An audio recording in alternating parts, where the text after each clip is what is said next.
Good evening, everybody, and welcome back to episode 252 of the Why is Discord Gay podcast, also known as the Sultans of Shadilay. I am your host, Bezic, and as always, I'm joined by the fellow co-hosts. Ooh, who do we start with? We'll start with the man who desires many spiders. It's Mr. Trim. You motherfucker, that is a lie. It's only $30 to order a Huntsman online. Hey, Dave, go fuck yourself. You know what? That sounds like he's trying to lure you in with the sensual long legs of a spider. Just remember to write on the delivery instruction, if it's no one's home, throw through window. Put through mail slot, one spider at a time. LGM has figured it out. Spiders in chat. You know, if this has been a fucking left-wing or mainstream podcast, I would have just crashed out and had you all canceled by now. This is abuse. Unfortunately. See, Trim. I'm triggered. The spiders are environmentally friendly. You can't fight the spiders. Ah, shit.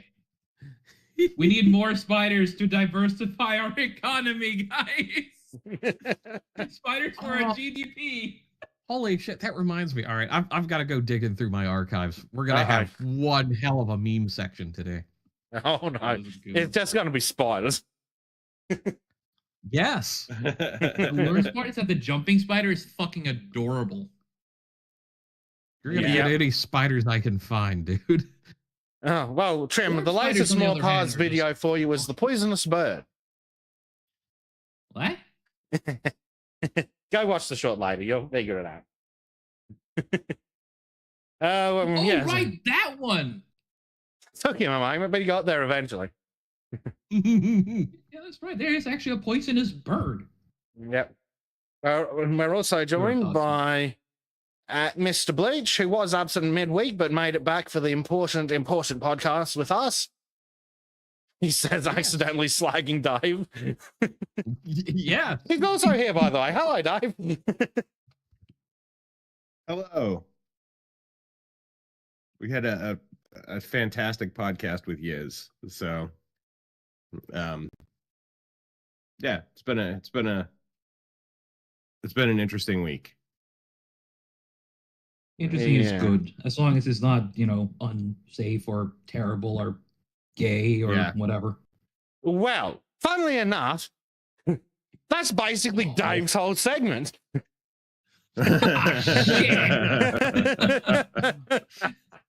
Why do I do these fucking segues? They're not intentional. Fucking hell, Tim. You always segue us into this shit. All right, who do we have in chat today? Oh my god, it still exists. Oh no. He says that in the tone that concerns me. Yeah, there you go. We all have learned to fear the bleach. Yep. Spiders. What the fuck? Oh, I'm not clicking that. I'm not fucking clicking that. And don't you I know half of you know my fucking address, and if you fucking try, I am going to do horrible things to you. Put that evil on me, Ricky Bobby. Well, I gotta click on it though. Yeah. All right, who do we have in chat today? We have Callum, we have LGM, we have Marco, whose internet is apparently also run by the Great Unwashed. We have a variant of Trim. No, the other kind of unwashed Trim. Oh. And here I thought it was getting more powerful by the day. Sadly. Well, I'm talking about the kind of the Great Unwashed that's far more insidious than Nurgle. Oh. Ew. Took him a bit. Yeah. Man, that reminds me of something that happened this week. Is I got contacted by one of my people looking for help with our API integrations. And then so this guy Randy reaches out to me. I call and talk to him, totally cool guy. And then all of a sudden I start getting emails from Naresh and Harish and Naresh. And I'm like, oh fuck. And then they ask me for a meeting that can accommodate India working hours. I'm like, oh god damn No, it. you can have 9 to 5 America or fuck off. Right. Fortunately, it's within my working hours. It's just very early, so I'll get that shit out of the way early, first thing. But that was like, as soon as I read that in the email, accommodate India working hours. I'm like, I'd rather not. I'd just rather not talk to you at all. Accommodate Actually, it's a the first bunch of time I saw job-stealing scum. right. It's like as soon as I saw Naresh and Harish, I was just like, oh god, oh damn, that's fucking peak prime. Just say that I don't work with a lower caste. It's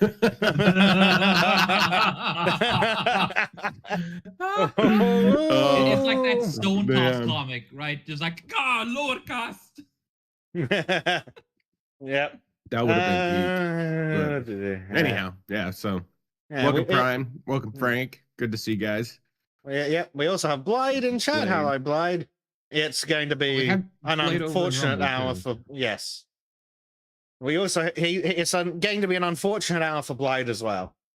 We have a Danny. We have a Primed again. Blade again. We have Frank as well, and Monkey, who's walking the dog but lurking. That's dangerous in England, in Englandistan. Taking us out in public. Just leave your right.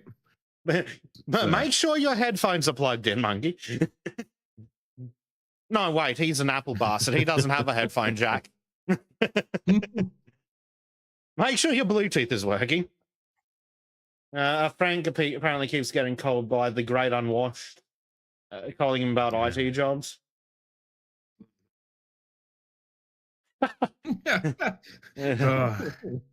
That's mean, Blade. That's mean.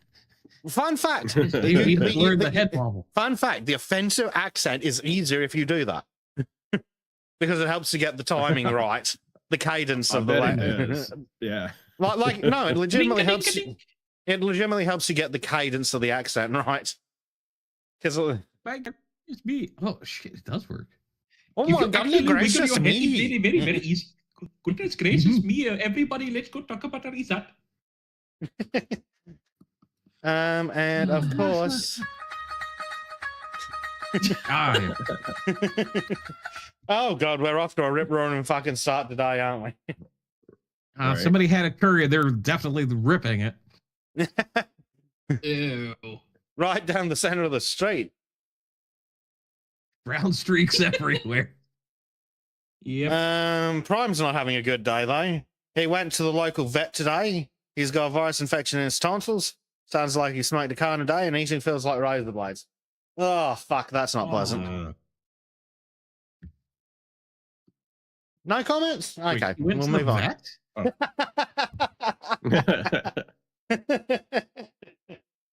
Take him a moment. Yeah, well, you know, I just wanted to make sure I was hearing what I thought I was hearing. I mean, he's a Swede. They're the same as animals. No worries. Monkey said, no, don't say you think, haven't you seen the election results we're winning? But funnily enough, that's segment 3. Yeah. Well, if we ever want to get to the segments, we should probably start the shilling. Let me find some things because we have a thing for a thing and a place and stuff. Where the fuck did I put that, chat? There it is. Right. So, if you would like to support the show, and this month we're collecting funds towards the fucking hosting of the website, because holy Jesus, that's over 250 Australian dollars. Oh shit. Damn. Yep, and next month's the domain renewal. So, if you would like to support the ungodly amount of money that website costs, you can jump over to Subscribestar. There's links in all the usual places.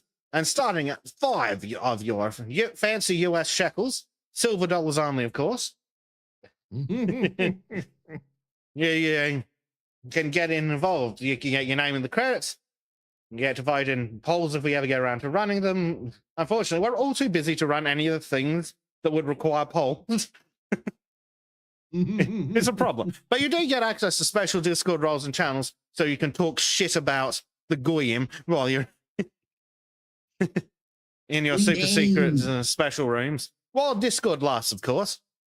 Going up to $15 US.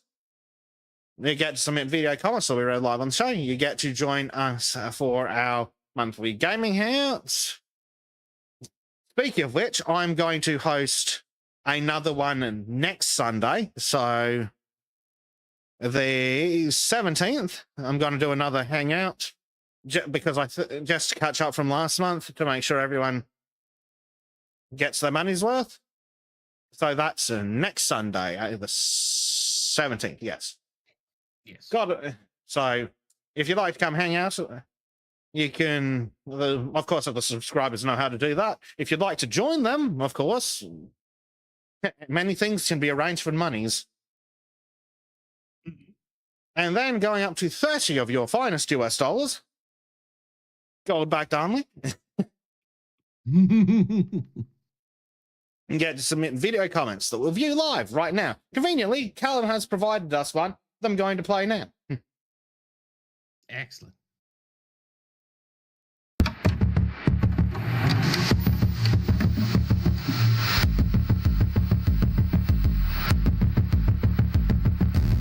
Unfortunately, I'm going to have to drop that because I don't know about the licensing status of that music, but this looks like, ooh, some tanking.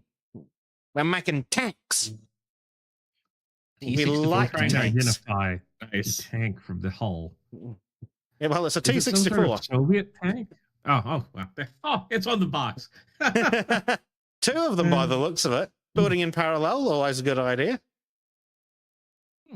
Nice. Oh, no, it's in triplicate. Oh, is this nice, for dude. is it like Team Yankee? I thought they were trying to do a tabletop game of Team Yankee. LGM, thanks for the video comment. Oh, Nice. that's dirty. There Well we go, 5 done. of them. Very nice. Very nice. Cool. Well Man, those done, are so Callum.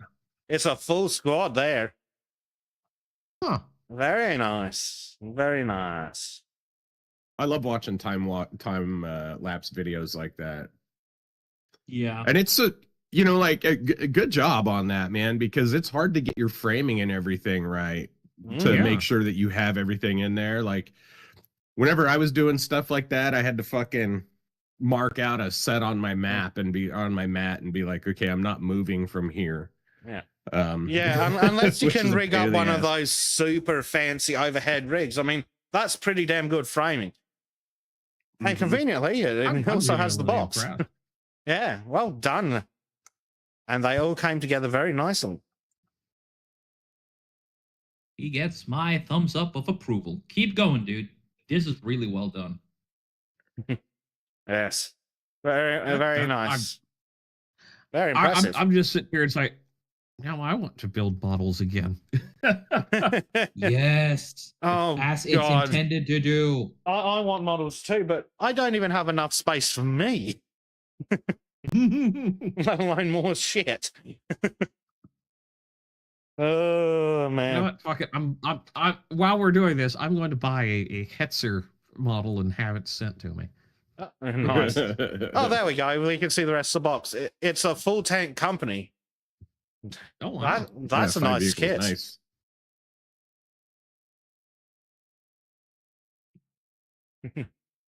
Yeah, that's not bad at all, like. Oh, look at that. Oh, it is the Team Yankee build stuff. That's really cool. So if anybody who doesn't know, Team Yankee is a fictional um, Cold War goes hot based in the 1980s. I can't remember when it was written, but it's a really good novel because it actually accurately talks about some of the tanker tactics of the time.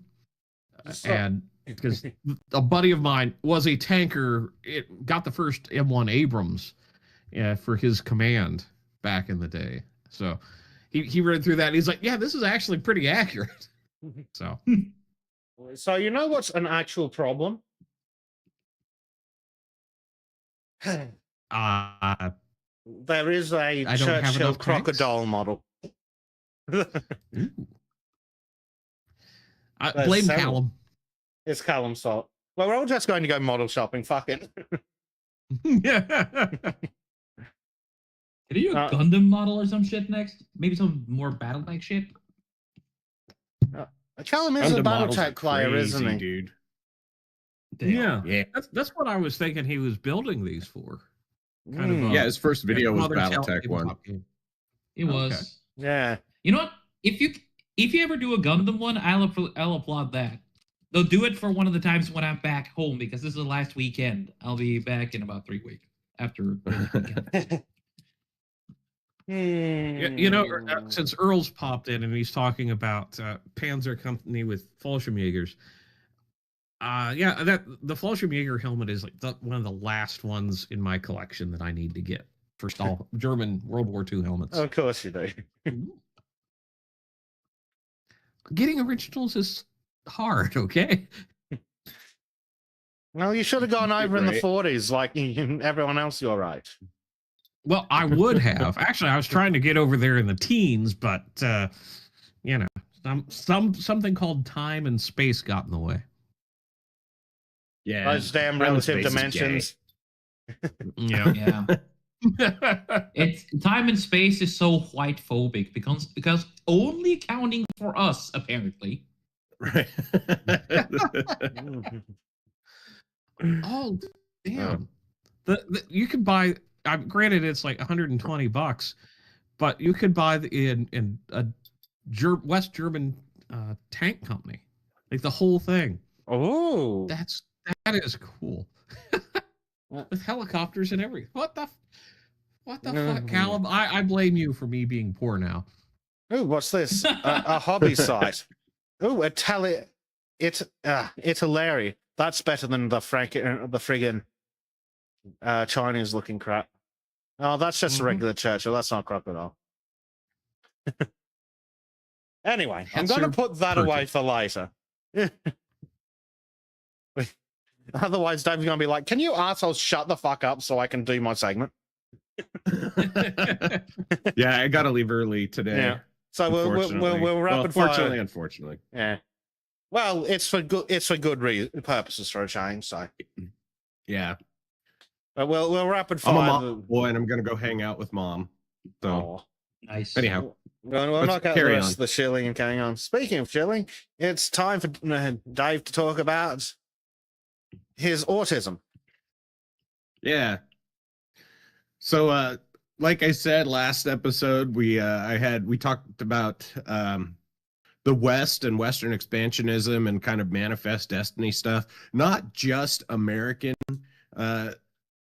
not just in American history, but also a great deal of European expansionist history, because the guy was really big on Columbus, and it was also in relation to the springtime of the peoples in 1848, where there was a lot of rebellions that tried to they were rebelling against feudalism and shit like that in response to both industrialization and the American Revolution, and our ability to shake the fucking crown off.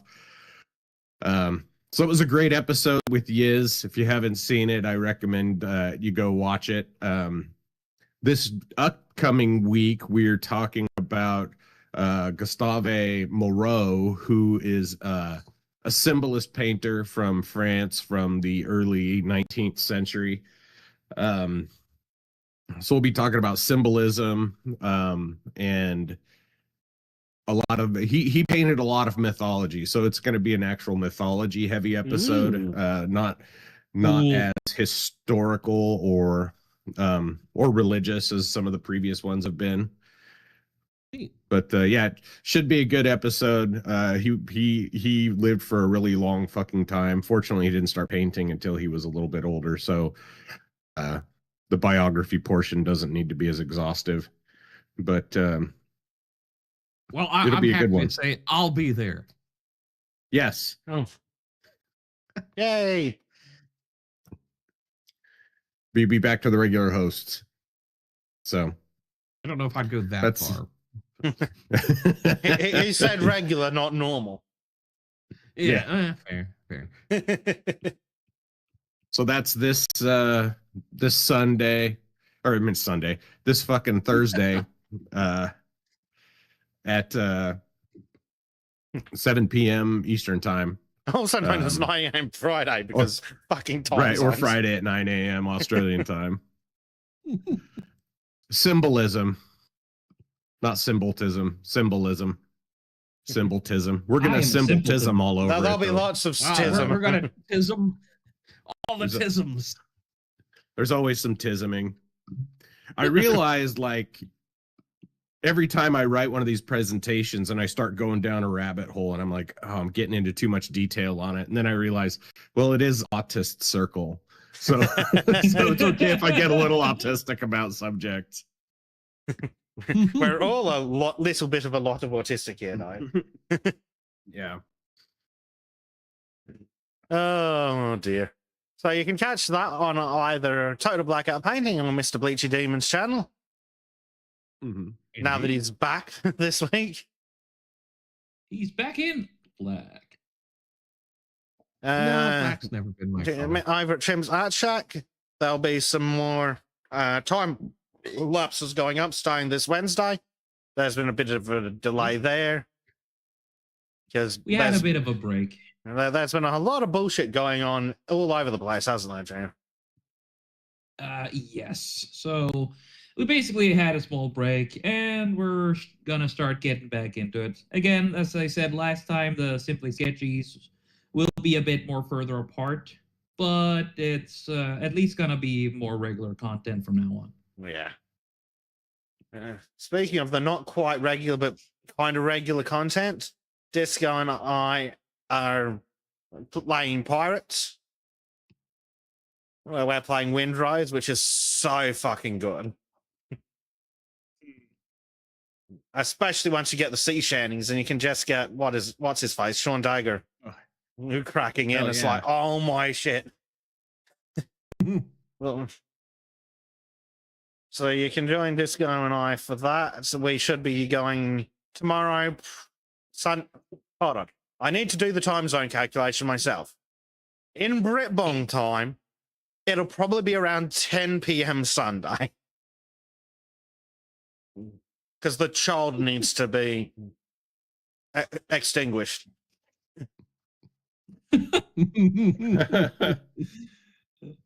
Now that's a word for it. Yes, Blade. Lever, Johnny Lever. And I swear to God, for a moment there, I thought that Windrose was being absolutely psychotic and fucking stealing Ubisoft's music. No. Turns out Lever, Johnny Lever is in the public domain and they just hired the same fucking singer. And I'm like, you clever motherfuckers. Like, that's a brilliant fucking idea for marketing. Because people to this day love Black Flag and they love the sea shanties. So when someone in Windrose is like, I know how we can market this fucker. Yep. Do they have what would you do with a drunken sailor in there? Maybe, but I don't think it's come up on the rotation yet. If they don't, I'll be thoroughly What shall we disappointed. do with a drunken sailor? Yeah, Yeah. yep. But it's great fun. And it's a lot less Chinese than Soul Mask is. A very generous viewer sent me a copy of Soul Mask, and holy shit, is it Chinese? I've been very much struggling to get into it, because it's very Chinese, and whoever designed the UI should be fucking whipped. In fact, no. In fact, they should be fucking given the full CCP treatment and put in a camp. Yes. That's one of my biggest grumbles with Windrose is that the fucking UI is abysmal. Not Windrose, with Soulmask. Windrose's UI is fine. They basically flogged the same UI of the entire genre. Yeah, but yeah, Soulmask, it does take a bit of getting used to because it's quite Chinese. But once you get into it, it gets a bit better. And unlike anything from the West, it has boob physics. Oh, hell yeah. That's Soulmask, in case I've autistically swapped the names in my head again. Windrose, pirates. Soulmask, weird Chinese prehistoric titties. Wait, prehistoric titties? I don't think I want them encased in anything that... Don't worry, you're in the prehistoric time. It's fine. They're contemporary to it. It's cool. And and like Conan Exiles, you can whack them over the head and take them home with you. So I've been selective. I've been very, very selectively choosing the additions to my tribe. Because goddamn, I believe the technical term is a harem. Because fuck it, why not? Yeah. Fantastic. Would you send me a screenshot for scientific purposes? Sure. It's a bit of a resource hog, that one. Holy shit, the loading time is fucking unreal. If you do decide to pick up Soulmask, when you launch it, so you hit launch in Steam, go make a fucking cup of coffee. And by the time you get back, it might be loaded. Fortunately, actually loading in to the game after you've got to the main menu is relatively easy, but fucking hell, that first load's a heavy one.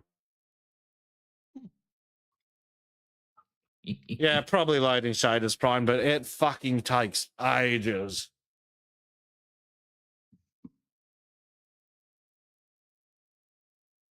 Prime says they do, hopefully talking about Drunken Sailor. Nice. Excellent. But yeah, Disco and I'll get to run around in the boat some more and see what's going on there. How about my other favorite naval song, Verlagen for Madagascar? Definitely haven't heard that one in there. So probably not. It's actually more of a World War I German sea song for the Navy at the time. Anything that has to do with Bleach anything that Bleach has to do with, it has to do with Germany in one capacity or another. Not necessarily. Prime has put time Germany. The playlist for all the Windrose sea shanties in live shows. So there you go. Yeah. Sir, appreciate that, Prime. Yeah, and apparently they're going to get them up on Spotify eventually, which is going to annoy everyone who gets in my car.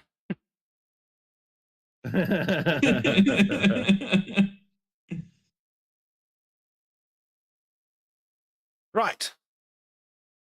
Let's see, where are we? I think that's enough shilling, unless the boys have anything to add. Any adventures going on this week?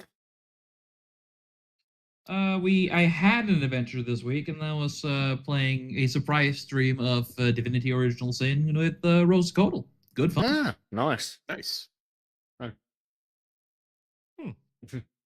And Trim and I have been talking about flogging a bit of Helldivers for shits and giggles to see how broken it is. Oh, nice. Still. Yes. Yeah. Anyway. I'd love to be able to watch you guys play Divinity Original Sin, but my autism does not let me watch other people play fucking RPGs. Can't do it. That is fair, dude. It's like... I'm not much better, dude. I was talking to a homie of mine at work, and they're doing a Baldur's Gate. Him and his brother and another friend of theirs are doing a Baldur's Gate playthrough, and he's like, man, me and my brother are always on task, but this other guy is always running off, and he'll be like, oh, hey, I'm in combat. Can you come help me? and he's in a whole other part of the fucking map and blah blah blah. And I was like, sounds like Was he bard Norwegian? behavior. No, he sounds like a fucking bard, and he's like, he's playing a bard. I fucking nailed that one. Yeah. No, well, Like with so many others, you just notice things in the end. yeah. Right, yeah. Stereotypes are earned, Mm. not given. Yes. And that is the fucking truth of humanity right there, guys. Oh man. All right, so let's see what we've got. If Dave is ready, we might go to his segment. Yeah, I'm ready. Let's go. Cool. You have control, sir. All right. It's probably not going to be too long, but I'm sure most of us have already heard they're getting ready to do another health scare on us. And this is from our good friends over at the WHO. It says Hanta virus cluster linked to cruise ship travel and multi-country. So we'll just go through this really quickly. I'm not going to belabor it too long. Read the whole thing because it's kind of Wanky. WHO-y, and they're definitely agenda driven. So of course, yeah, on May 2020, May 2nd, a cluster of passengers with severe respiratory illness aboard a cruise ship was reported to the WHO. Ships carrying 147 passengers and crew. As of May 4th, 7 cases, 2 of which have been confirmed in the laboratory, have been identified, and 3 deaths, or including 3 deaths, and 1 really ill patient. So further investigations are ongoing. The outbreak is being managed through coordinated international response and includes in-depth investigations, case isolation and care, medical evacuation, and laboratory investigations. Human hantavirus infection is primarily acquired through contact with urine, feces, or saliva from infected rodents. It is a rare but severe disease that can be deadly. I'm glad they admit it's fucking rare. Although uncommon, limited human-to-human transmission has been reported in previous outbreaks of the Andes virus, which is the specific strain. Because, of course, the Andes has their own biome of rodents and shit. And fun fact for those who don't know, chinchillas actually come from the Andes. The WHO assesses the risk to the global population from this event as low, and it should be as non-existent, really. We'll continue to monitor the epidemiological situation and update the risk assessment. Yeah, it's really they interesting received how a bunch of countries vote, oh, the risk is low. And they're like, oh, there's been this many cases. Like, cool. If there's only this many cases, how is it that like 10 countries have come out going, oh, we've got 3 cases? Right.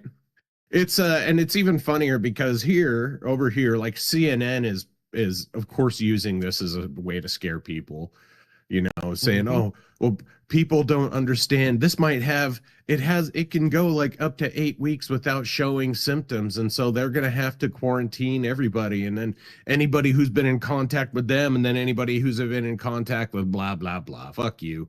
We're not doing that shit again. Cruise ship. If they weren't gay and retarded, they just moor the ship in the middle of a fucking harbor somewhere, set 1 or 2 police boats or Coast Guard boats to just go around it, and then you'd fucking contactlessly deliver supplies to the ship and give a hell of a bonus to the staff. And just lock them on the fucking cruise ship. Right. If it's so serious, they should just sink the motherfucking boat. But they're not going to do that. They'll burn it first and then sink it. Yeah. Or they wouldn't do that. And hear me out. Okay. Put all the H-1B medical students on there and then burn. Ooh. That's a doctors in training. All the doctors and rocket scientists and engineers that are currently hey, do the Somalis too. That way we're doubly sure. I already said that. The doctors and engineers, Trim. Oh, sorry. Yeah.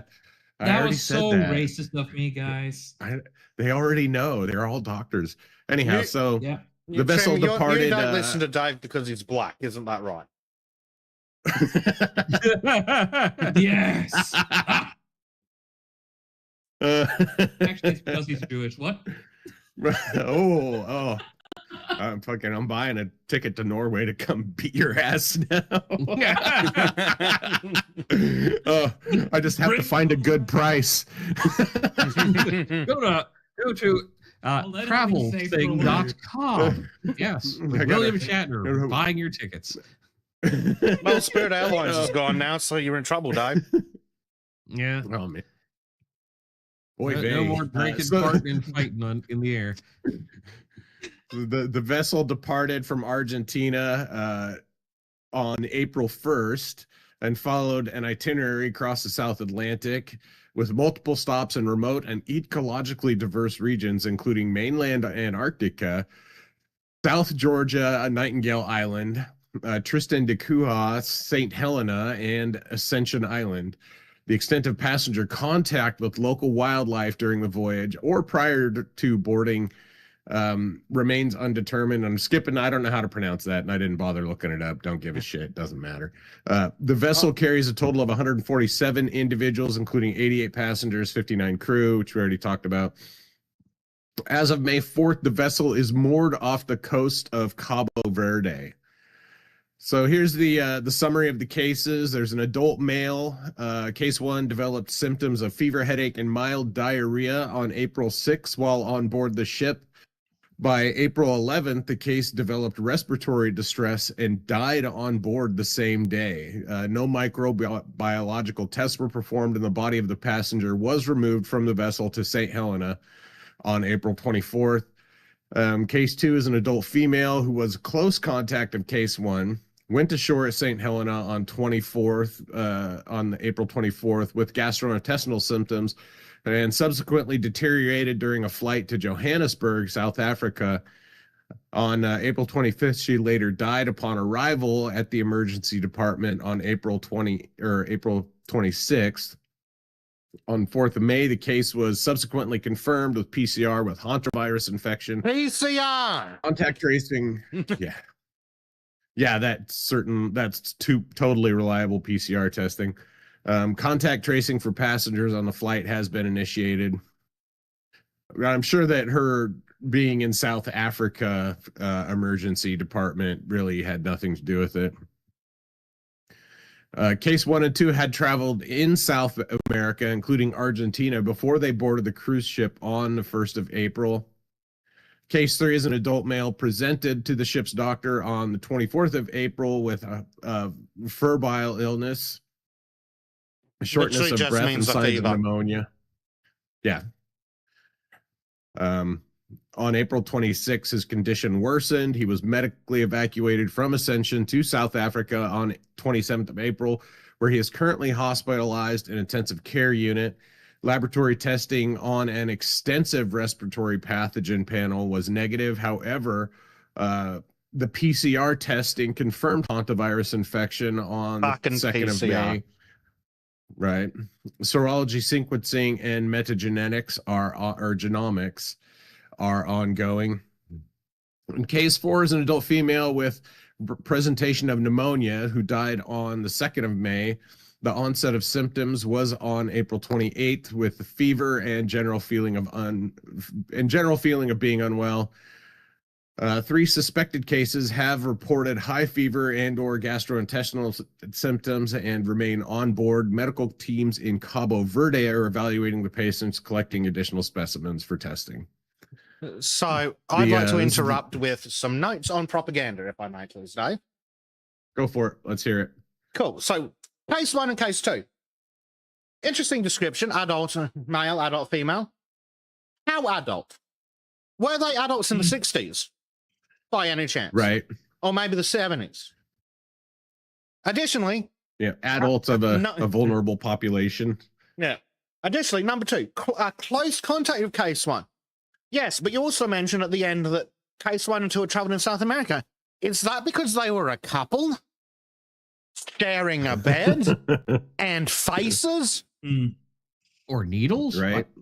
Oh, sorry. Not on it. Or drugs. No, it's not the African American cruise line. It's not a carnival. Yeah, it's not a carnival cruise. Oh, sorry. But I've heard from unverified sources that are still around from COVID that we're talking people in their 80s and 90s for these cases that die. And also it's like, oh, a close contact. It's like, cool. By close contact, do you mean fucking? Because well, probably not if they're in their 80s, but who knows? you'd be You never know. surprised at I the mean, STD rates you in never aged know. care homes, Dave. Right. That's true. It's true. But it's like, yes, close contact. It's like, yes. Close contact has a very broad fucking definition, especially when we're talking about people who might be in the same bed together. Like, Right. two cases sharing the disease who share the same fucking bed is completely different to a housemate. Especially if they're getting up to kinky old people shit involving the tongue.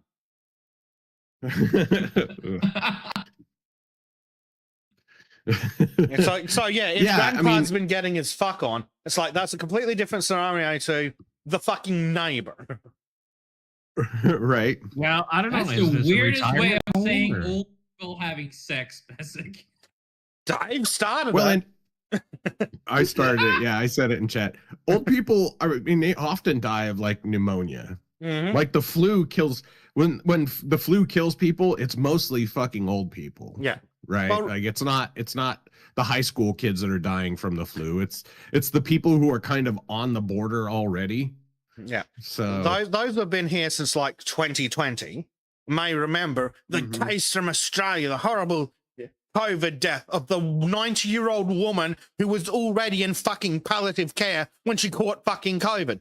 Oh, it was a COVID death. Right. No, she was already in fucking palliative.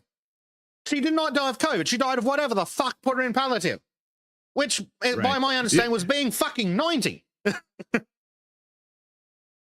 which is funny because normally when people above a certain age die, regardless of what caused the death, they just kind of call it natural causes. And I think it's normally over 65. When someone over 65 dies of something like the flu or something like that, it's kind of classified as natural causes because it wasn't, it was the flu that killed them, but it was really just the aging of their body. Yeah, but they're 90. The lack of resilience in their A old particularly age. strong sneeze could kill them at that age. Right. So here's the public health response. Authorities from state parties involved in management of the event to date, Cabo Verde, the Netherlands, Spain, South Africa, and the UK, have initiated coordinated response measures. Ongoing engagement between the WHO and the national IHR focal points of Cabo Verde, the Netherlands, South Africa, blah, blah, blah. WHO shared information. Passengers on board have been advised to practice maximal physical distancing and remain in their cabins where possible, which actually, if it was me if I was stuck on that boat, that's what I'd do. I'd just stay in my fucking cabin. I mean, that's entirely fucking reasonable if you're on a cruise ship. It's like, just stay in your fucking cabin. There is a disease going around, and cruise ship's the perfect place for disease like that. Right. Also, it's like, are they sure the rats are actually from the local countries? Are they sure they're not from the fucking mess hole? Yeah, no shit. I Well, they mean- have identified it. They have identified it as the Andes, the Andes strain, Yeah. which would come from South America. I mean, obviously, and it's one of the only ones that's a transmissible human to human because primarily hantavirus only comes from rodents. Yeah, normally it only can transmit once from the rodent to the human, and then it stops. I'm getting ahead of myself on that because I have stuff talking about that later. Okay. So Okay. in line, they shared the crew lists, working with the WHO emergency medical team, secretariat, and the EU response commission, coordination center. The EMT secretariat has launched formal discussions to support the clinical management and medical evacuation of symptomatic passengers. How useful. How very fucking helpful. Right. Logistics support has been provided, including sample collection items. I hope that also includes supplies. Laboratory testing and confirmation of hantavirus infection have been conducted at the National Institute for Communicable Diseases of South Africa. Serology sequencing and metagenomics are ongoing. So it's PCR testing done by a bunch of Africans, and we're supposed to take that seriously. Yeah. Additional laboratory samples from symptomatic passengers are being sent to blah, blah, blah. And the WHO has activated level 3-level coordination and is supporting national authorities in implementing risk-based, evidence-based public health measures in accordance with the provisions of the IHR and related WHO technical guideline guidance documents. Right. Yeah, sent to that medical powerhouse of Senegal. Yeah. So it's being and then, of course, they're concerning their. So the testing's being done by South Africa, and now it's going to be confirmed by the fucking Senegalese. Right. Oh, well, I don't know why they got to bring France into it, but and they're consulting their scare documents to see how they can use this to beat the public. Well, I did notice though there is some good news. If you look at the list of countries involved, it's only third world African shitholes, like the UK. Go figure. So, a hantavirus cardiopulmonary system, or HCP, or syndrome, HCPS, also known as hantavirus pulmonary syndrome, is a zoonotic viral respiratory disease caused by hantaviruses of the genus Orthohantavirus, family Hantaviridae. That's a lot of words to say that hantavirus is caused by hantavirus. Yeah, Bunya viralis. More than 20 viral species have been identified within the genus. In the Americas, sin nombre virus is the predominant cause of HPS in North America, while orthohantavirus andescens is responsible for most cases in South Africa. Fuck, I can't talk. South America, and that's the Andes variant there. And it's probably Andy Sensei, but I didn't read it right. It's primarily acquired through contact with urine, feces, or saliva of infected rodents by touching contaminated surfaces. Okay, Exposure I'm going to be an typically again, occurs. Dave. Go for it. Are they telling us that the solution to this disease is wash your fucking hands, you filthy fucking animals? Yeah. Don't be handling rodents or hanging out in places that are dirty with rodents. Wash your hands, clean your eating surfaces. Fucking miraculous. All right, I have a question. What was the menu on board ship? Because was any Indian street food involved? Actually, that is a question I was kind of building up to. Can somebody please tell me the racial makeup of the kitchen staff aboard this ship? Well, I think that it was most likely brought on board by those people traveling in South America. Like, 2 people who died are probably the originators for the whole thing.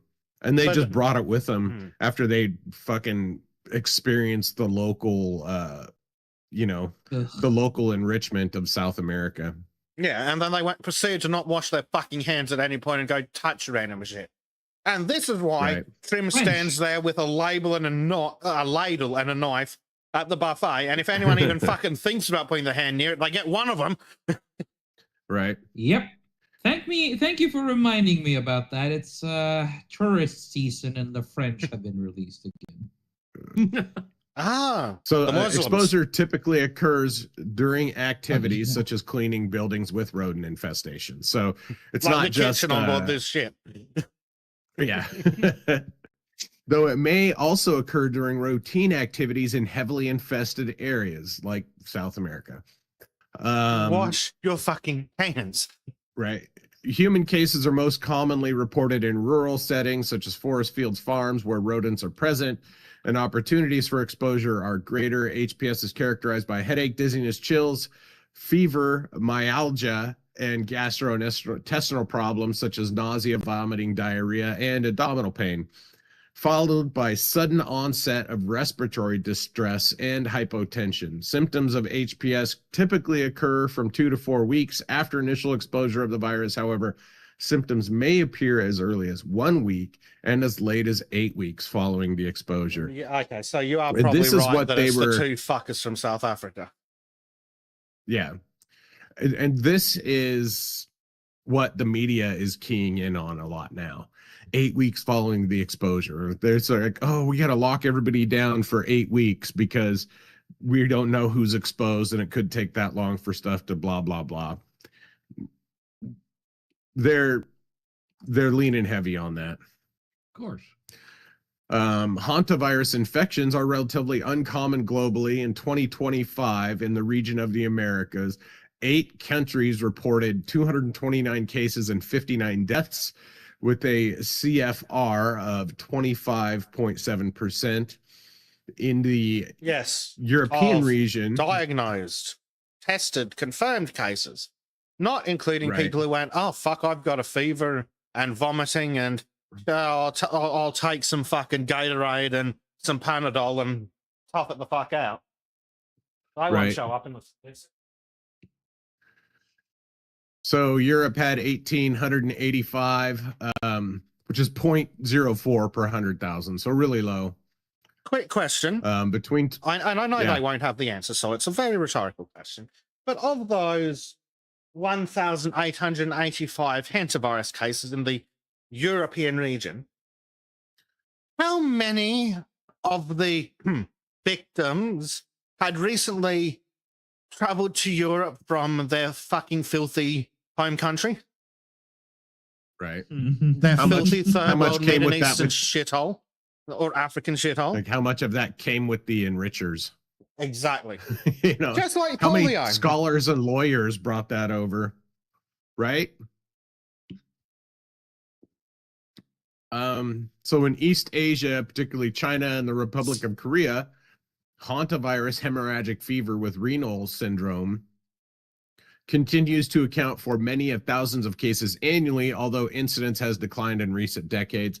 And fun fact, this is where it originates from. This is where it was first discovered, was in there, which I'll talk about here in a second. Ah, yes, the global Um, region that counts for 2 billion people has the most Right. cases. Oh, we've Go figure. China. We've subdivided the world, and this bit includes China. It's like, yes. And out of the population of that region, China is 99 fucking percent, and then there's like 17 other countries that make up the rest. Yes, that's very Right. relevant statistically. Also, can we talk about the condition of the Chinese wet markets again? Well, and you can draw a Of course circle not. That'd be that racist. so you can draw a circle on the map that includes China and India, and more people in the world live inside of that circle than live outside of it. So Yep. it's an incredibly dense area. And also that's where every year you get a flu shot. That's where they incubate the original, like the strain of flu that you get boosted for every year is the predominant strain that's coming out of Southeast Asia. So although uncommon, limited human-to-human transmission of HPS due to Andes virus has been reported in community settings involving close and prolonged contact, like elderly couples sharing a cabin. Secondary infections among healthcare workers have been previously documented in healthcare facilities, though remain rare. Well, So the transmissibility of this shit's super low. again, where geographically are those healthcare facilities? Are those the ones where they can't afford enough fucking gloves? Right. They're not using PPE.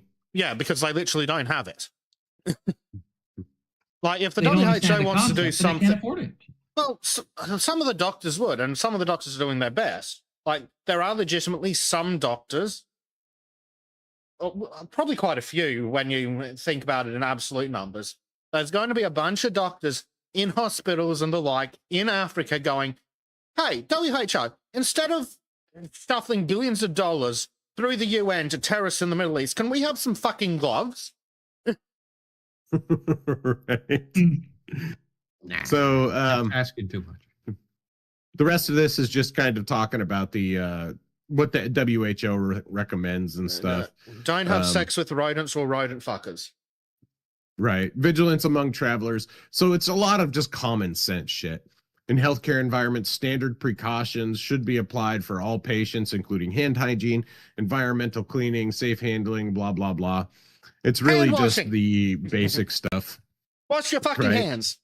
How You is this a have problem? so- Did you useless, hypochondriac, psychotic, neurotic, motherfucking retards not fucking learn anything from COVID? You're sitting there screaming about your 3 fucking masks, and somehow you've forgotten how to wash your fucking hands in the last 5 years? Right. That's like I let me just illuminate you just how quickly the washing your hands is a problem.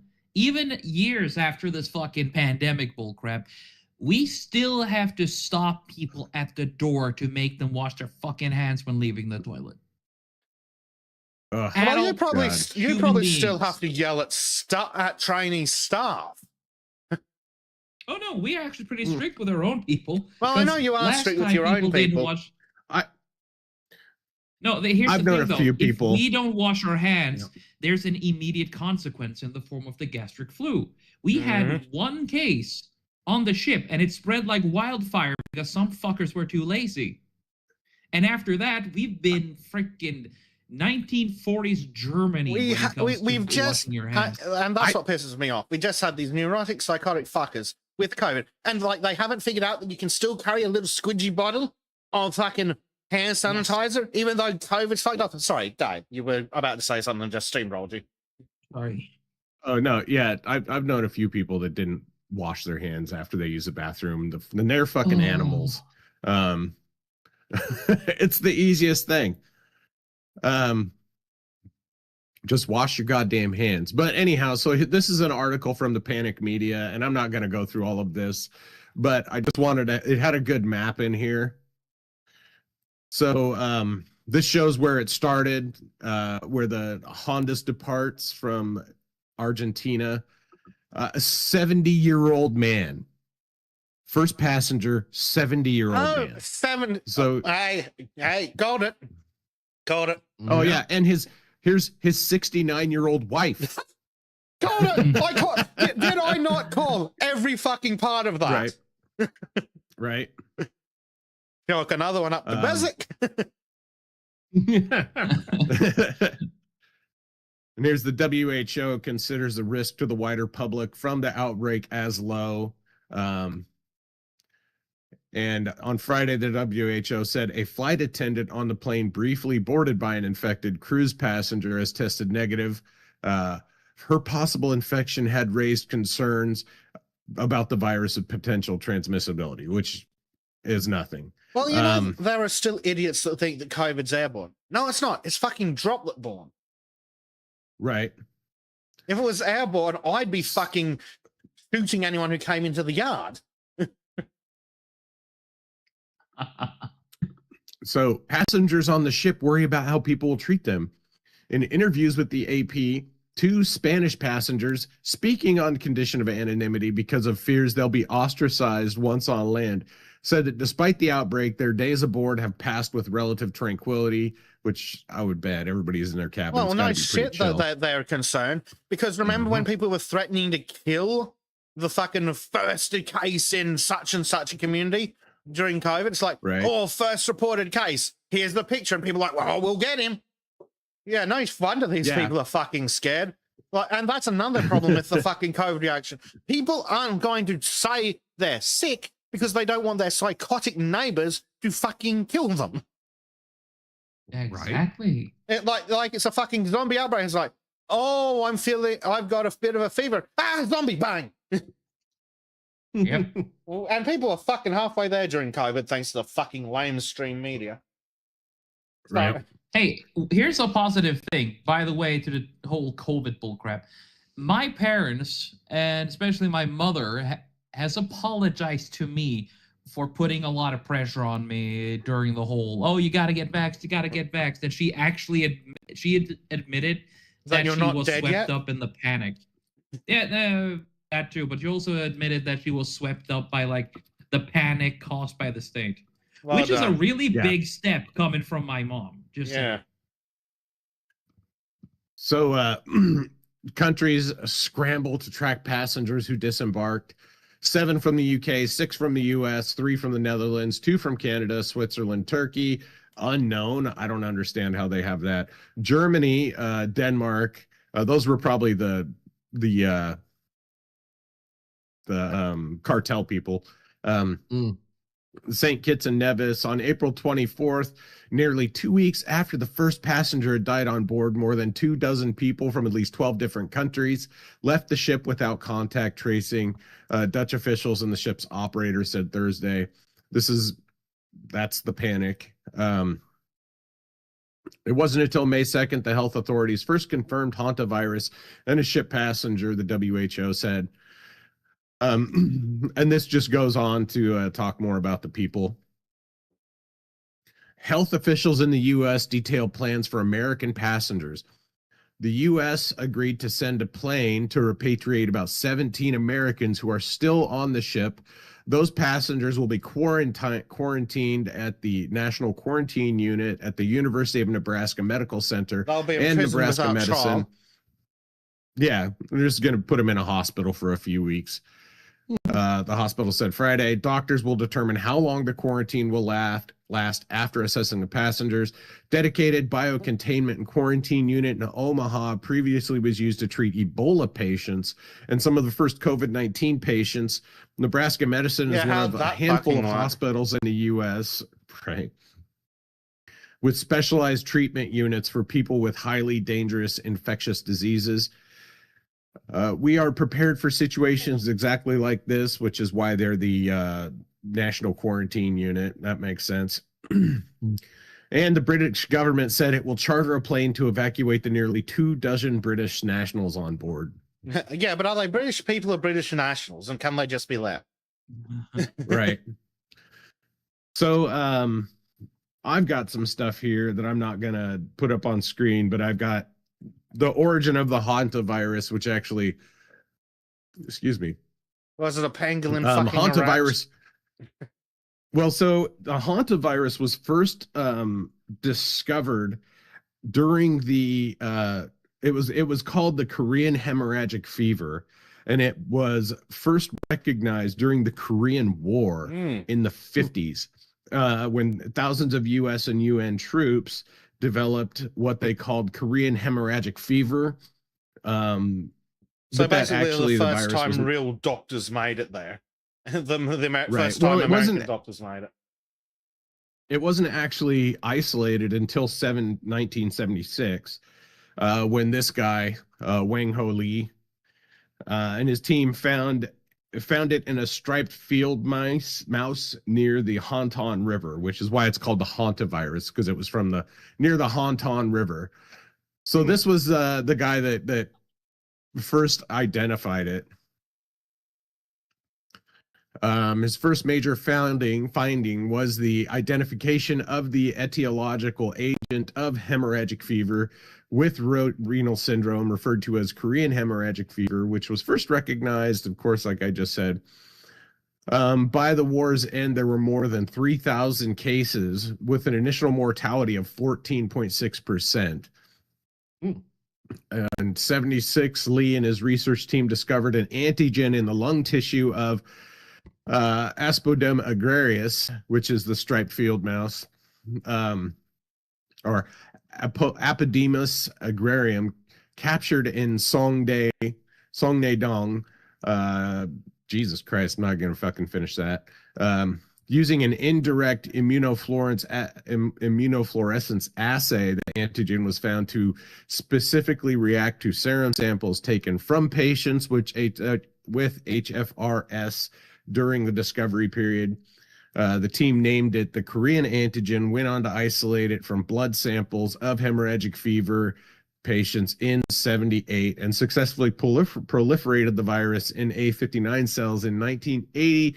This novel virus was named Hanton virus after the Hanton River. Hanton. I'm saying it's actually named after a river. I'm sitting here going. So this is the cute little fella. It's the cute little fella they found with it. The Podium agrarius, a striped field mouse. Adorable. Cute little shit. So Professor Lee first developed a vaccine. Starting the development of the vaccine in 81, he and the research team serially passed through HTNV in the tissue culture cells of an animal without susceptibility over 100 times to attenuate the pathogenicity. Sequentially, this research team succeeded in serially passing it through a suckling mouse in 85. After that, he performed a joint study with GC Biopharma and finally succeeded in mass producing of an inactivated vaccine using formalin, which was perfectly safe, manufactured method recommended by WHO. First paper on the vaccine was published in 88. In late December in 88, the Korean media announced that the world's first HFRS vaccine had been developed in Korea. So you can get vaccinated against this in areas. And why the fuck did I see an article saying that they've started developing a vaccine? Of course. Because the disease was the reason for the vaccine. Wants a paycheck. Right. Yeah. See, we'll go on. Professor Lee just keeps going on talking about him. So this is mapping the changes, an article about mapping the changes. And it's long and dense, and I don't know if I'm going to go through this. Let's see. Yeah, I'm not going to go through that. So when I was a kid, this is another one of the other big outbreaks or more famous outbreaks of hantavirus, and this was the one that really brought it to the American consciousness. So in 1993, there was an outbreak of a hantavirus in the United States, primarily in the Four Corners region of Arizona, Colorado, and New Mexico. And one of the reasons why I remember this so well is because in 1993, my family traveled. My brother was going to college in New Mexico, and my family traveled to Albuquerque, which is one of the shittiest fucking places on the planet. Yes. And while we were traveling through that, yeah, pretty much. I believe that Trim and I were happy in 1993. Right. That was the last time. But we were traveling through that area. There was a ton of people dying, but there were, I didn't say a ton, but there were quite a few of them dying in the out in the country. It wasn't like in the cities or anything. There was a bunch of people that died. And it took them a while to determine what it was. So when we were driving through there, we just kept hearing the news about, oh, these people, there was people dying of an unknown disease in the area. And when I was younger, I didn't think much about it. I mean, most people didn't. But the media did make a big deal about it. And there was like, this says there were 17 of the 33 cases resulted in death. And nationwide that year, 27 of 48 cases resulted in death. I think primarily because it took them a while to actually narrow down what it was. And because it happened in rural regions, and a lot of them were kind of reservation regions. Yeah. Earliest confirmed cases in 1993 occurred in March, but the outbreak was not discovered until May, when a young Navajo couple died within days of each other due to sudden respiratory failure. Investigators quickly found other people with the same symptoms as the couple. Further investigation discovered a new hantavirus, Sin Nombre virus, as the cause identified the western deer mouse is at its natural reservoir. Public health officials gave advice on how to prevent infection, and the antiviral drug ribavirin, which the WHO article mentioned, but I didn't go over it. So they gave antivirals to the people they thought were sick. And while the first cases were identified in the Four Corners region, most cases were identified out of the area as the year went on, but not in the Four Corners state, Utah. Before research in 1993 showed that SNV was not spread between people, there was widespread fear that HPS was contagious, and consequently Native Americans at the Four Corners region, especially the Navajo, experienced discrimination and racism during the outbreak. And that's gay. Oh, that's just Fuck. that's horseshit. That's just horseshit that's horseshit that the Wikipedia people put in there. It's not true. Yeah, I know. 1991 to 92. Actually, yeah, there's no citation. It's pure editorialism. Where is the last citation before that, anyway? There's not a single fucking citation in that entire section, is there? Well, no. There's linked articles to it. Yeah, but that's not how citations which they would work. do, but... So in 91 and 92, El Nino directly caused the outbreak by producing warmer than usual 92-93 winter and increased rainfall in the spring of 93 in Four Corners.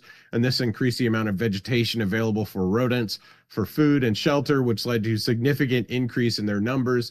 The increased population density of rodents allowed it to spread more easily, and much larger population interactions with people who are more likely to occur.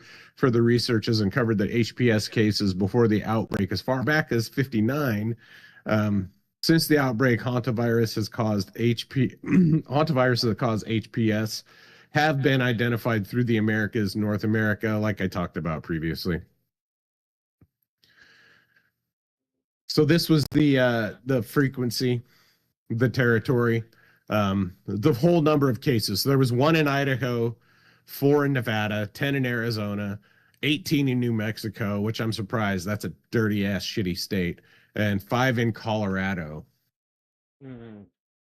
So from the sounds of it, none in Utah where sounds, the people know how to wash their hands. Yeah. It sounds like it pretty much the majority of the cases were in basically poor country places. Yeah. Apparently those fuckers couldn't afford soap. We've known that hand washing works for at least 100 years now. Actually, hand washing is scarily recent, but it's still like 100 years old. Hand washing is actually post-Crimean, I think. Yes. Which is terrifying. It's something where it really only became like a big thing probably in the Victorian era. Yeah. Oh yeah, Ignaz Semmelweis, the Hungarian in 1830s. Demonstrated the incidence of infection could be drastically reduced by requiring healthcare workers in obstetrical clinics to disinfect their hands. In 1847, he proposed hand washing with chlorinated lime solution, so that's a bit rough. Where the doctors' wards had thrice the mortality of midwives' wards because the doctors would go do weird shit and the midwives just did midwives shit. The maternal mortality rate dropped from 18%, which I will point out is actually higher than doing it in the fucking wild was, to less than 2%. And then he then he got the fucking medical establishment treatment and was laughed at. And then it came back in the fucking Crimea. Right. Well, they were doing a lot of autopsies and shit, and then just going and working on people. So they're going from infected bodies to normal, healthy people and carrying that. They were talking about, there was the whole thing about corpse particles and all this shit. Yeah. But, because he's like, I can prove it works. I've got the studies that show it works. And they're like, oh, but you can't explain the mechanism. And that's offensive to our doctorly sensibilities, because doctors back then were even more egotistical fuckwits than they are now. And yeah, like, Right. Yep. it wasn't until Pasteur did germ theory, and then Lister from Listerine, well, I don't know if he's necessarily from, but Listerine is named after him. Whether it's straightly or not, I don't know. But yeah, Lister acted on Pasteur's research and then redid hand washing. Mr. Lister was only born in 1827. Experimental pathologist and pioneer of antiseptic surgery. Yeah, hand washing is literally only from like the late 1800s. It's terrifying. And apparently we've forgotten that. Anyway, sorry, Dave. You were talking and I no, just you're good. went on a fucking weird tangent. No, you're fine. You're fine. So yeah, I'm not gonna talk about this. I just wanted to briefly mention that 1990 because it was the last like major outbreak that happened in the United States, and it wasn't even a major outbreak. It was just the one that hit the media. And it turned out that it was entirely transmissible. This strain is not transmissible person to person. It's only transmissible between the rodents, and it was and at the time they were saying that it was because of the there was rodent droppings in the dust, and it was a really windy summer, and so the wind kicked up the dust, which kicked up the hantavirus from the rodent droppings and urine in the dust, which again only led to the deaths of like 25 people. So not awesome. I don't want 27 people. I don't want 27 people to die. That's too many. But there were only 48 cases, which is pretty small. So, and then this is from the CDC. This is the hantavirus infections in the U.S. Surveillance in the U.S. began in 1993 during an outbreak of severe respiratory illness, like I previously mentioned. Let's see. In 2014, the Council of State and Territorial Epidemiologists expanded national reporting of lab-confirmed hantavirus infections to include both HPS and non-pulmonary hantavirus infections, which present with non-specific viral symptoms like fever, chill, headache, fatigue, but no cardiopulmonary symptoms. Reporting of non-pulmonary hantavirus cases began in 25. So as of the end of 23, there was only 890 cases. Yeah, which isn't right. I'd also like to point out, again, when they report the death rate, it's like, that's people sick enough to go to hospital. Right. The people who got the non-specific respiratory virus symptoms would have been like chicken soup, paracetamol, and fucking ice cubes or some shit. So Right, I guarantee the infection fatality rate is way lower than that. Right. Like, it's still not great that half the people who go to hospital die. Like, that's not a great number. But when there's going to be way more cases that aren't hospital worthy. And it's the exact same thing as COVID, though. Like, a lot of people supposedly got it. Very few people. The people who went to the hospital or were stupid enough to take their bullshit PCR tests were the only ones actually contributing to the numbers. Yeah. Well, like I said, I'm certain that I got it at one point because a bunch of the old farts that I was with when they also came down with the respiratory virus tested positive, and there was enough of them that did test positive that, like, I think we can be reasonably confident that was COVID. But notice, they're old farts. They did not die, and neither did I. And I didn't need to get tested, right? Because I don't need a fucking test to tell me that I need some fucking paracetamol and a nap. Yeah. Right. So this is cases of hantavirus. This is the numbers. 890 HPS cases are 859, and then of course the 31 non-pulmonary cases. 62% male, 38% female, 75% white.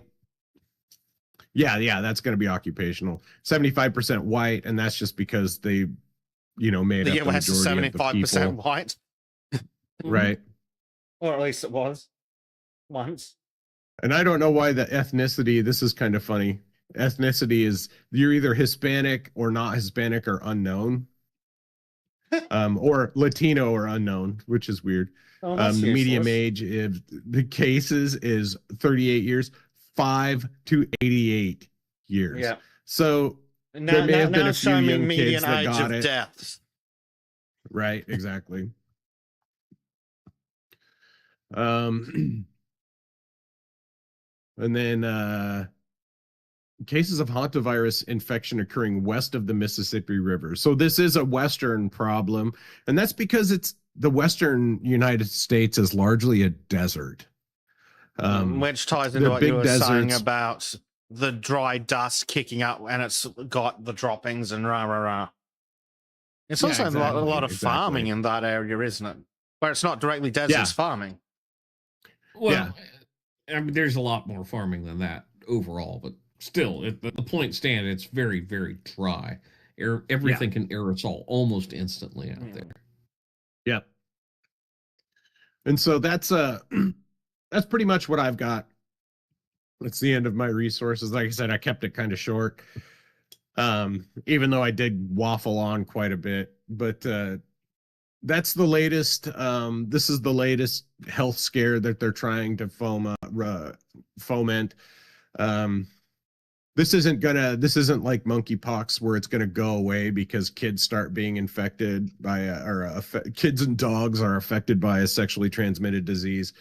This is gonna just slowly die away, and it's another way for them to try to make us scared. Well, what scared me is when the news came out and said it was nothing like COVID. It's like, oh God, if it's nothing like COVID, that means that it's highly transmissible and fatal. Ah! Well, Beautiful. when I started tracking this, I noticed that there's a lot of speculation that it's in Virginia. It's like, oh great, the sperm burger is just going to go whole hog and try to start wiping people out. Yeah. If it's in Virginia, it was probably brought in by that fucking Democrat politician proposing all the gun laws. You know, the unwashed one. Yes. Yeah. Yes, indeed. So it's the risk to normal people is incredibly low. The risk of death is even lower. The risk of transmissibility is even lower than that. And apparently, it's really, really, really low. If you wash your fucking hands, you goddamn filthy animals. This episode, the Sultans of Shadilay, is brought to you by washing your fucking hands. And We will staying away judge from you places if you where don't. rodents are. Yeah. Yeah. And remember, if you encounter a Run screaming. yes. So I'm gonna pass it off to the next person with that. And Fantastic. and yeah, so whoever's up next, your turn. So up next we have Mr. Bleachy Boy. Excellent. And the floor is yours. Good. I've been looking at Bleach's screen and I'm fucking dying to see. This picture is awesome. So the ghost of Jefferson Davis has returned to pimp slap some more Democrats. So, the South rises again. Indeed. So this is going to start off with the end of gerrymandering in Virginia currently, as the Virginia State Supreme Court has PP slapped the Democrats in Virginia hard, and everyone, and well, everyone sane, left, right, middle, is happy about that. But this is going to kind of drift into the absolute fucking meltdown that some of these clowns have had over Virginia upholding its own state constitution. So, Kamala Lala Ding Dong. Last month in Virginia, the people made their voices heard at the ballot box and voted for new congressional maps. Today, the Virginia Supreme Court ignored the will of the people and overturned the bullshit of our democracy. Well, I mean, they followed the Constitution. Exactly. Fucking exactly. And these clowns have been just absolutely losing it, but that's for later in the segment. So, old Mark Elias, Marky Mark, Mr. Our spreading democracy. It's been a tough week, boys and girls. I'm doing everything I can to spread my cheeks about the threats to our democracy and how to fight back. Yeah, it's amazing. It really is. So, and we've got Cynthia Holt replying to I can't remember where this woman is. Oh, the Democrat whip of Virginia. So, yes, let's be clear, you absolute fucking moron. Supreme Court turned over the legislature because Virginia's constitutional procedural everything. So, good news there. So we'll keep trucking along because we could really get bogged down in my absolute entertainment. So, Mayaris, the former Attorney General of Virginia, if Abigail Spermberger and Virginia Democrats had paid any attention to the October 2025 AG opinion, made it clear that the scheme was unconstitutional and illegal and could have saved more than $70 million of countless headaches, ads, and yeah, it's like, no. A little bit more. And oh yes, Louise Lucas. She comes in a little bit later on. But, and of course, everybody's favorite meme that she did. Yeah. The current CIA plant. There we go.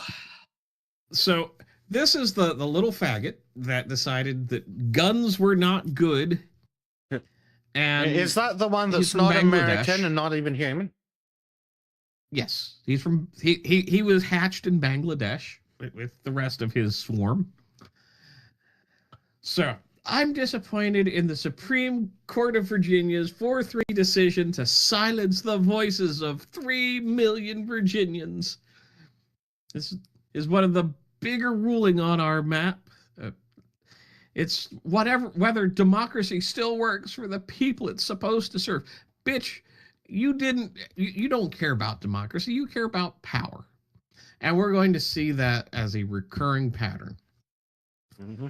So, we're seeing across the country a pattern of voter suppression and political gamesmanship designed to weaken the power of ordinary people. These dark and fragile Bangladeshis, moments in our history. We have to fight harder than ever. Yeah, no. So, one of the things that have really triggered them. Oh, okay. So, another former politician in Virginia is Ken Cuccinelli. He was Attorney General, Secretary of State at one point. Really led the charge against that. And he is definitely taking his victory lap. Well earned, by the way. Oh, yes. A little more foreshadowing with Louise Lucas. And yeah, we're gonna get to her because it'll be fun.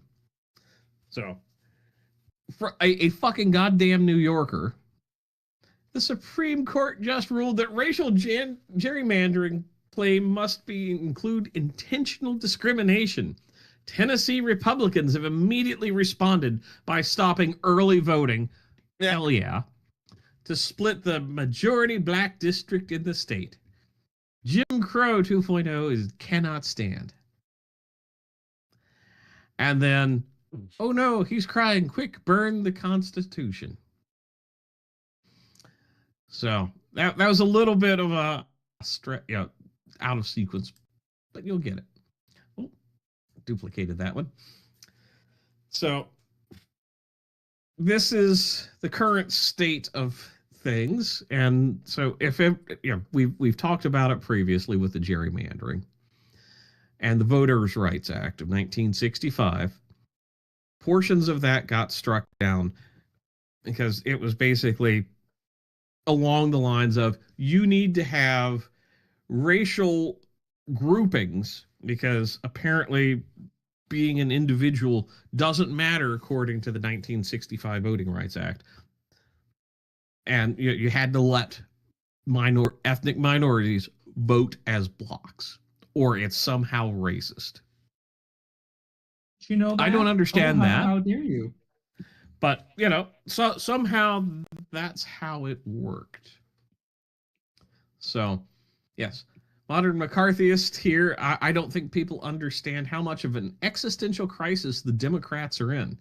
If they don't gain control of the House, Senate, and presidency, pack the Supreme Court, and re-mandate racial gerrymandering and give illegals mass amnesty by 2032, they will all but die as a competitive political party.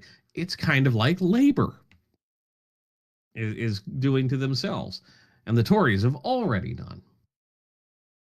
But yeah, we're moving on because it gets dumber. So, no, gotta save that one for later. So, Virginia Democrats have filed a motion with the Virginia Supreme Court asking for a stay against the ruling of, and this is where,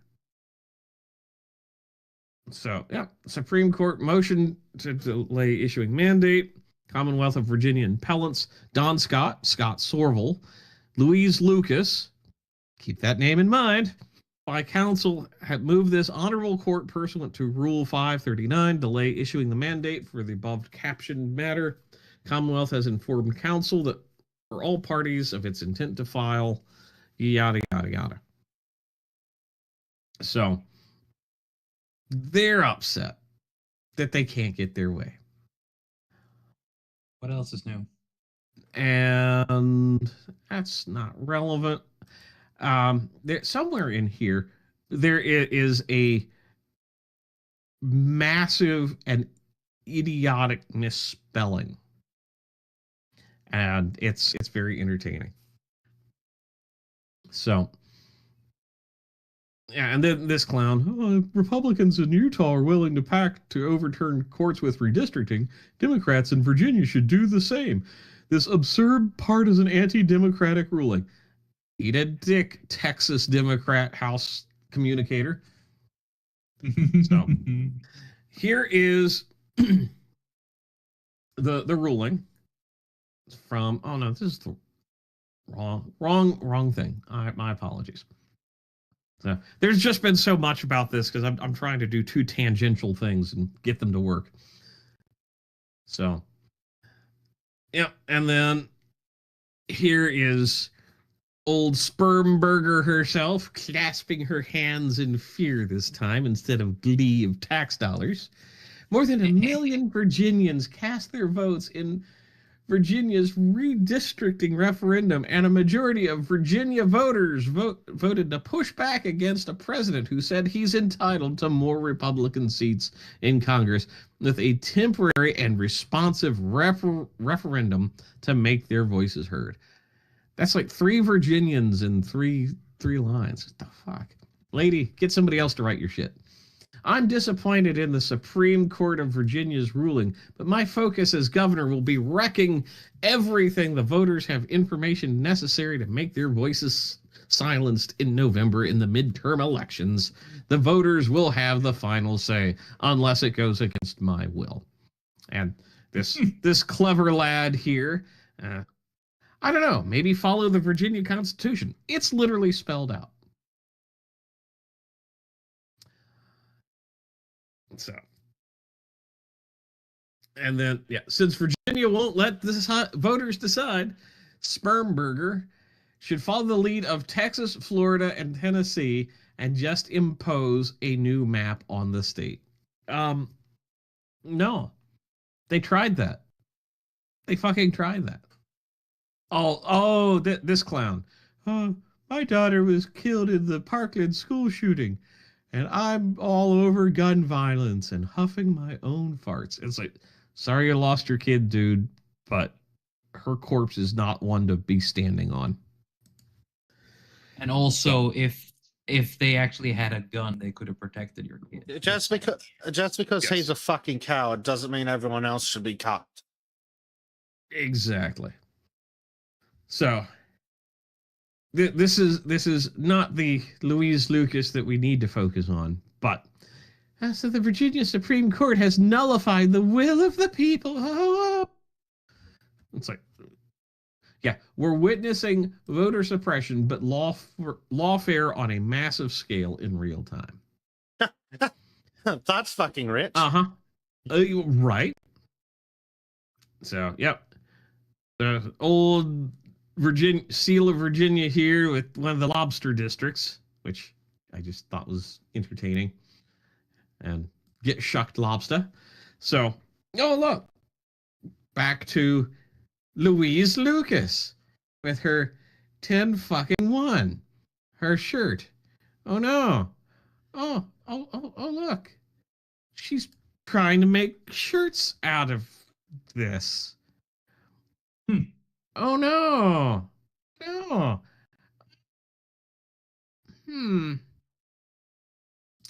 I might actually have to pull this up in a second screen to get the article.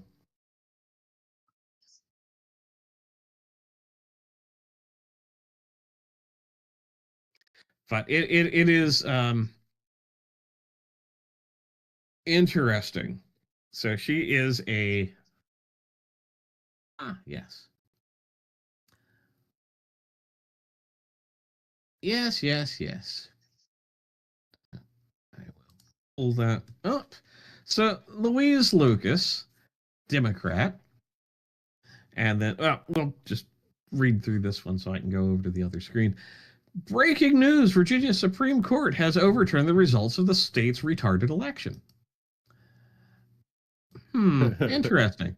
Oh, look, from NPR, a left-wing news outlet, specific around FBI search of State Senator Louise Lucas's office still unclear. Well, yeah, you don't tell them what that you're looking for, but until you find it, otherwise they'll fucking hide it. Exactly. So, yeah. Like, imagine Lucas, calling a drug dealer up a week in advance and being like, "Hey, we're gonna come and search for drugs." So, yes. So Lucas, also President Pro Tem of the Virginia State Assembly, not been charged in local or federal courts as of Thursday, but the warrant searching for her Norfolk division of the U.S. District Court is still sealed. Prosecutors want a jury that's been untainted by the exposure of information that may or may not take it to court. Jeremy Mayer, scholar, yada, yada, yada. I do agree that we normally have at least the information of the warrant's origin. So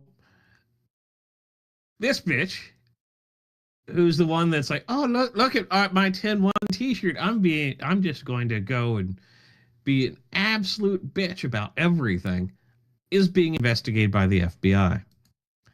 How delicious is that? So, loser senator. Oh, go ahead, Dave. Oh, no. Keep going, dude. So, old Senator Tim Kaine, the man who wrote a novel that included vaginal bananas.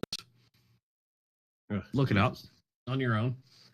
My statement on the Virginia Supreme Court. So, unlike Republican-led states that have redrawn their maps through backroom deals, the Virginia General Assembly let the people decide for themselves in a free and fair election. Well, that's just blatantly untrue because the fucking map wasn't on the ballot. No, it wasn't. If the Virginia Supreme Court had legitimate concerns about the referendum, the time to stop it would have been before 3 million Virginians cast their votes. But the court let the process move forward, and Virginia sent a message loud and clear. No, we didn't. We see the President's Trump brazen power grab in states across the country, and we won't stand for it. No, you'll grovel on your fucking knees, you fucking loser. Yep. The timing of the ruling speaks volumes. You guys set this time for the special election, you fucking retard.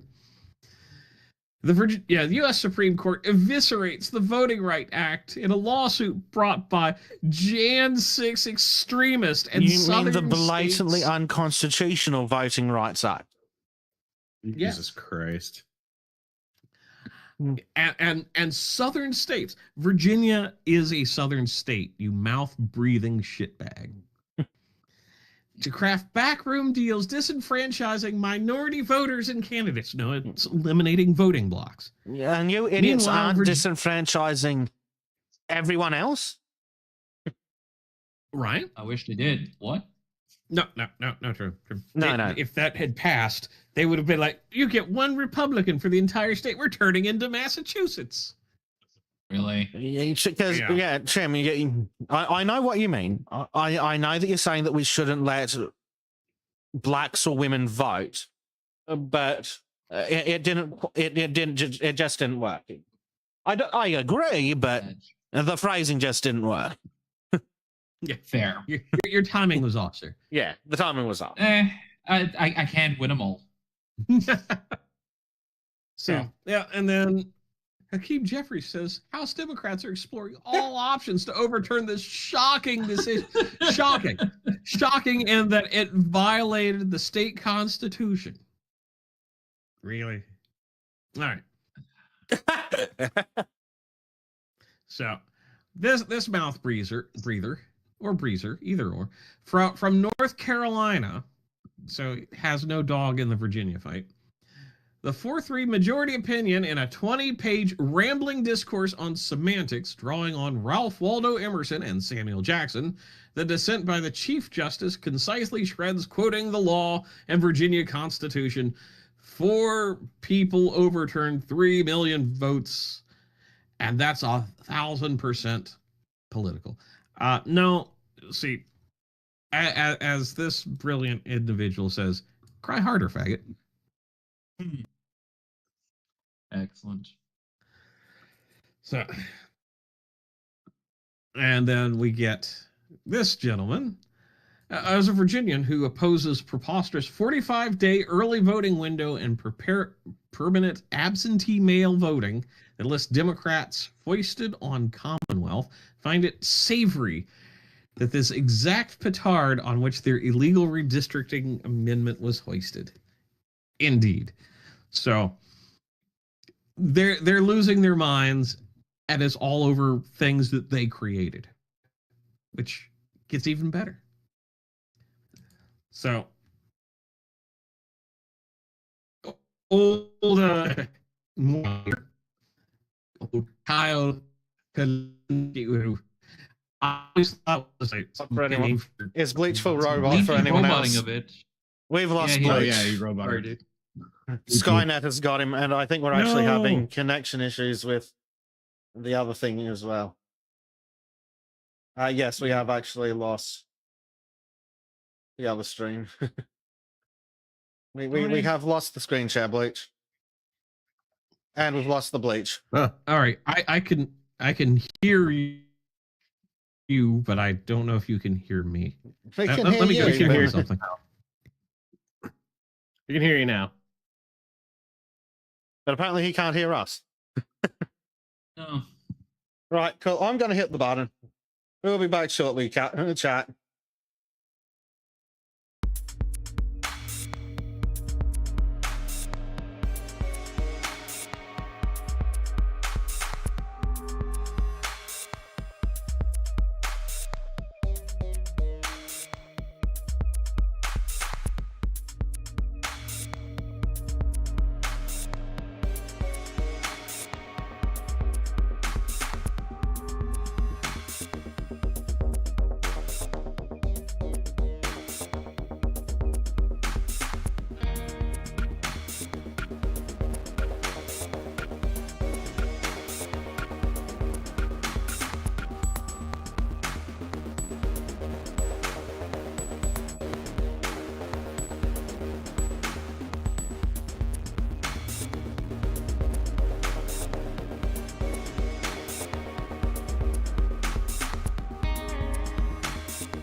Hello, everyone. We're back. Slight technical difficulties.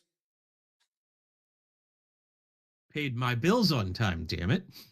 This is what happens. More fool you. That was your problem, sir. Yeah, you expect this with Comcast, unfortunately. So, anyway, and we'll actually come back to this particular one later. So, Jim Acosta, formerly of CNN, Trump gets to redraw maps in his states, but Democrats cannot do the same. What is happening to our democracy, man? It's like, come on, man. Fucking grow up, Jim. Grow the fuck up. I know he's deeply offended because Trump basically verbally pimp slaps him every time he walks into a room. Still. So, Louise Lucas, she's doing the whole she's Thanos, she's inevitable. And then we get Iron Trump. Yeah. Mm-hmm. Suck it. Suck it, bitch. All right, so this is Democrats with their Project 2029, and that's actually for my personal perusing later.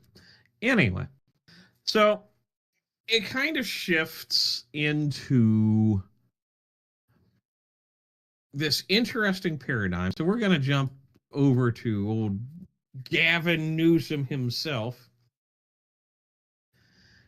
And the rhetorical methodology is become very interesting. So, Gav here. Confederate states are rushing through rigged maps to erase black districts off the. If that doesn't make it angry, it should. The irony is, in Virginia, we can actually jump back to the starting map. There were historical black districts down in this. Maybe my cursor is visible, maybe not. But where number 4, 5, and 2 were, those are historic black voting districts in Virginia. They're gone under this redistricting idea. So, again, selective outrage by old Gav. So, yeah, redrawing it. It's like, I'm not even going to judge it because one, it's like I'm good with the changes because I think some of these changes do need to happen. And yeah, I'm okay with that. But again, my emphasis here, and I'm sure everyone's caught the theme, Confederate states. So you notice also, one of the biggest Confederate states, Virginia, is not included on his little map, nor Texas, nor Arkansas, for that matter. So he doesn't even know his historical geography. So, and then Attorney J. Jones. Today, the Supreme Court of Virginia has chosen to put politics over the rule of law by issuing a ruling that overturns the 21st special election. The irony of this should not be lost on anyone.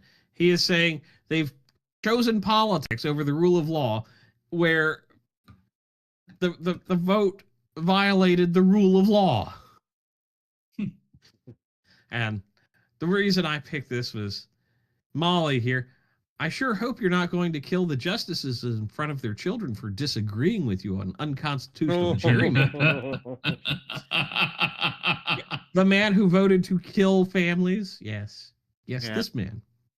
So this is kind of like the beginning of the unhinged nature of things.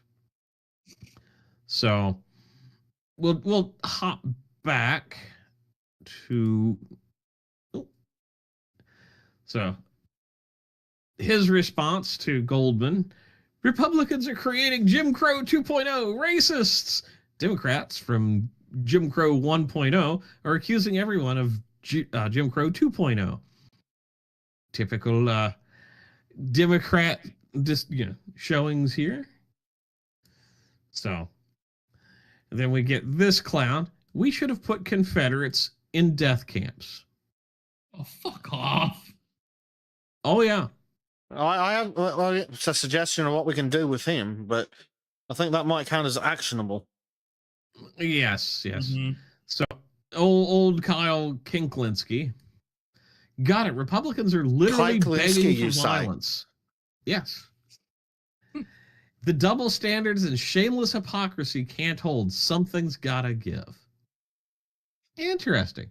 Literally begging for violence by saying, have the state constitution be the supreme rule of law.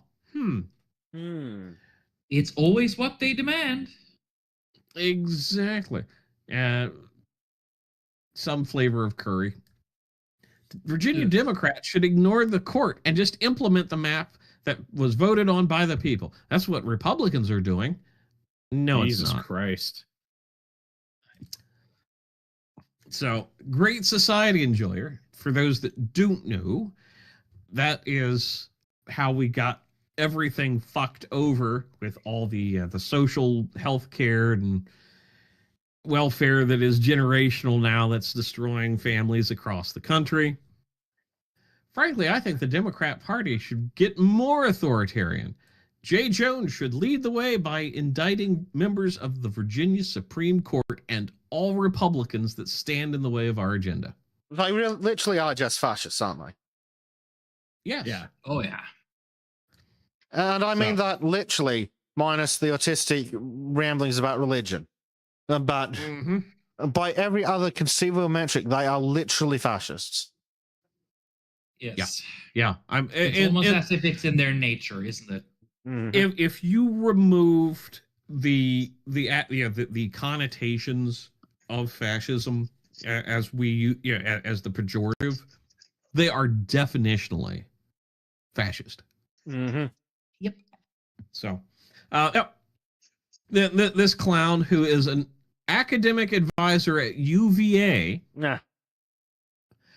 Fuck the midterms, go to war with the court or resign. Hell, totally non-actionable.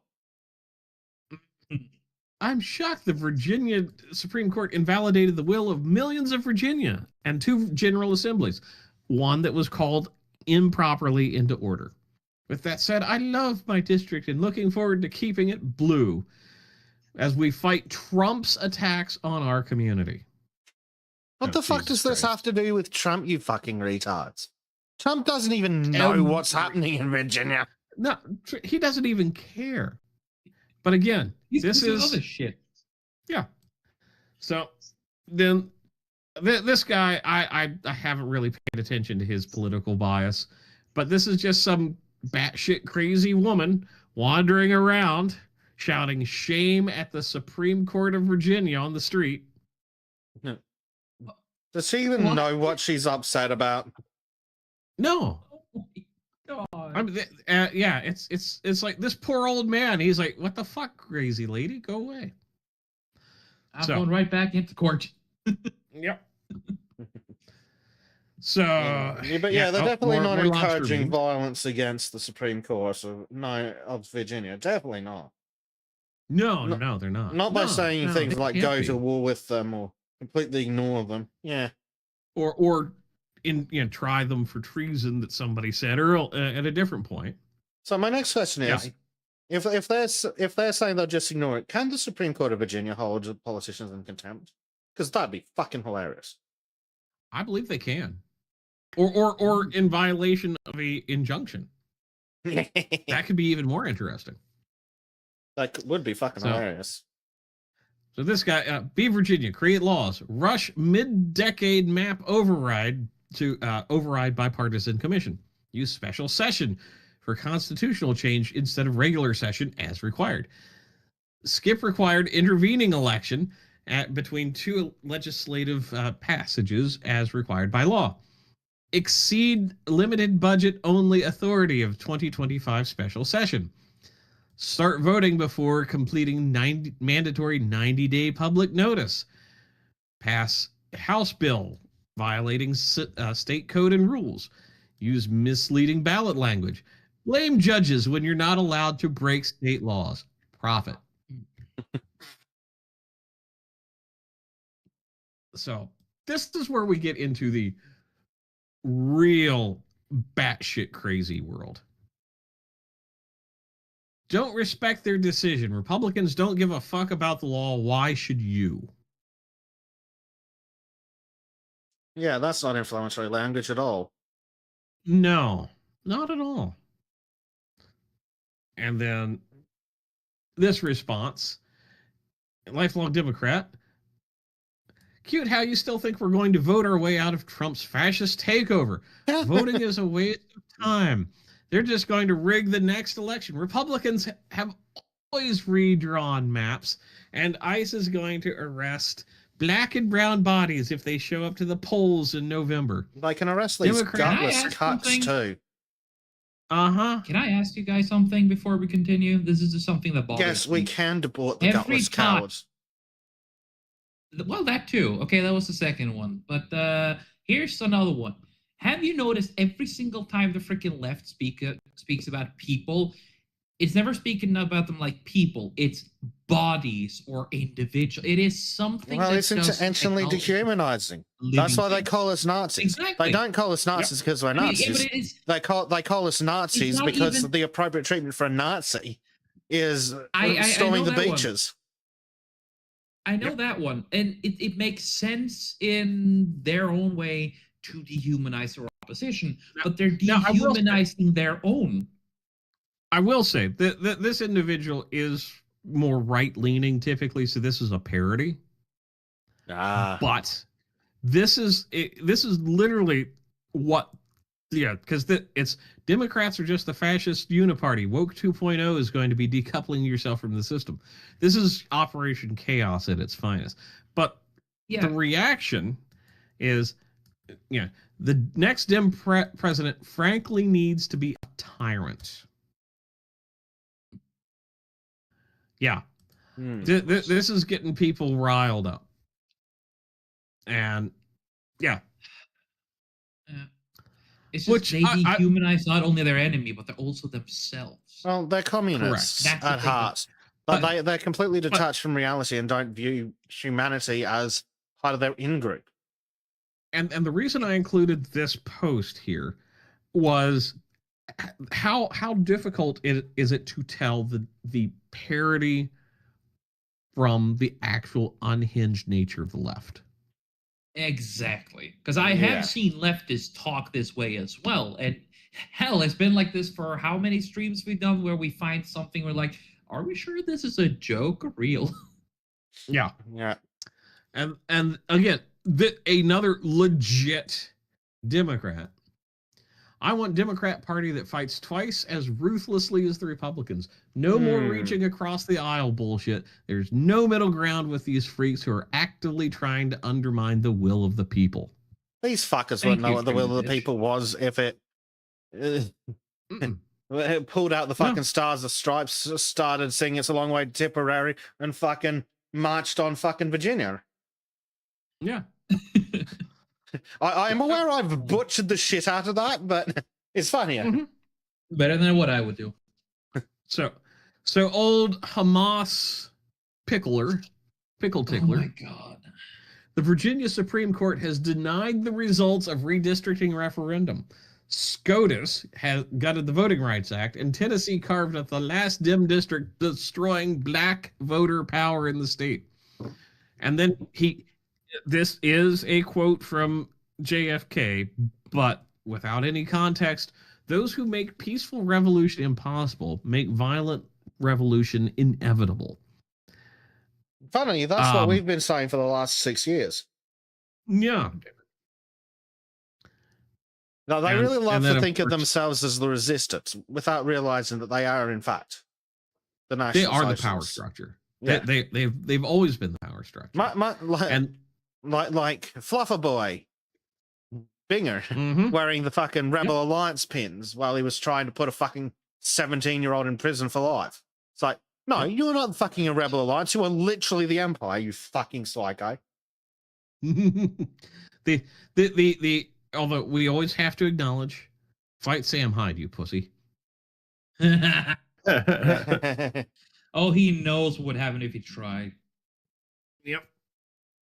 So this is again where it gets even further off the rails. Remember the Gavin Newsom Confederacy comment? The genocide so this clown who is seen on CNN and NBC. Not by anyone with standards. Yeah. Allowing Confederates and their lineage to survive was a mistake, he claims. Oh, fuck off. The genocide you fantasize logistically and technologically was impossible in the 19th century. If you tried it, you'd have sparked a Vietnam-style guerrilla war that would have turned the United States into Mexico. And this is true. So, remember, the South did not want to end segregation or slavery. They did not want to give black people constitutional right to vote. They were forced to. They're going back to the 1940s, and they will segregate schools again. They've been trying to go back to this. There's been black movements for decades about segregation, self-segregation. So retards like this are just pissing in the wind.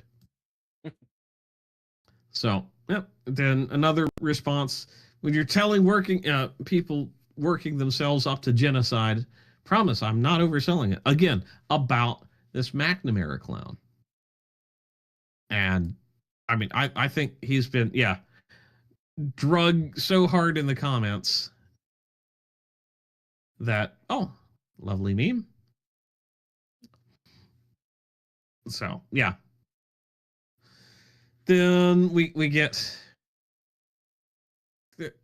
I think this is for like a member of staff for Nancy Pelosi. The president and Republicans failed the American people, and they know it. They're trying to rig the election in their favor. Well, conveniently, you're an American. Mm-hmm. So, yeah. And then impeach and arrest every justice. From this Totally not fascist behavior. No. Not at all. And then this one. I, for one, think the Democrats should simply ignore the Supreme Court ruling based in Canada. I, for one, I think that the Supreme Court should arrest, held in contempt, anyone who tries. Yep. That would be fun. So, yep. We should have genocided the Confederates. Sherman gets exonerated more and more every day. Every Confederate traitor should have been executed. We wouldn't be living through the South's revenge right now if the Confederacy was thoroughly destroyed. No, you would have immediately collapsed and you'd all be speaking Spanish. And not under Mexico. You'd be speaking Spanish under Spain, which is a fight worse than death. Have you seen the shit they've done in Spain? It's fucking pain. Yeah. But no, like legitimately, if they'd fucking genocide the South, they would have lost the fucking fight with the Spanish. So, well, we'll get into that towards the end. And then this guy, thus eliminating the Democrat Party. Interesting proposal. Please continue. Typical Democrat moves right to genocide if they don't get their way. Yeah. Yeah, they're all very murderous. That's the only thing you understand. Yep. Yeah, because they bug people. And on that cheery note, I gotta bounce, gents. All right.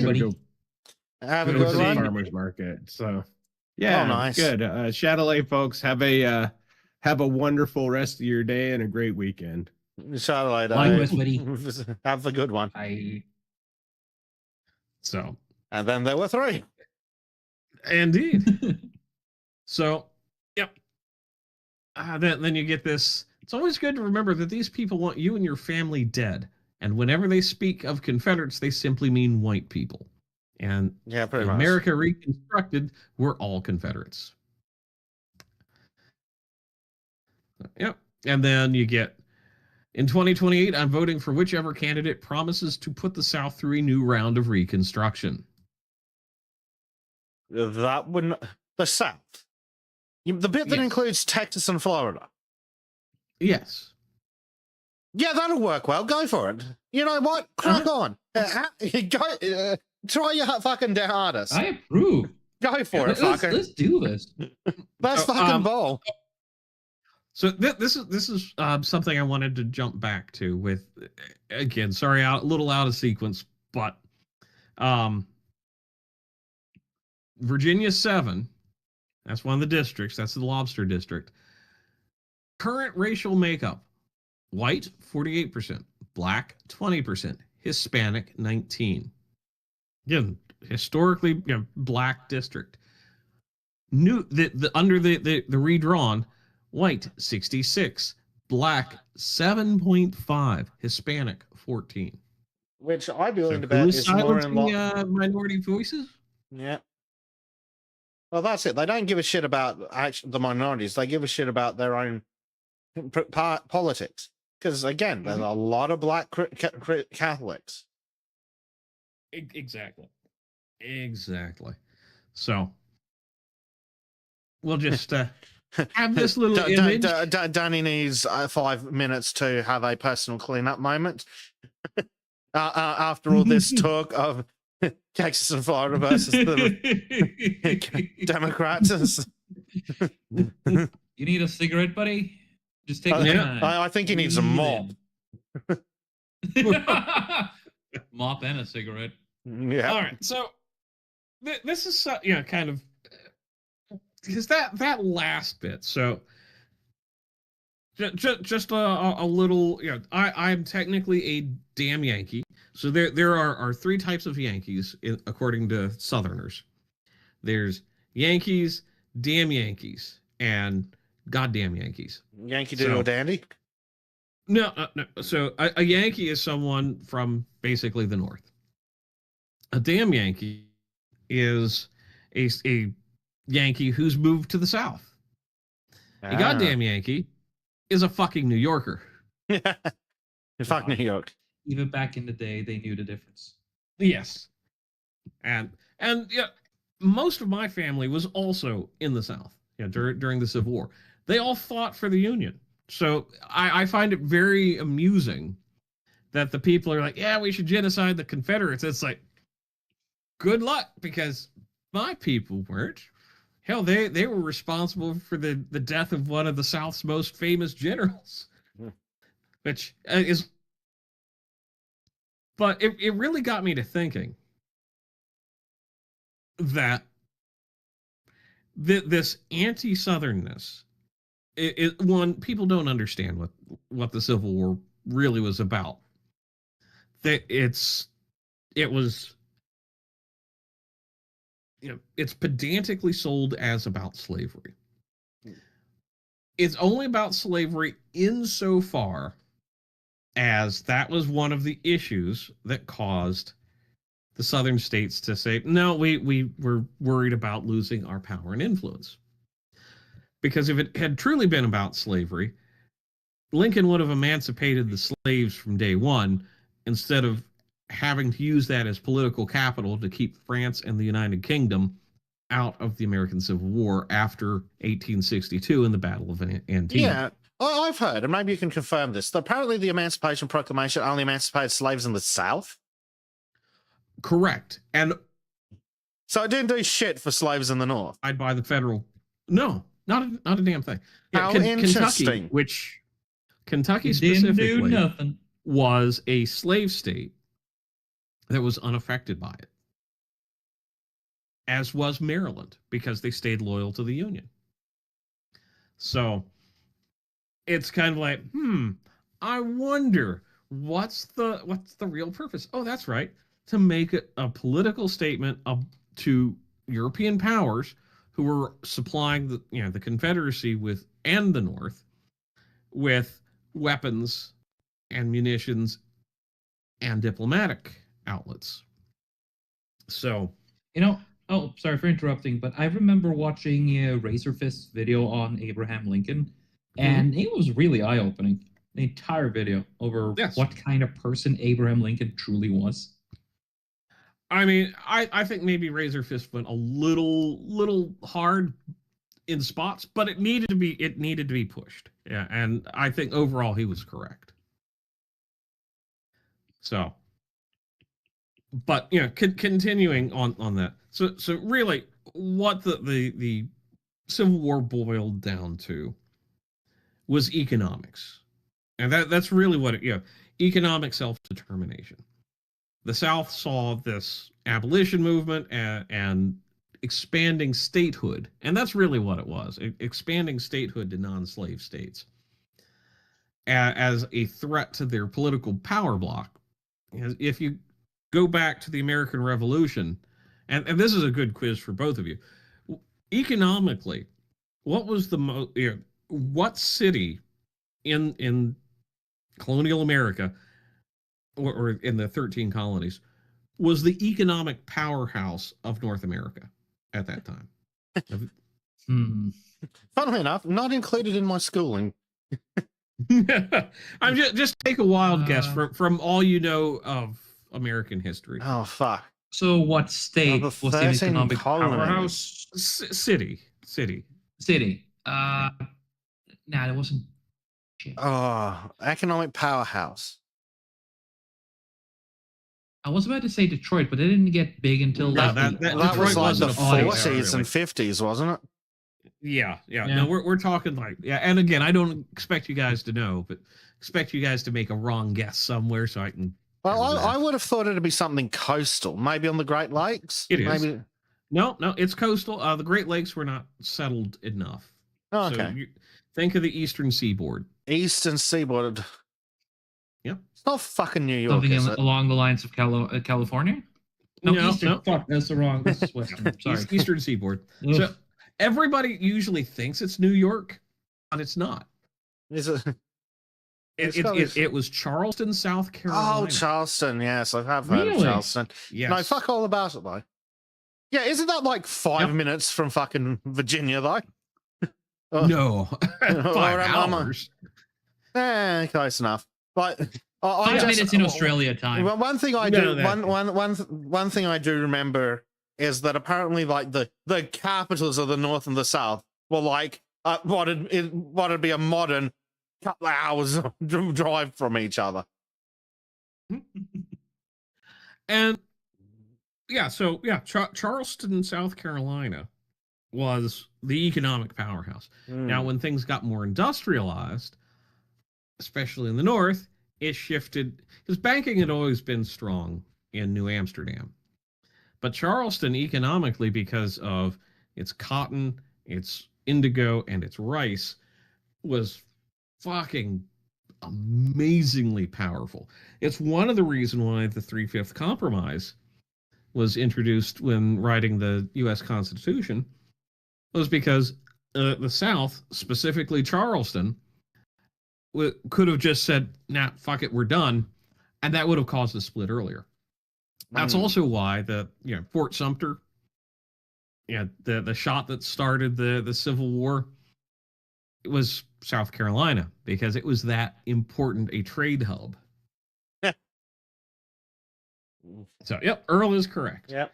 So when, and after, the march to the sea under Sherman, all the retards are like, oh, he really just took it to the South. It's like, he had to. The South would have hung on without the march to the sea. With the fall of Atlanta and, the Scout, because really the only place that they really avenged themselves was in Charleston. So take that for what it is. And Sherman really, they always want to portray Sherman as hating the Southerners. He didn't really. He actually had quite a bit of a love for the culture, but he was a Unionist first and just did his job. Because you never hear him jerking himself off in his memoirs about burning the South. It was more like, yep, we had to do it. I would like to share another random thing I know about the American Civil War. The Pinkerton Detective Agency, fucking retards. Yes. So really, really shit at gathering military intelligence. Can't count.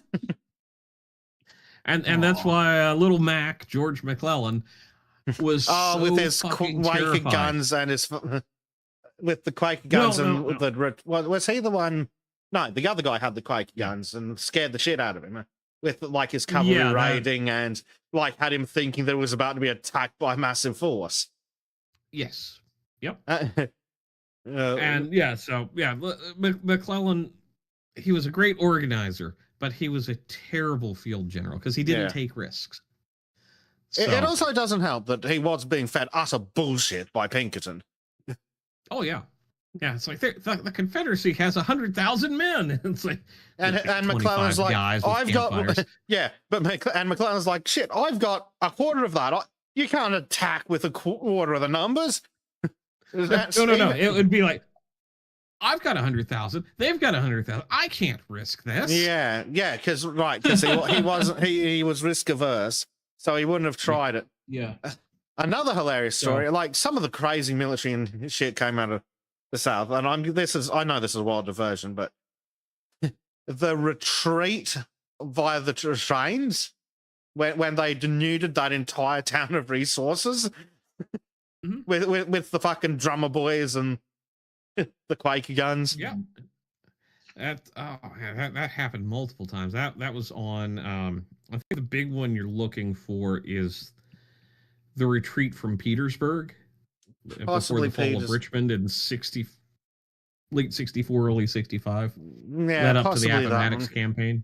Because the story to him is fucking hilarious. So this guy knows he's going to get steamrolled. Yeah.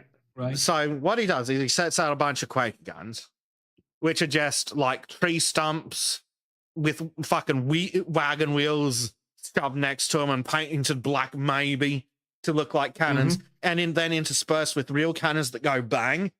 So you've got a whole bunch of fake guns, and then you got like one real gun per 10 or 20 fake guns. So the real gun goes bang, and then you move it to the other end of the line, and it goes bang again. And the Pinkertons are a bunch of fucking idiots half a mile away going, oh, I count 10,000 guns, and they're all going off. I don't think they thought there were quite that many guns, but yeah, they're like, there's thousands of guns, and they're all going off. They're definitely real because the firing's coming from a bunch of different places. And then they had poor fucking drummer boys lighting like fucking 100 fires each at night, so that when the spies are looking, there's 10,000 campfires. Each one of those will have like 10 dudes attached to it. I mean, it really was amazing, some of the tactics. Then, actually, the cool thing is, some of the early tactics developed more by the South and some of the Western theater armies that would later get adopted by European militaries. The Franco-Prussian War was a direct development tactically from the American Civil War. Yeah. One of the other fun stories from this retreat team, like they've got all these diversions to make them think that there's more troops, so they don't attack immediately. They hold and build up stuff. While they're doing that, there's a train line into the town. So that train after train keeps coming into the town, and the band and people cheering, woo! And then the trains leave. Problem is, the arriving trains were empty. The leaving trains were full of the injured and supplies. Yep. So people watching from like the hill half a mile away or a mile away are like, holy shit, they keep getting trainload after trainload of new troops, not realizing that once the band stops playing and the cheering stops, they're loading injured and supplies onto the train, and then they fuck off. And eventually, by the time these cunts wander into the town, it's completely fucking empty, and there's not even anything to loot. Yeah. Oh, that is glorious. If I remember right, that is the Appomattox campaign. I can't remember. Which was the final campaign of the war. Huh. I have a question, by the way. Is it true that it was the South that used the first submarine in warfare?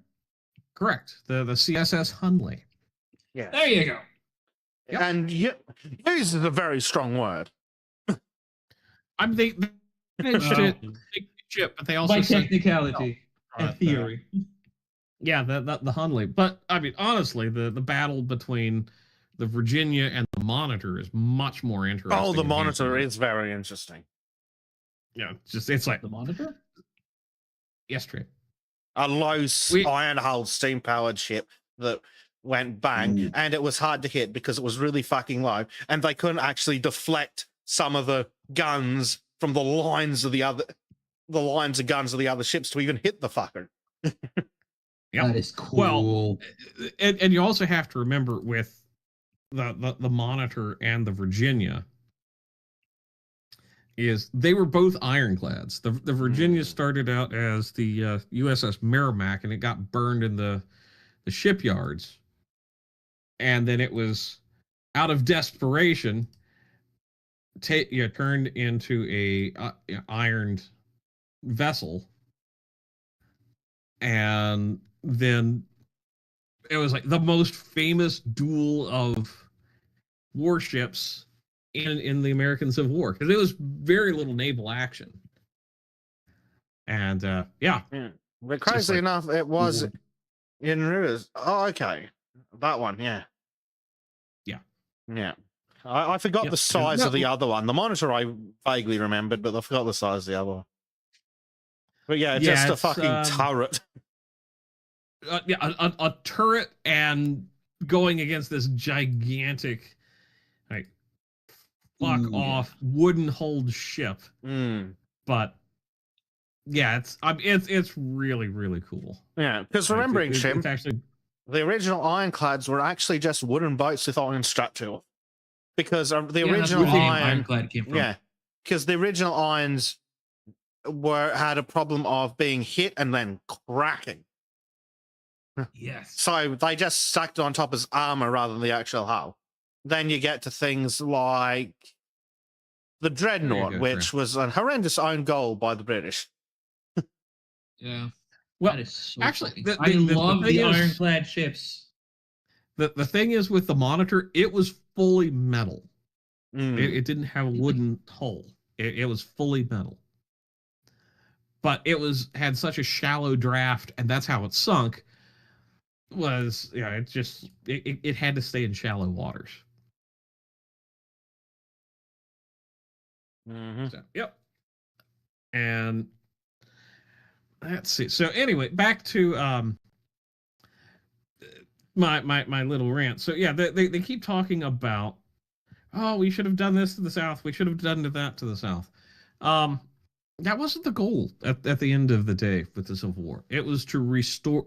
Yeah, Lincoln himself said it was to restore the Union. And so this is surrender at Appomattox.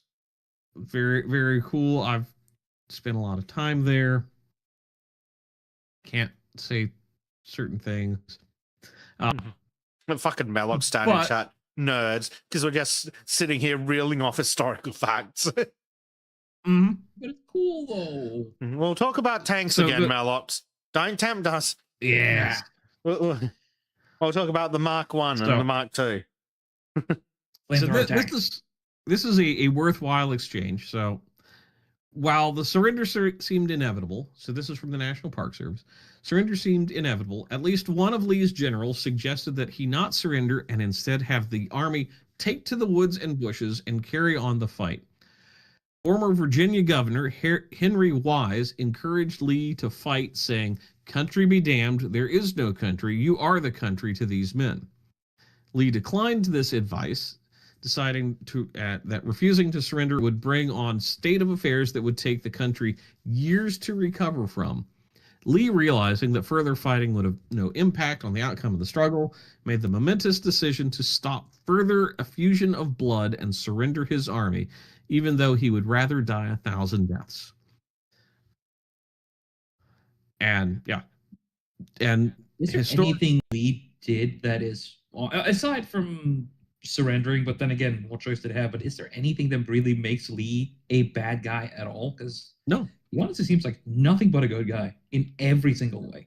He was a most honorable man.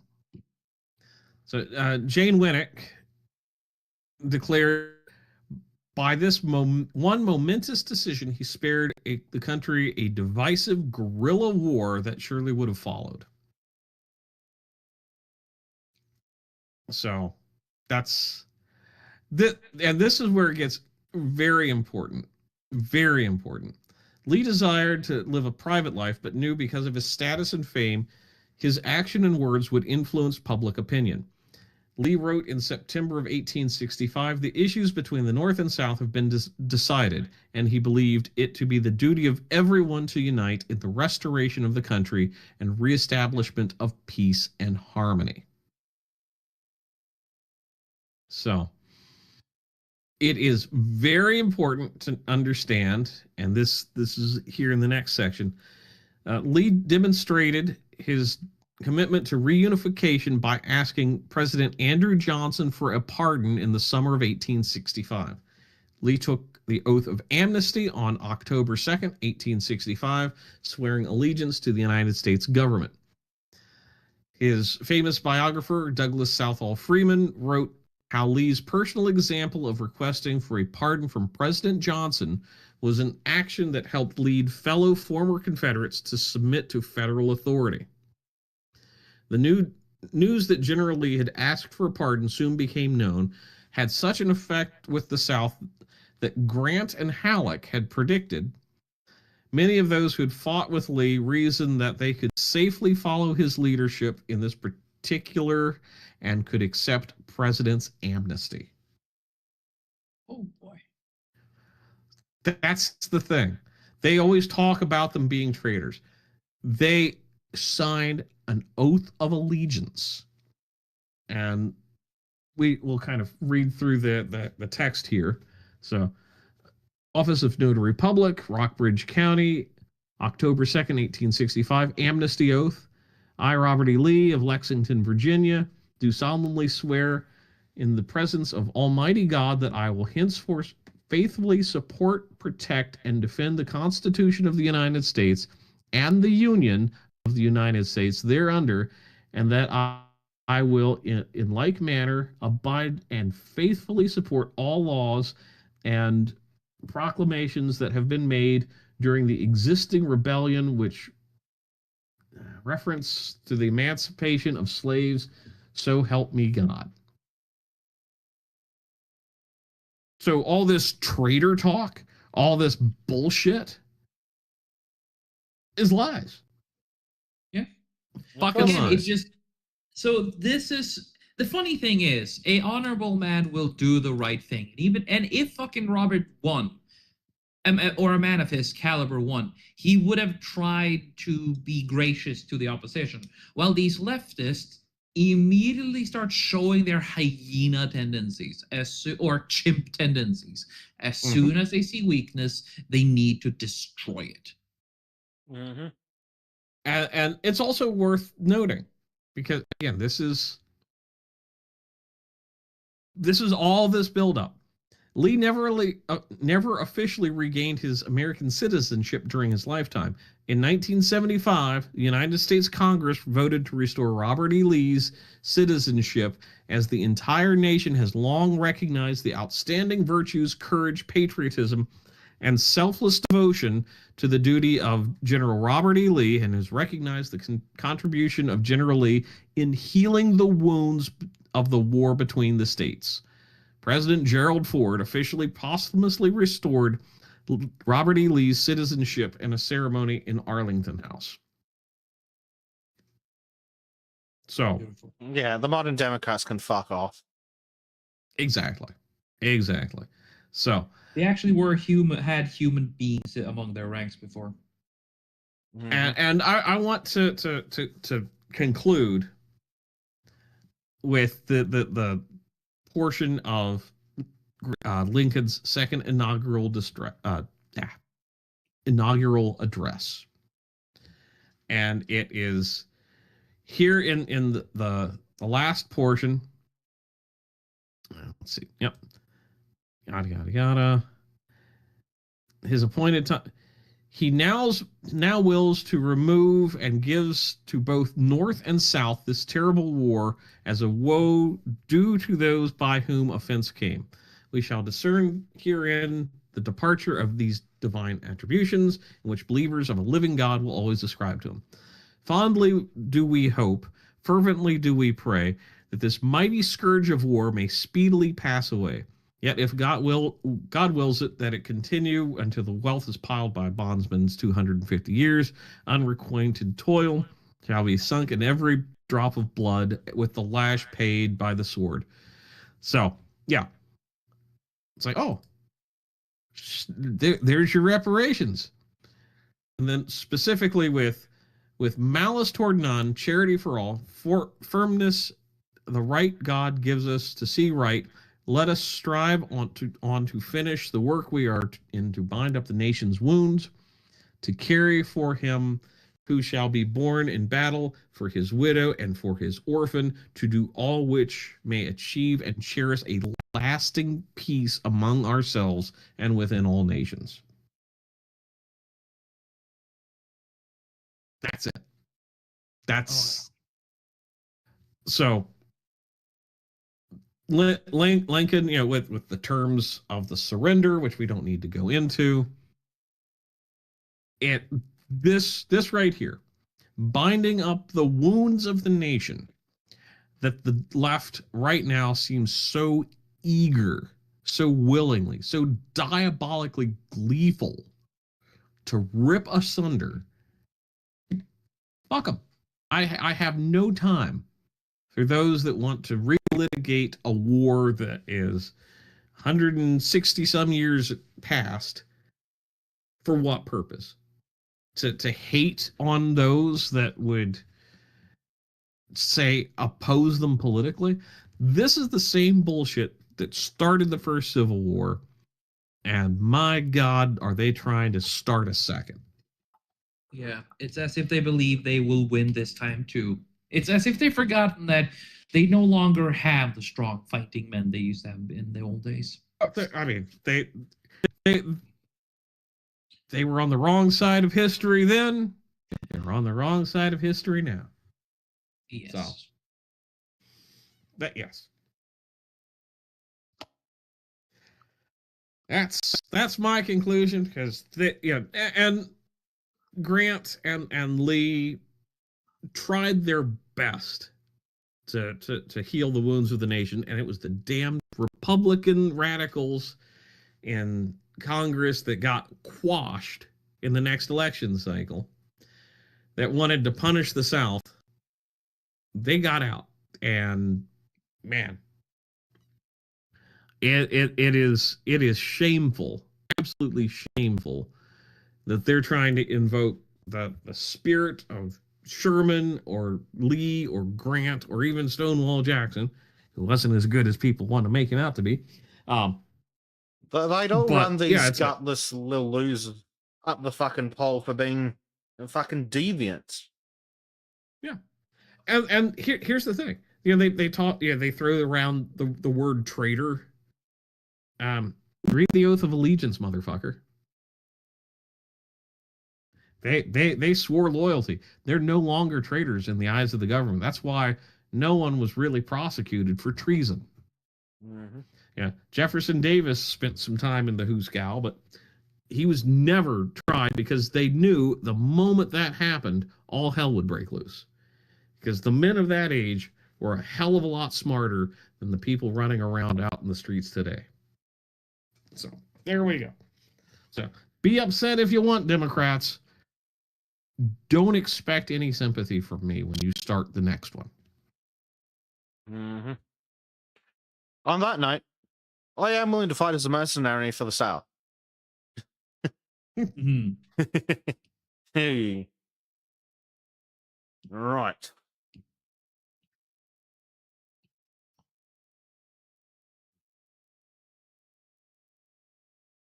Oh, does that bring us to the end of that one, Bleach?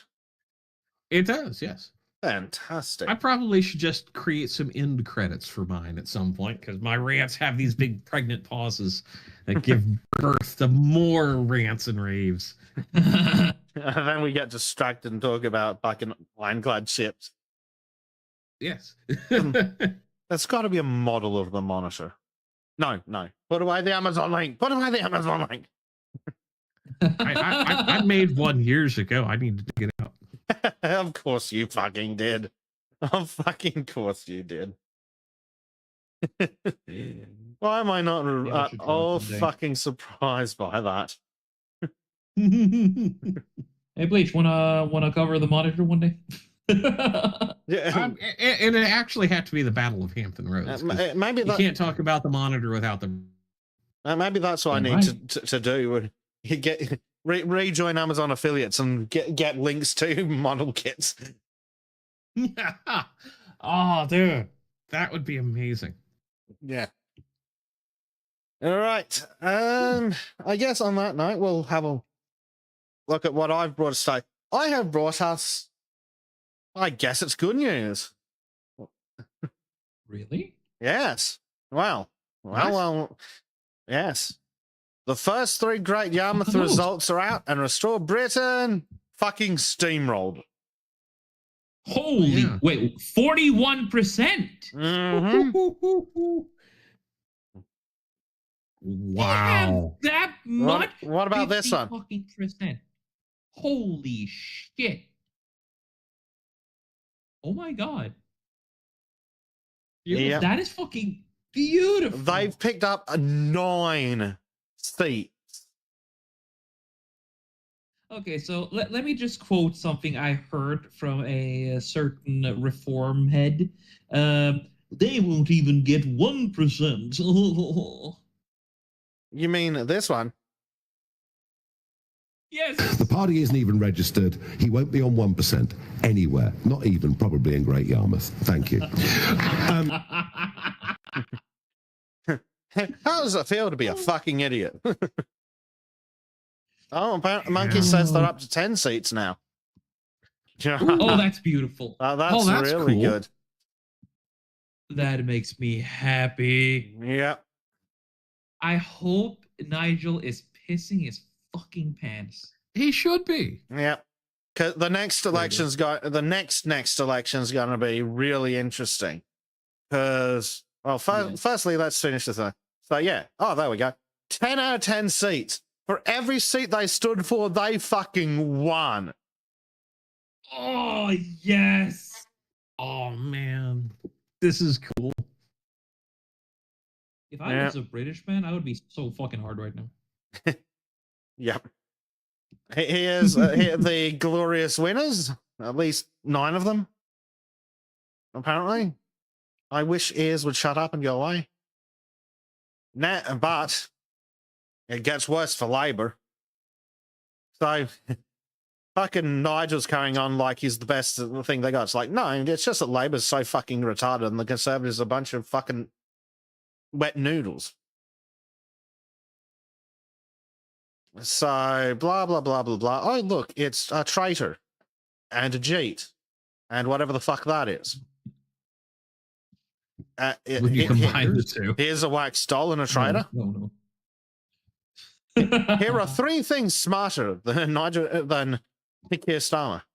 Here are 3 things There, that there Poop might be thinks a smart. 4th one. Yeah.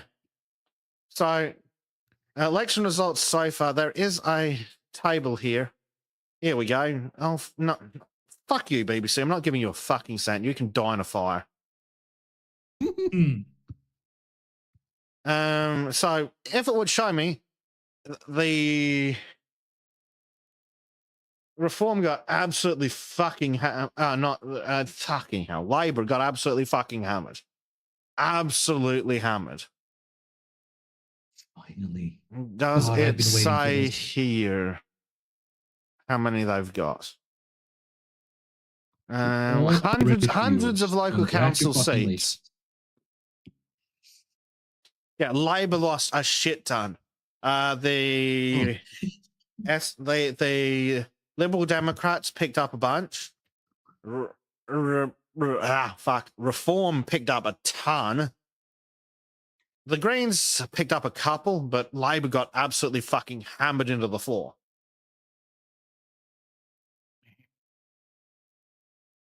Absolutely fucking hammered. Nice of them to not include any fucking charts in that article, but yeah. Reform absolutely hammered Labor, and it would be nice to see Restore get up and absolutely fucking floor them too. Because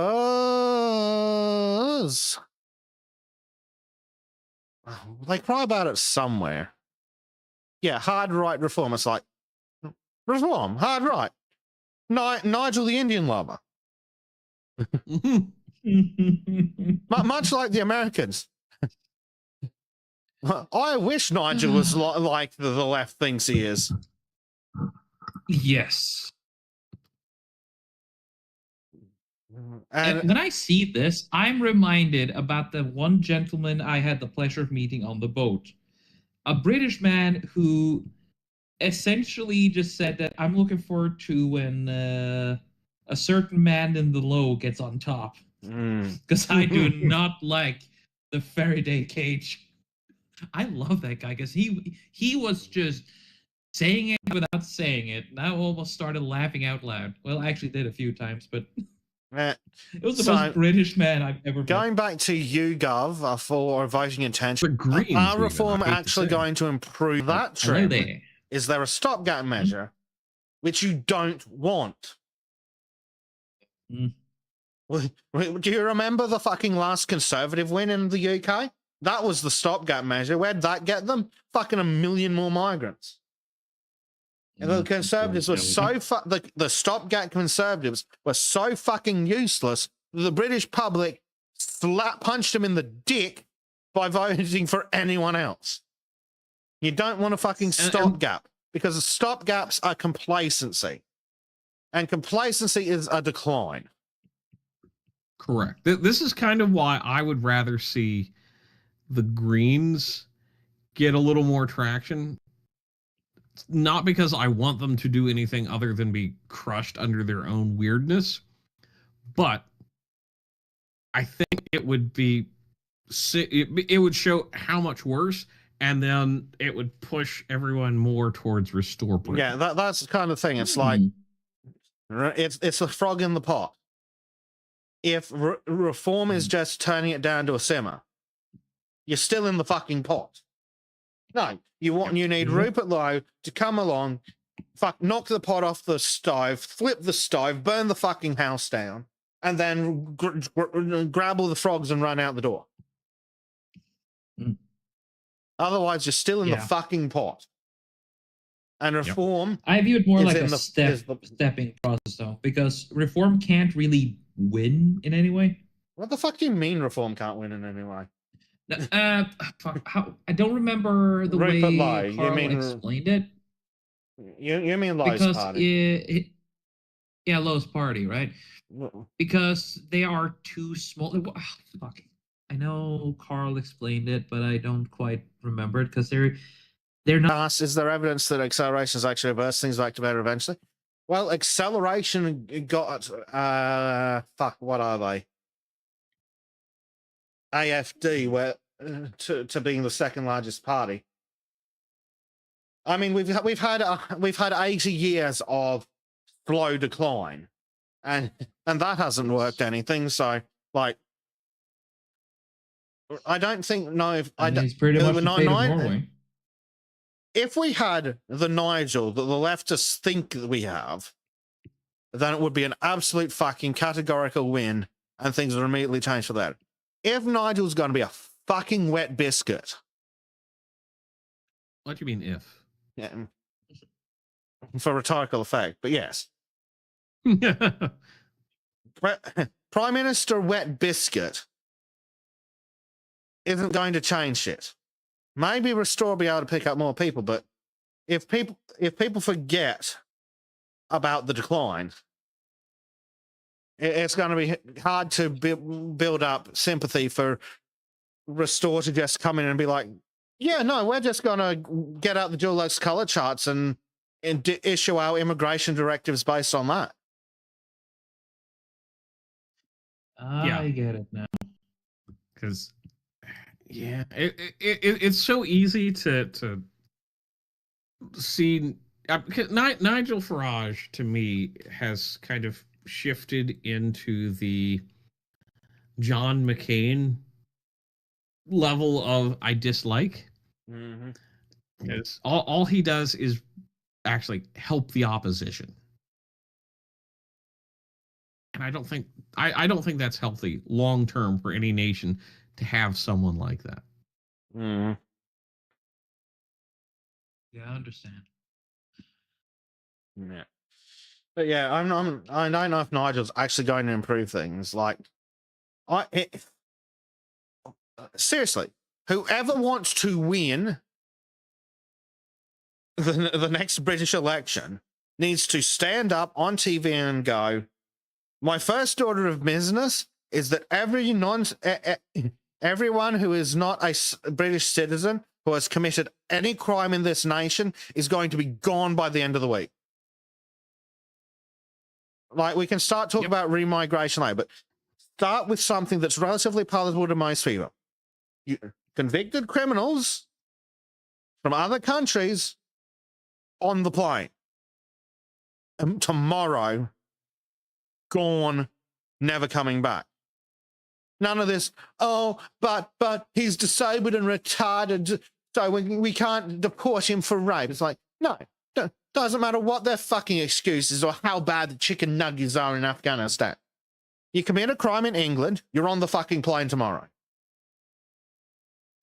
There you go. That anyone who does that will win the next fucking option. election. Me too, Trim, but we can't talk about that on YouTube. I was talking about they could work. We don't want them at all. It is far cheaper for the British public the second a foreign national commits a crime on the plane. Yep. The fertilizer does a lot of work too. Just saying. That too, but no, like, think of it purely fiscally, Trim, and also think about it as what is palatable to the average Joe on the street. It's what? Less than £1,000 to fly commercially to basically anywhere in the world. About £1,000 on a super cheap flight. And I'm sure you can knock it down even cheaper when you're not worried about leg space, and it's how much weight can a C-130 hold? It depends. Are they standing or are they sitting? Jenga. No. Tetris. Exactly. Human Jenga is the best Jenga. Not Jenga, the other game. Tetris. They're Tetris. But no, that's the simplest and easiest start. The second anyone gets convicted of a crime who's a foreign national, gone forever. And I mean a real crime, not these gay speech crimes. Shoplifting, deported forever. Rape, hung. Wait, that's not a deportation. Well, that's a different policy position. That's for later. No. You deported from life. You deport the body. Yes. Yes. And then build a family. Yeah. But like the most palatable to the average Joe sensible position is you're convicted of a crime, you're on the plane the next day. And if fucking Pakistan's like, oh, but they renounce their citizenship by tearing out their passports.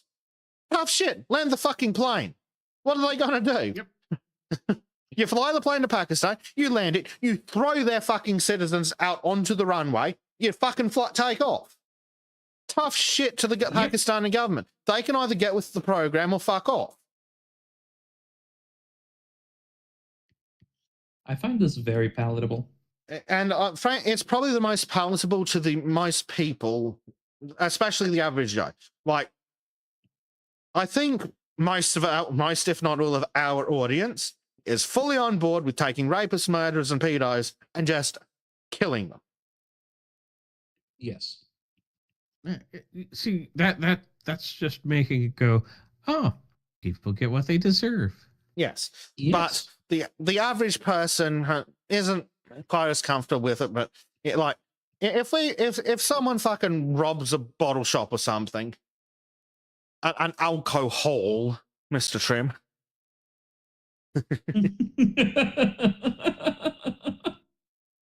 God damn it.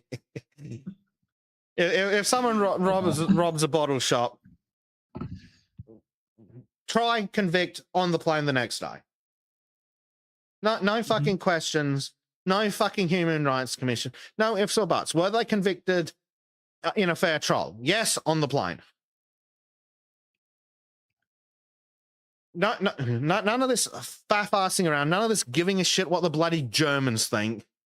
Get convicted on the plane the next day. If your family doesn't like it, if your family doesn't want to be separated, they can get on the plane too. We'll pay for their tickets. It's not a problem. Because we're fucking paying for their families anyway. Yep. So yeah, and that is probably the most palatable, immediate option for most people.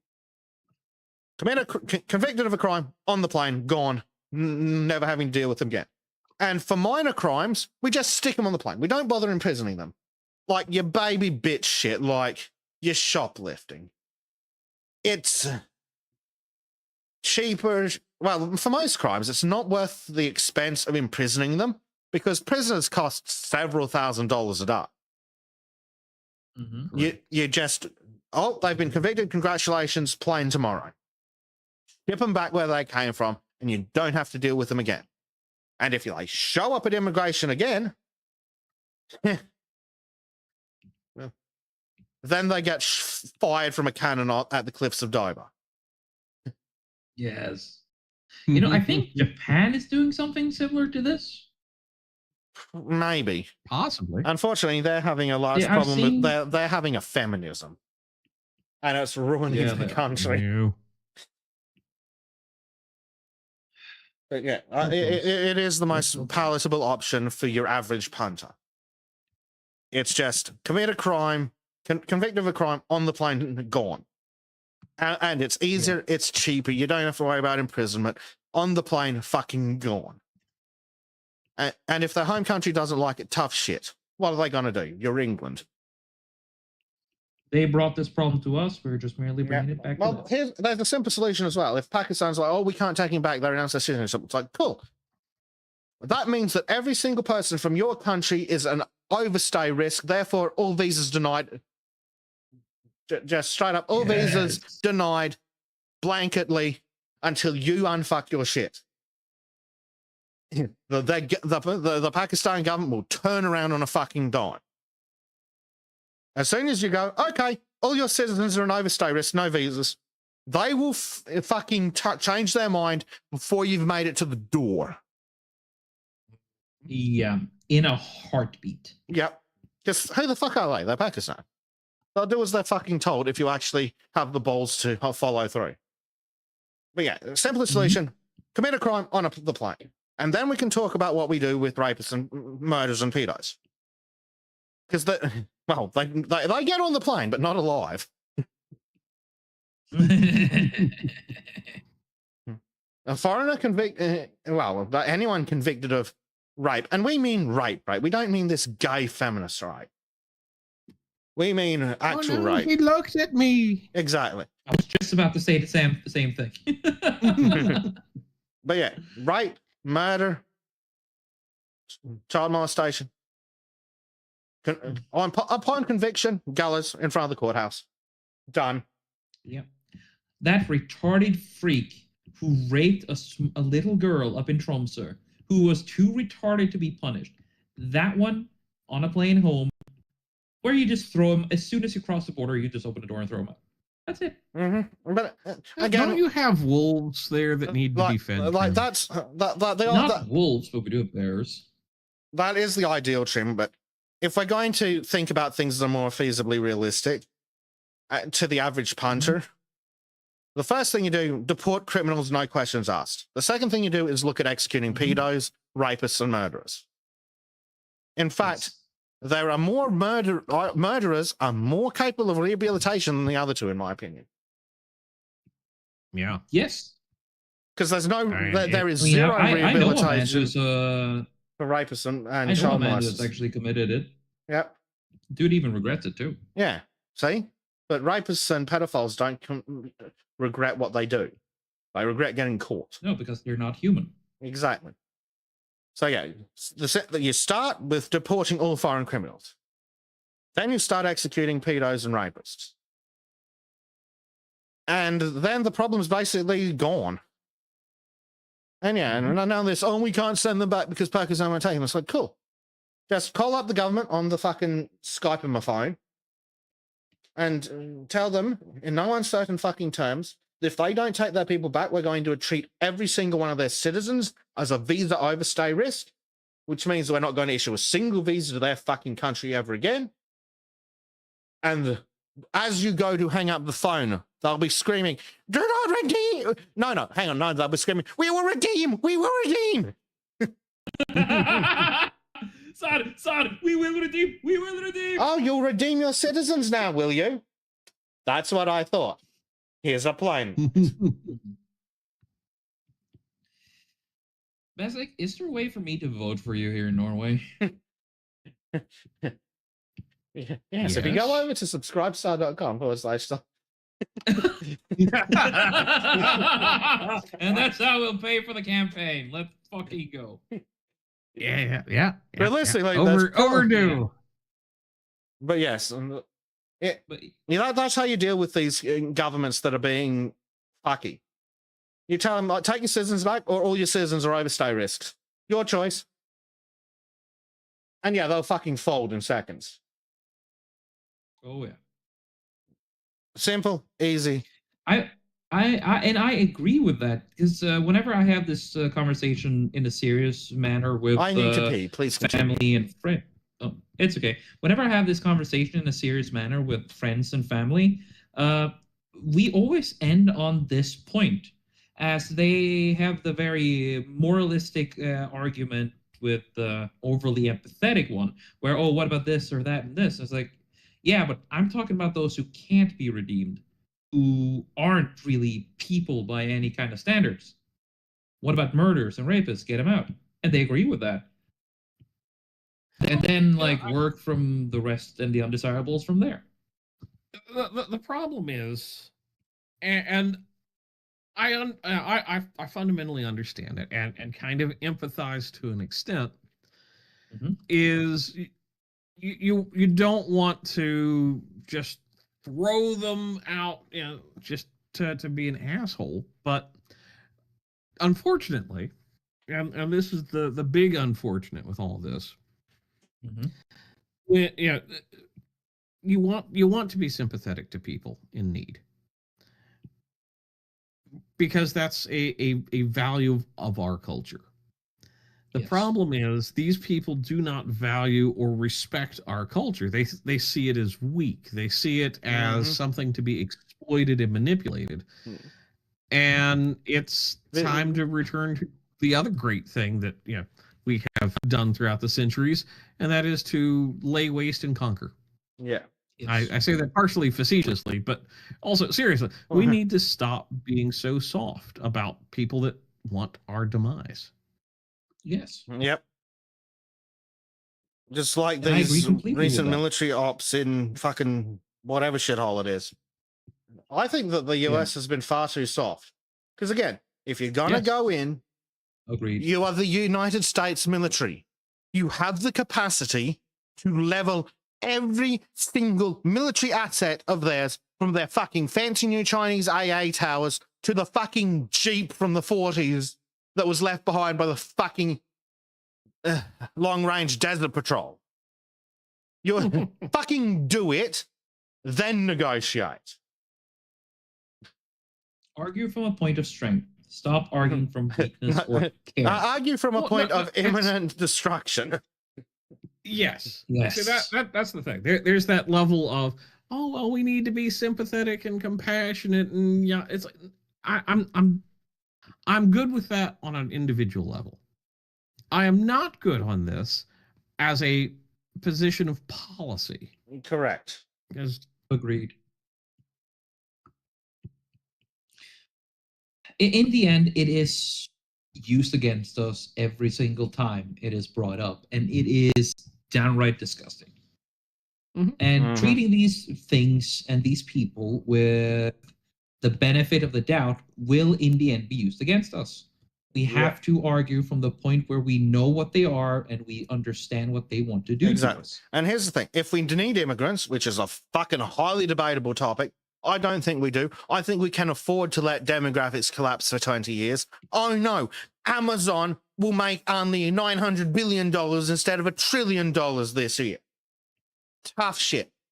Oh, but you need 200,000 immigrants to make up the lack of births. It's like, that's fucking nothing.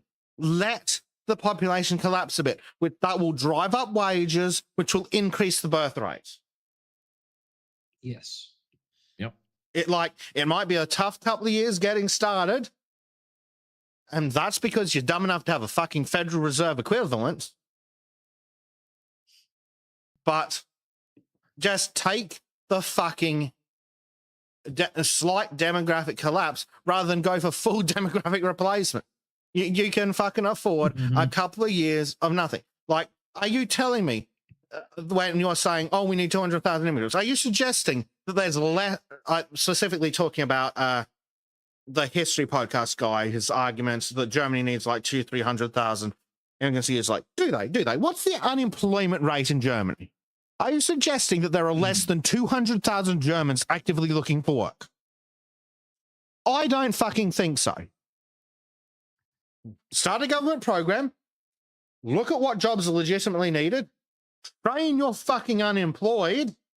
Like, you can even do a design. You can do it as something similar to the Australian HEX system. You can go, we are going to put you on this course, and it's going to be an interest-free loan, and you'll only pay it back in tax once you start earning some number. You'll pay like 1% higher tax until it's paid off once you start earning over fucking $60,000 or something. Piece of piss. Do that. Problem will solve itself in like 5 years.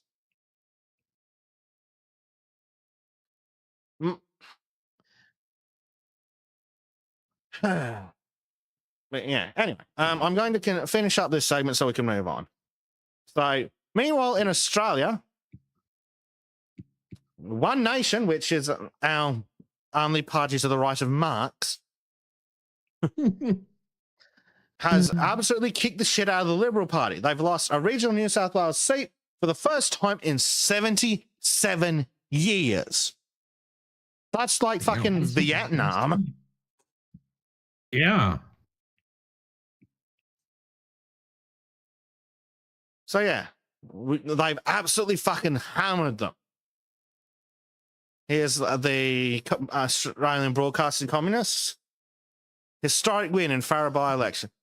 And why is One Nation winning? Because they're the only fucking one talking to the working and lower middle classes.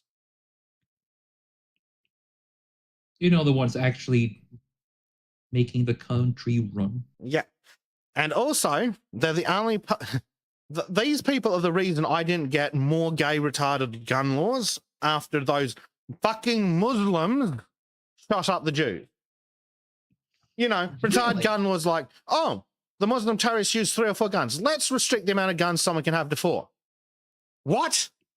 That doesn't even make sense by your fucking standards of gun control, you fucking retards. Like, if you're worried that the terrorists had 3 or 4 guns, then why the fuck are you saying the limit to 4? Which wouldn't have stopped the fucking problem, would it? No. Meanwhile, up here in Queensland, we had fuck all changes where you basically got, oh, non-citizens except New Zealanders can't have guns. And it's like, I mean, it's a bit gay, but it beats what the southern states are getting. And why is my state not getting this shit? Because we are the seat of the One Nation Party. They have a lot of power in Queensland. They have the government scared. So we didn't get the stupid laws. And funnily enough, we haven't had any terror attacks. Oh, that's crazy. Yeah. And yeah, we're coming for those other seats. Yes. Please win lots of seats. Throw out the communists. Dominate. Fine. Yeah. I don't really know if I have anything else to add to that. Which makes it a rather short segment, I think. Damn. Yeah. Happens. You okay, dude? Yeah. Well, there's really not much to talk about in it. It's just, here are some numbers. Here's who won. The communists can suck a dick. Actually, I say this not last week. Did rant about immigration for a little bit, so. Well, looking at the time, yeah, it's probably about time to go to Shim Saban, and then we can meme on schedule. Yep, I'm gonna do. It's a bit of a double one. One is me going to gloat a little bit, and then we're gonna go right to the quiz. All right. Cool. I think I have the right thing on screen. You are. Is it wiggling? So I have no idea. I think. Let me. All right. So. Yes, Jim.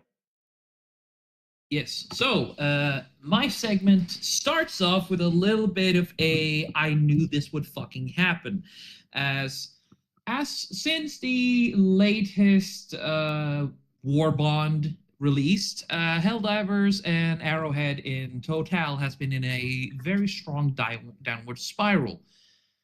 They were in a very positive. You could say their reviews were very positive.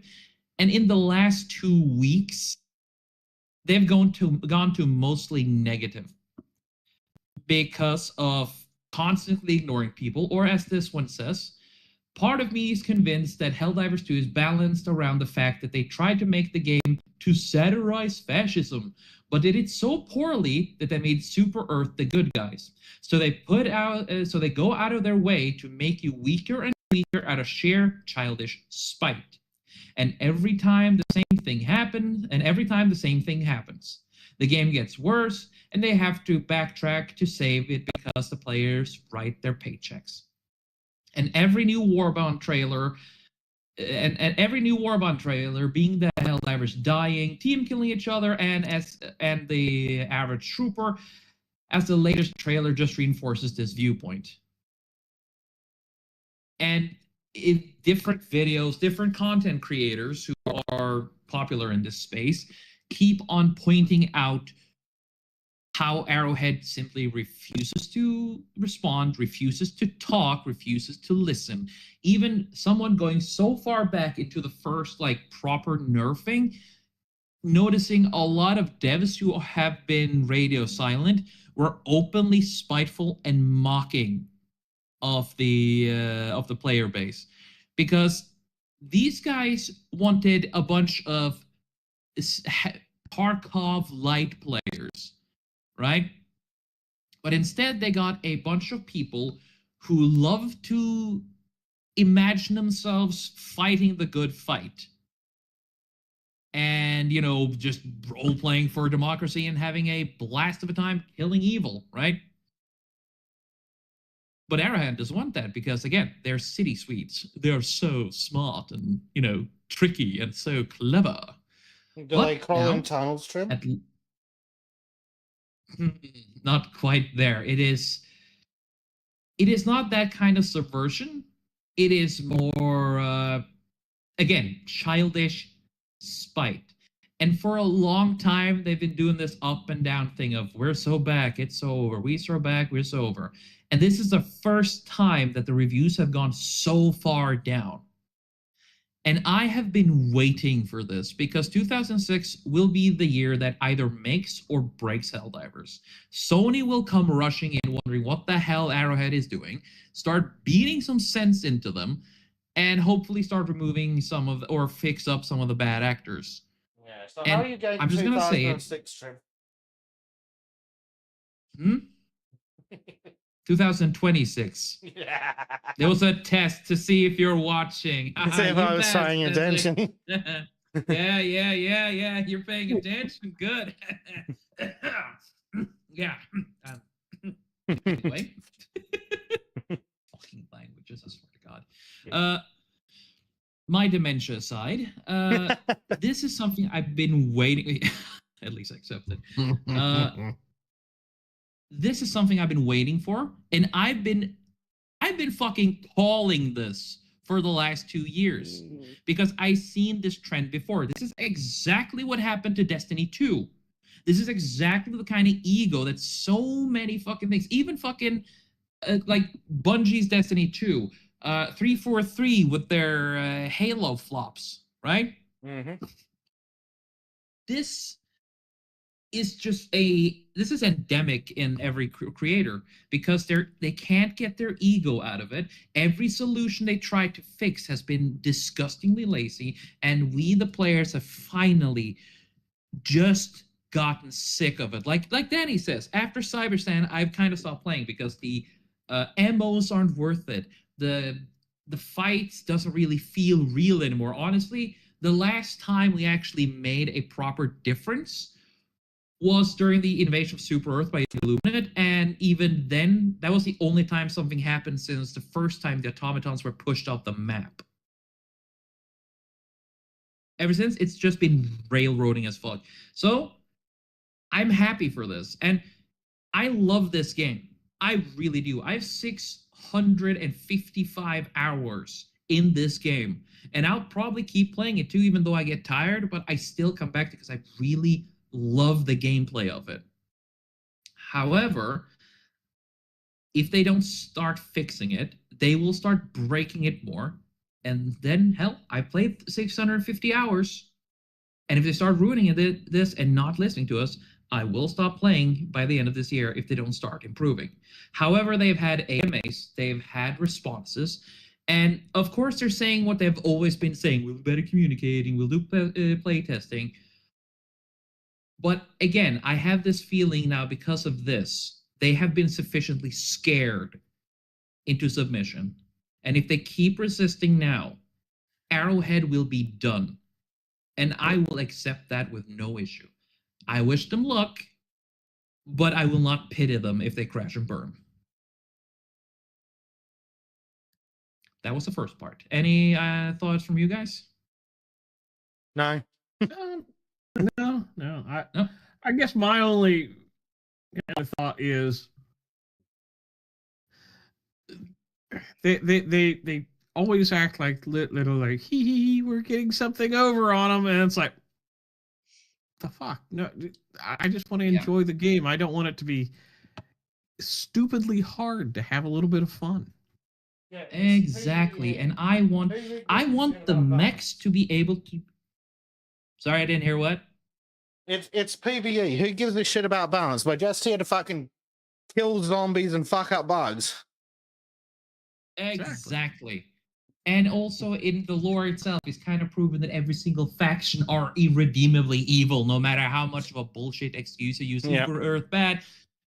The bots turn us into slush and milkshakes. The bugs bleed oil, which we need, and they're fucking animals. And the fucking Illuminate turn us into zombies and are on active extermination campaigns all over space. So I don't know about you, but a little bit of authoritarianism really is so much worse than all three of those, isn't it? Well, we already live in authoritarian managed democracies, just fully managed one. Exactly. So Super Earth is just better by default. Yeah, plus it's human. Yes, exactly. Therefore superior. Yes, the least human of them all are fucking automatons. Literally robots. Exactly. Even the cyborgs, they're worse. They're traitors.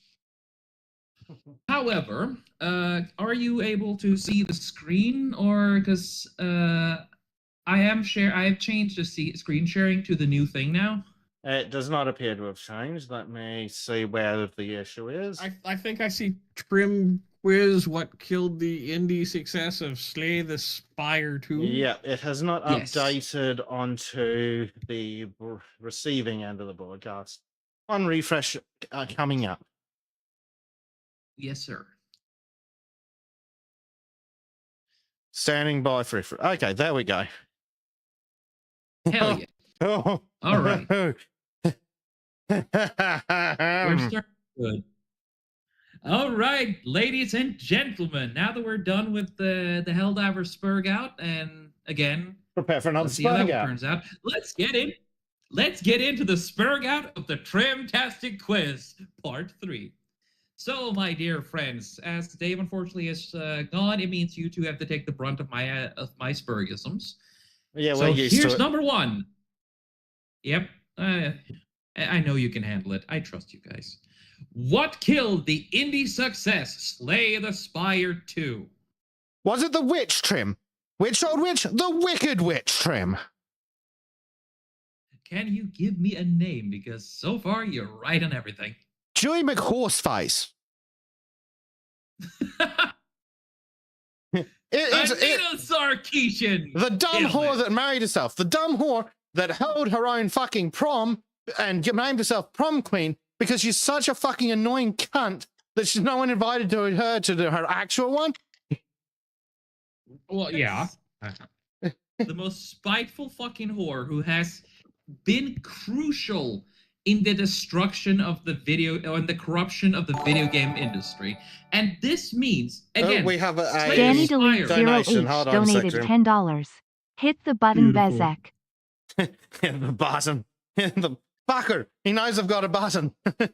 Hold on. I need to move my drink. Eeny, meeny, miny, mo. It is with my great displeasure and horrified feelings to tell you that, women. He's taking advantage of the fact that I have a recording of him now. That is so fucking awesome. Based. So, yeah. This is the bitch who's been very much one of the main reasons why everything has gone down the drain since 2014, and possibly even further back as well, because, oh boy, the shit she has done. She has now, and that's, of course, Slay the Spire 2 was a indie success. It was a hit. And as soon as this bitch came out that her name was on the game, it just dropped harder than Helldivers did. And people actively want refunds for this. It's beautiful. This woman now has become a mark of death, and I am all for it. So, for our next quiz is a little bit of a scary one, but still, let's try to make some fun out of it. What percentage of Pajits still remain within India? Not enough. 95%. It's got to be something ridiculous because there's over 1 billion of them. Since there's over 1 billion of them. Yeah, but Yeah, it's probably like the total percentage of Pajits, how many of them, of the total Yes, I'm getting there, Trim. of the, like, I understood the question. I'm getting there. okay, go on. It's probably it might be even higher than Bleach. About 97.5. All right, we have 95, 97 and a half.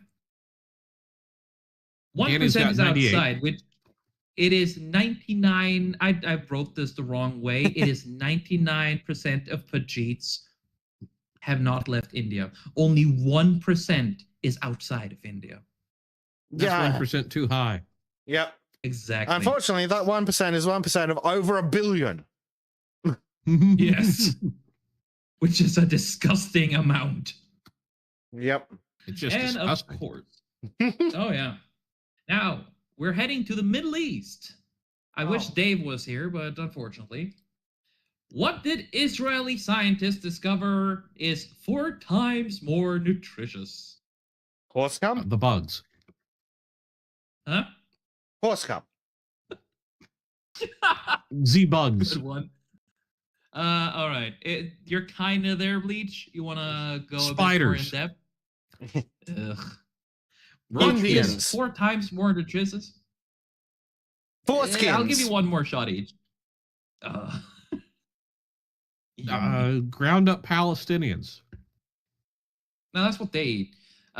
This is for the goyim. And what is 4 times more nutritious? Why, cockroach milk is 4 times more nutritious than regular milk. No, it's not even milk, so no, fuck off. I just want to see some, like, somebody glued a nickel to the sidewalk, goes over and grabs a cockroach nipple and starts milking it right there. I want the Jews to show me how to milk a cockroach. Mm-hmm. It's kind of weird. So I just gave the cockroach just some udders and doing a dance that fits. Da da da da da da da. Oh, Jesus. Did they learn he's this in happy. their South African labs? They do. They really do. That's where they actually breed these things, I suppose. Now, Yeah. we're going to the magical land of Harry Potter, and at the defense against the dark arts, what spell would Harry Potter use to stop a troon wizard?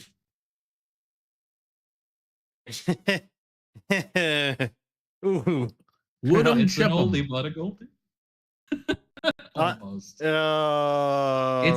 This has been a joke made before. I'm referencing that comic joke. crap. I can give you a hint. It yes. starts with U. You. U. Yes. The U's have The it. letter. Uglify? No, they're already ugly. They're shrooms. Yeah. This is the stop one. Yeah. Well, I'd cast Mirror or something. Throw I side. would cast Alakablam. Ah, yes, the All of them Texan are wizards. valid. Anyone in chat know what I'm referring? Un. The first two letters are un. UN.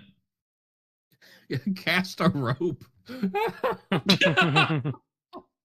Then they'll Holy take shit, care of right? themselves. Yeah. Clearly, No, I this- don't know this particular version because I'm not getting on. The spell he would use is Unmolesto. Oh. Yes. Okay. Yes. Now it comes back. And now we head over to the wonderful world of drugs and meths. What What about three Norwegian? drugs are... that too. Hey, this is not about Oslo, okay? This is about the Met Gala. What three drugs are the most likely to be consumed by Rachel Segler at the Met Gala? Ooh. Her own farts. What? Okay. What's the one that's made by grinding up babies? I thought that was her own farts. Adrenochrome. Adrenochrome. Yes, that's the one. Yeah. We'll go with that. No. Although she's not old enough for adrenochrome. Have you seen her? I try not to. Let's see. Meth, Look at that. fentanyl, heroin, cocaine, Ritalin. Xanax. Okay, you said one of them there, which is correct. You have one of them. Meth. And two of these drugs are hinted. One of them is rather poorly hinted here in Heroin. these drawings. Okay, so I'm seeing cocaine No. and heroin and meth. Yes. But there's And from another farts. one which is popular during parties. Oh, So Ozempic? cocaine is true. Cocaine is right, not Ozempic.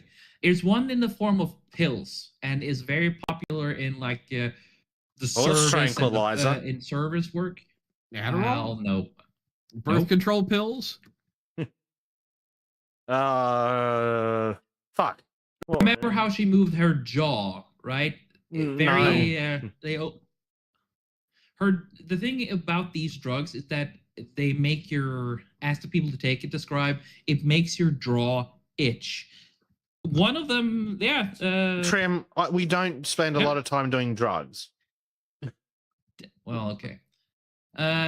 Danny DeLito is right. It's ecstasy. So it's cocaine, ecstasy. There's a third one too. Xanax. Adderall. No, this is a bit of a Ozempic. different kind of drug. It's a different kind of drug we talked about the previous. Adrenochrome. We're going back to adrenochrome. No, Well, fucking give It's it the to us most- because you've got a fucking spoon over a lighter. It's the most potent and dangerous drug of them all. Copium. Libtard. Birth control. Yes, actually, that too is included. Ecstasy and It makes you a retardism. freak card.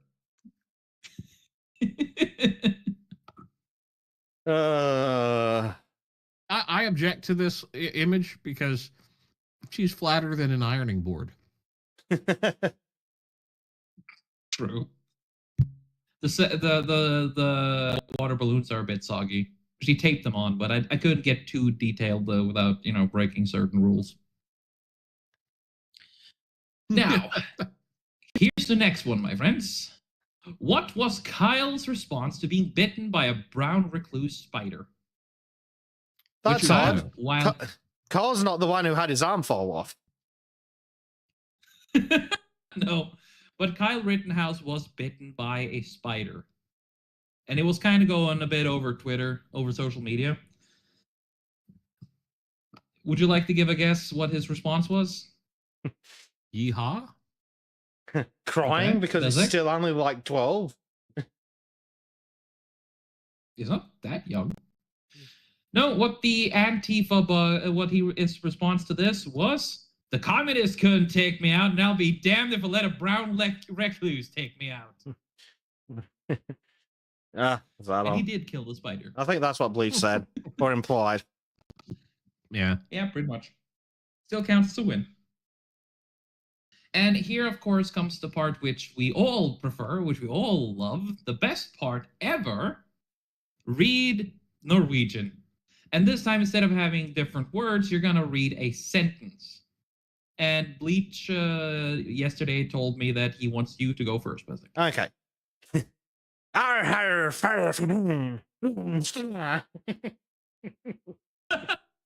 What? Not the worst I've heard.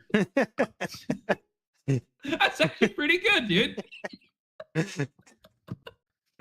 Less piratey, but hey.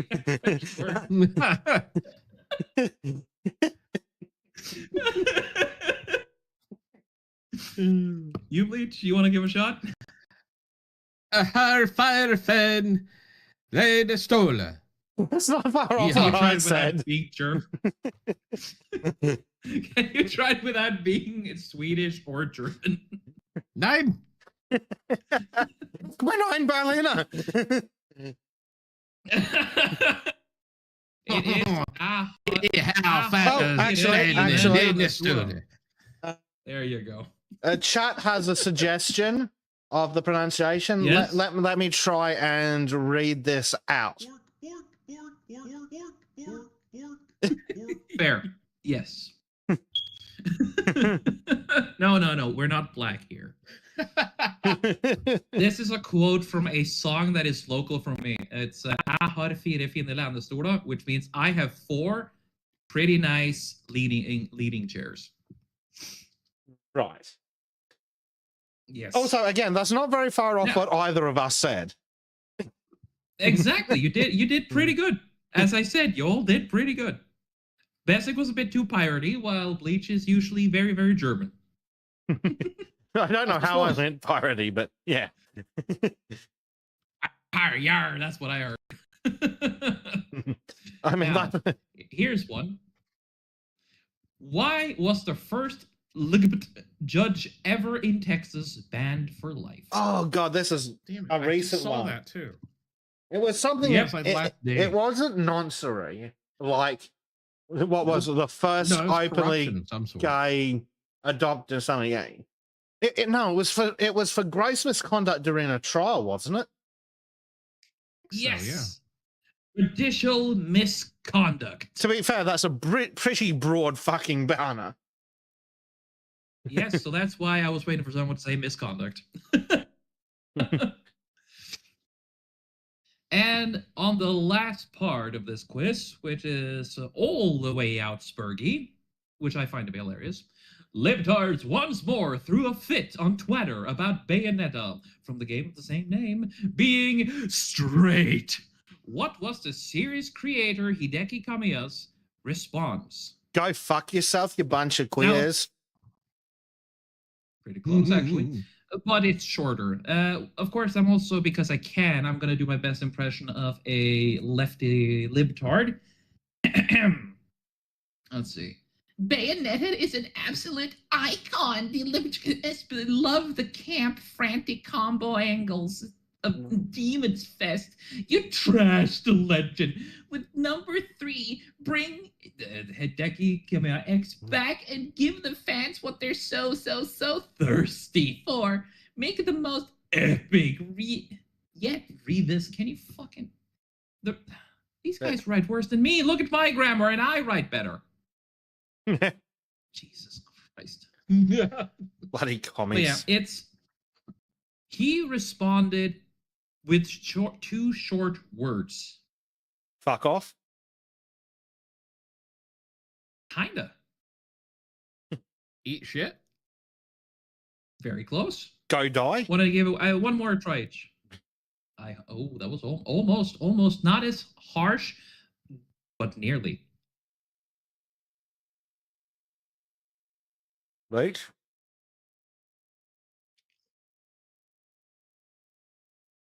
Go make yourself 40%. Make me a sandwich. Again, it's close. It's close. His response was, "Idiot, disappear."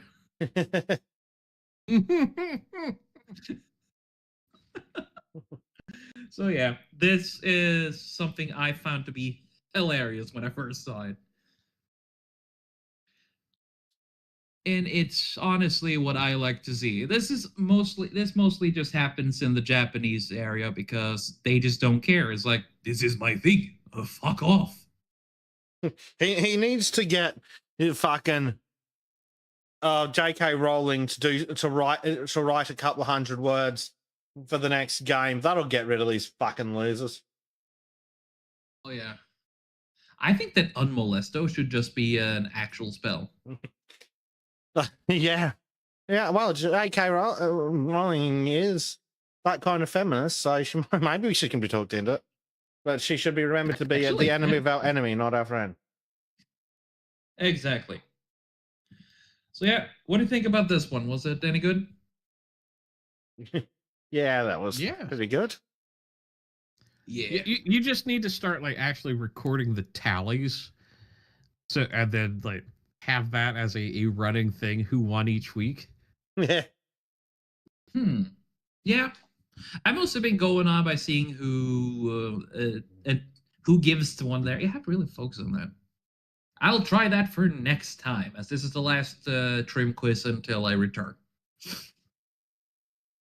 That's rather convenient, now, isn't it? Yeah, yes, very convenient. I don't. Well, we should just get him to record the trim quiz. No, if Trim had time for that shit, he'd be recording Simply Sketches. Exactly. Yeah, but so it is. I'm a working boatman. Ho ho. Move, bitch. I'm a boat. Yes. I'm on a boat, motherfucker. I'm on a boat. I kind of like that song. Yeah. It's funny when seen very occasionally. Oh yeah. Danny found this. Oh hey, Helldivers 2 put out the thing saying, "We swear we are paying attention. We'll do better." And the comments are roasting them. Excellent. Even on Steam, yeah. So yeah, it's gonna be speaking of of companies getting fucking roasted. Holy shit! Let me get something up. Sure. So I don't know. You can change the screen to yourself. Yeah, I need to get it up first, though.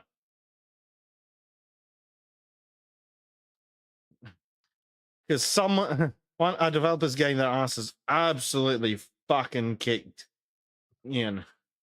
So let's go. So I don't know if you're familiar with the Transport Fever games. Probably not. Not so much, sorry. Screen is more your thing, isn't it? Yeah, fucking show me the right screen thing. There we go. So, the game called Transport Fever 2. Doesn't really matter what the game is. Because the interesting thing is their post. Fuckwit Games has entered a partnership with the Paraslime Interactive. They have gotten 0 thumbs up with 2,289 comments. Oh, now that's a ratio from hell. Right? Everyone's like, you cunts have gone to Paradox. It's like, oh, cool. Yes. So we'll get 10% of the game on launch, and then we'll have to pay another 7 for another 20 DLCs to get the base functionality back. Oh yeah. Yeah, I fucking hate Paradox. It's like they've got interesting games, and then they ruin them. They ruin Prison Architect. Every single fucking time. Because if I go into the search and Paradox, and yeah, they ruined Prison Architect. Prison Architect 2, no one gives a shit, really. And fucking more DLC for City Skylines 2, a game which isn't finished yet. A game which launched so badly and buggily that they haven't fixed the bugs yet. Like, fucking, look, it's Europa Universalis 5. Let's have a quick look. Released November last year. $71 of DLC. Where's Prison Architect in here? And it's not just that either. They've also murdered Vampire the Masquerade. Yeah. Among other games. Yeah. They've killed so many fucking games. Yeah, and I hope that it's just increases. Here's Prison Architect. If we go down to the DLC section, there's 12 of the fuckers. Go over to Crusader Kings 3. 33 fucking DLCs. Oh, that one's free. It's $404 for the DLCs. And I don't give a shit for some of them are uncosmetic. Fuck cosmetic DLCs. I blame Todd Howard for fucking cosmetic DLCs. Why has that man not been banned from public? Meanwhile, if we go over to City Skylines, how many fucking DLCs does this piece of shit have? 76. Holy fuck. Oh, 3 of them are free, guys. Mm-hmm. Yep, City Skylines 2 has several DLCs, and it had launch day DLC. Yeah. Hey, dude, drop by Helldivers 2 and check what they say there. It's gonna be fun. Mostly negative. 10,000 recent reviews. Only 37% of the 10,000 reviews in the last 3 days are positive. Absolutely. And the best part is everyone with hammered. Oh, here's and you know what the one post. best part is? But if we scroll down, ooh, that's not a great ratio.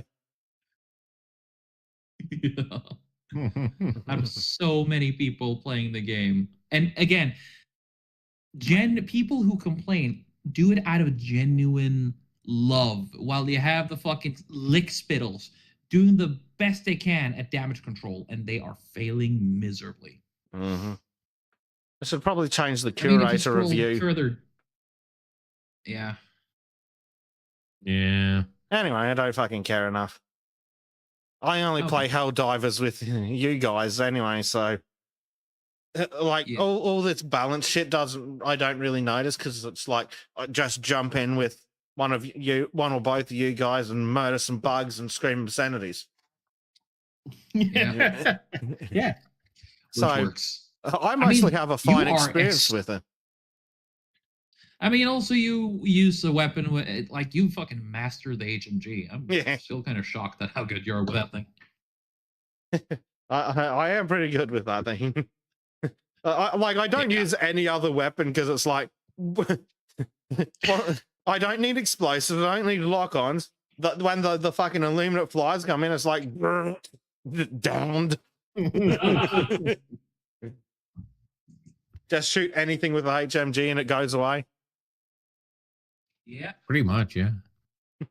In every single one, it does heavy penetration damage, and every single enemy has weakness to that.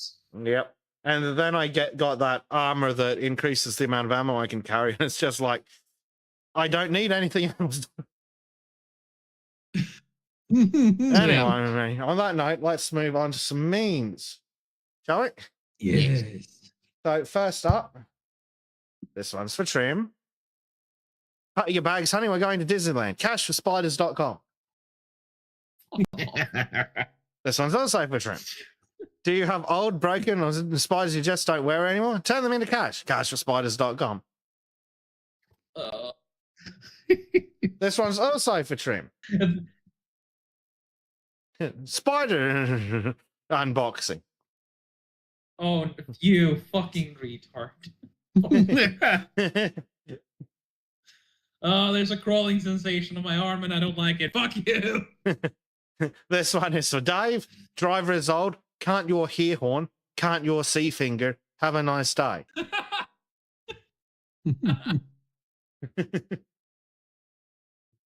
I love these. Brian's just done in Because chat both ways screen. of reading them are correct. Don't dead open inside, Trim.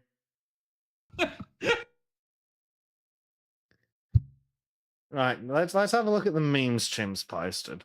Several of which are just porn. Yeah. Japanese RPG, male, female. American RPG, male, female. Warhammer 40k, male, female. Fridge. To be fair, American RPGs body type 1, body type 2. Yeah. Yeah. Let me double check this one. She's not wearing enough. This one's funny enough and acceptable enough. Big titty cat at girl mage. I can't settle. Don't you mean fireball? None of the damn carpet.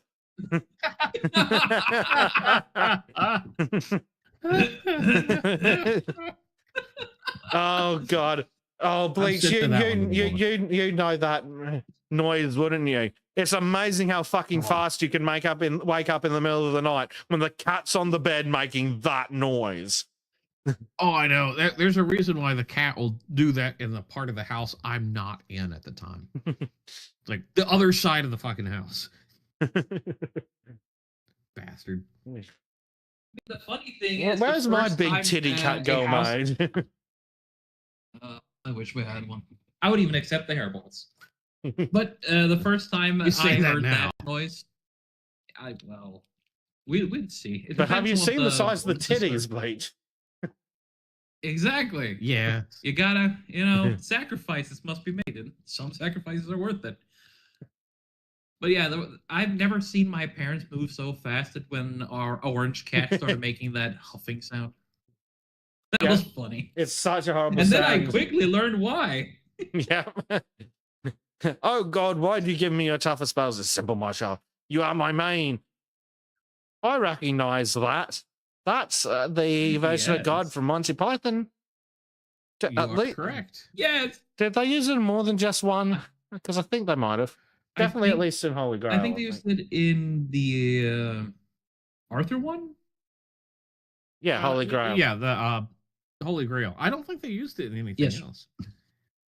I think they might have used it in some of the actual skit The shows, TV shows. maybe. Yeah, Yeah. the TV shows. I don't think they used it in the other saved it there. movies.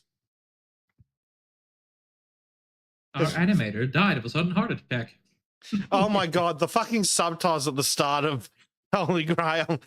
You have to watch the opening of that movie twice. A moose bites can be very nasty. Yeah. This place is really gone downhill. If I use my imagination, I can see reality in a fantasy say, give us your coin purse, Shumi.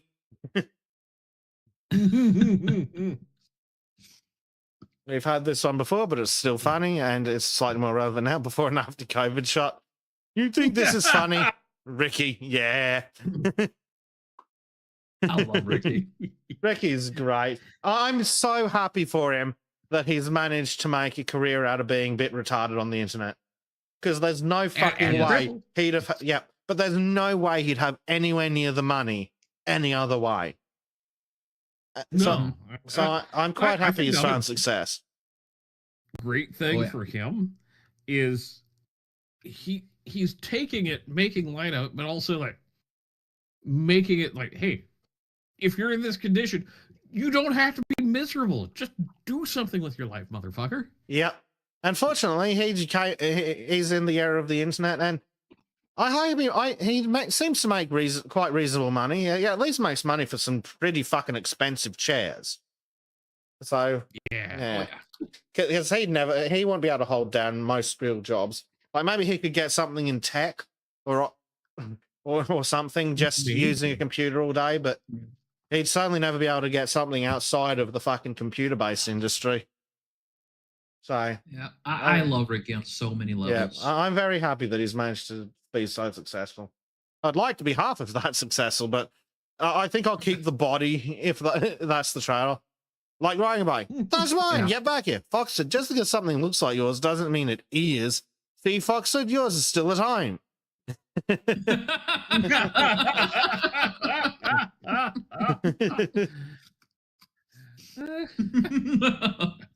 Here's a topical one for I'm Trim. glad you to show that. There's a whole info. Yep. Size in there. Don't panic. We've won races with it. If you don't like our boat, you can leave. Other boats are in worse shape. Literally the fucking situation we're in. Yeah. Black people trying to live normal and civilized lives are seeing their race's reputation earned by other black people acting in native stereotypical ways. Going back to the fucking 90s and was it Chappelle? No, the other one. Chris Rock. Feel the Pain tour. Black people versus yes. Funnily enough, Chris Rock was talking about black fatigue in the 90s. And who's fatigued? The black people are fatigued. They're fatigued by the you know. Oh God, Dave's been posting videos. I've never taken money from the Somerset lobby, have you? Taken money from the Somerset. From Elf Pack.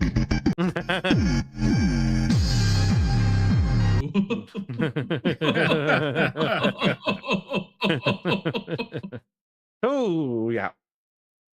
Anyway, we're moving rapidly away from that one. Daily Mail, knifeman stabs woman to death in random street attack in front of terrified bystanders in Barcelona. Ah, yes, North Americans, South Americans, Europeans, Asians, Australians, and knifemen. Man, I have a friend who likes to travel to Knifeman. I always say, be careful. This dude's grandpa straight up hitting on ads. Fucking shitty AI ones, too. Oh my God. The fucking losers in poor videos that are like, hello, beautiful, or on the fucking NSFW subs, and it's like, oh my God, you're so beautiful. It's like, if we never need to call the human population, you fucks are first. Yep. It's a good litmus test. It's like if I see anyone in any media doing that and I'm friends with them, it's just like, and we're no longer friends. Oh, you're just you're a sub Indian retard. Yes. Oops in my gene. Basically. Oh, no. L. Jim points out the Bushmen are evolving. Yes, they've gone from Bushmen to knifemen. Meanwhile, speaking of Jeep sklonk.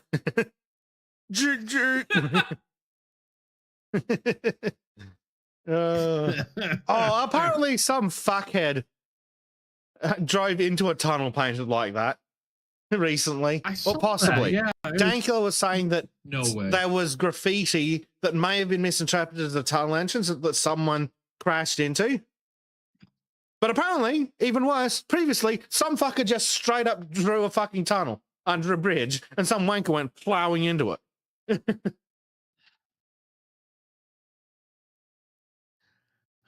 It's just so... Oh. Yeah. Meanwhile, your slop gaming industry in one picture. The localizer, the character, the director, the journalist, the consultant, the investor. Satan incarnate. That's no consultant. It's a win. Hey, Trim, got a question for you. Is it fun being racist? Very much so.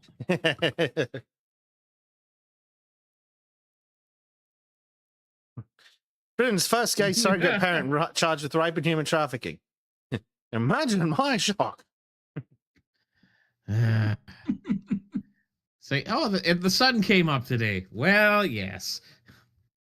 Yep. Another day that ends with going Y. back in time with the lies. Rittenhouse is an active shooter, according to wounded paramedic. Ah, yes. Gage Grosskreutz, the prohibited possessor with a firearm, who was later hit by a car. That's a fucking hilarious video. That's too much reading. I can't be fucked. Fairly large birch polypore. Did you? Yes, because I don't know what the fuck it says, Trim. I wanted to read it to you. We'll finish this one. My fellow trees, you have to allow the termites into our forest. Wait a minute. That's my governor. Yep. All right, Trim. All right. Give me a second. What the? Come on. Turn on, you piece. Whatever. Surgeon connected the colon to the vagina. Fucking hell. What? Norwegian. That's This even happened. that's even worse than the idiot in America who was supposed to remove the spleen but removed the fucking liver instead. And I saw it showing up in like the sidebar of one of the sites was on there. It's like surgeon devastated after he killed a woman by removing the wrong fucking organ. I'm like, I bet her fucking family and friends are devastated that you murdered her, you fucking retard. Mm-hmm. Yep. There are literally these kinds of people here. Don't you feel fucking safe? See, this is why I don't trust doctors Mm-hmm. ever. No. No, Imagine you go to the doctor, you're gonna have a surgery, and suddenly you start shitting out of the front. Some people pay extra for that, Trim. Ah! got, that's got him. Oh, you got there before me too. Fucking hell. Yeah. Well done, sir. Yeah, you gotta get up mighty late to fool the Bezic, because he stays up till all hours. It's nearly Time 3 zone a.m. difference. I'm up early. Oh dear. This is what 2600 AMD will get you in Armenia. In Armenia, it's so expensive that they pay with AMD processors. Yeah, so let's have a look at what we got. You know, with those, okay, so they've got some flatbread with citrus. Well, I guess it's just a vegetable dip with some interesting sauces. I thought that might be some weird kind of potato chip in the top right. Some dumplings of some description, olives, and more flatbread. That's basically a taco. I mean, for $6.90 US, I'd have a fucking crack at it. Yeah. Well, that looks the reasonable. dumplings are the only thing that look a little sketchy. But yeah, the dumplings don't look quite cooked, do they? But maybe that's just how that particular kind of dumpling looks. They might be steamed dumplings, though. Oh, that might be it. So that makes sense. The steamed dumplings would look more like that. That makes sense. I'm not a big fan of olives, but I mean, I'm not. Shit out of some Yeah. olives. I don't mind the fucking what looks like a vegetable platter with some sauces.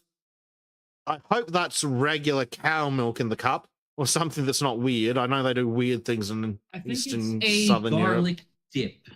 In the cup. I think it's sort of like a garlic / yeah. Okay, I thought the dip was in the middle of the plate. But the flatbreads No, are usually pretty good. Yeah, I mean, and maybe those are some sort of fried potato. They're on the far upper right. I think it is some kind of Yeah, it fried does look like potato. that. It looks very much like it looks like something you'd call like loaded fries, Yep. but it's like Armenian loaded love those. fries. Which again doesn't look terrible from this distance. Seems quite Right, so reasonable. how many AMD processors does Trim have to provide for this meal? Well, about $6.92 US, presumably. I've got that in coins. Yeah. 690 kroner. No, wait, only 69 kroner. Like that's really not like that's a pretty decent size spread for that price. Like that's actually a huge spread for that price. What am I saying?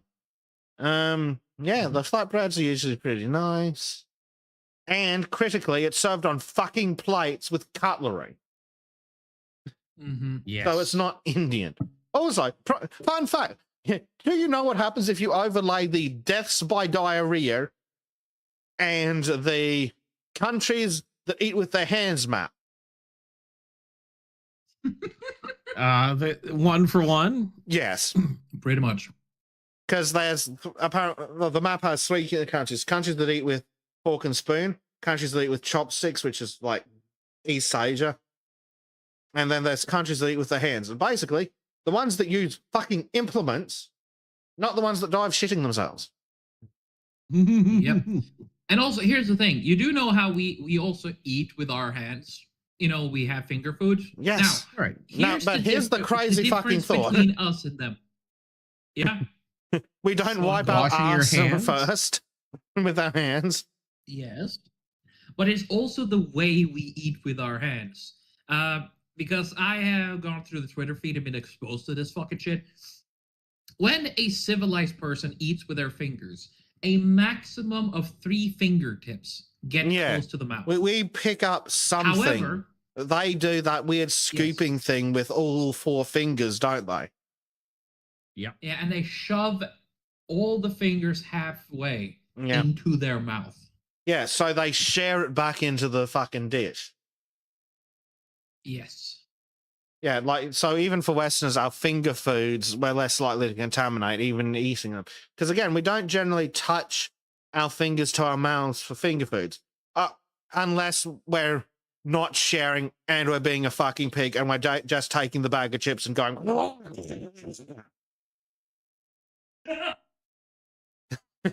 Could we get that on the soundboard from now on? That would be nice. I'm down with that. We'll mark it in the video file. Yeah. Good. Yeah. Oh, the next one. Consider that the month's work. Yeah. The next one's really fucking funny. My name is Nasser. The game is censoring the word ass and making it worse.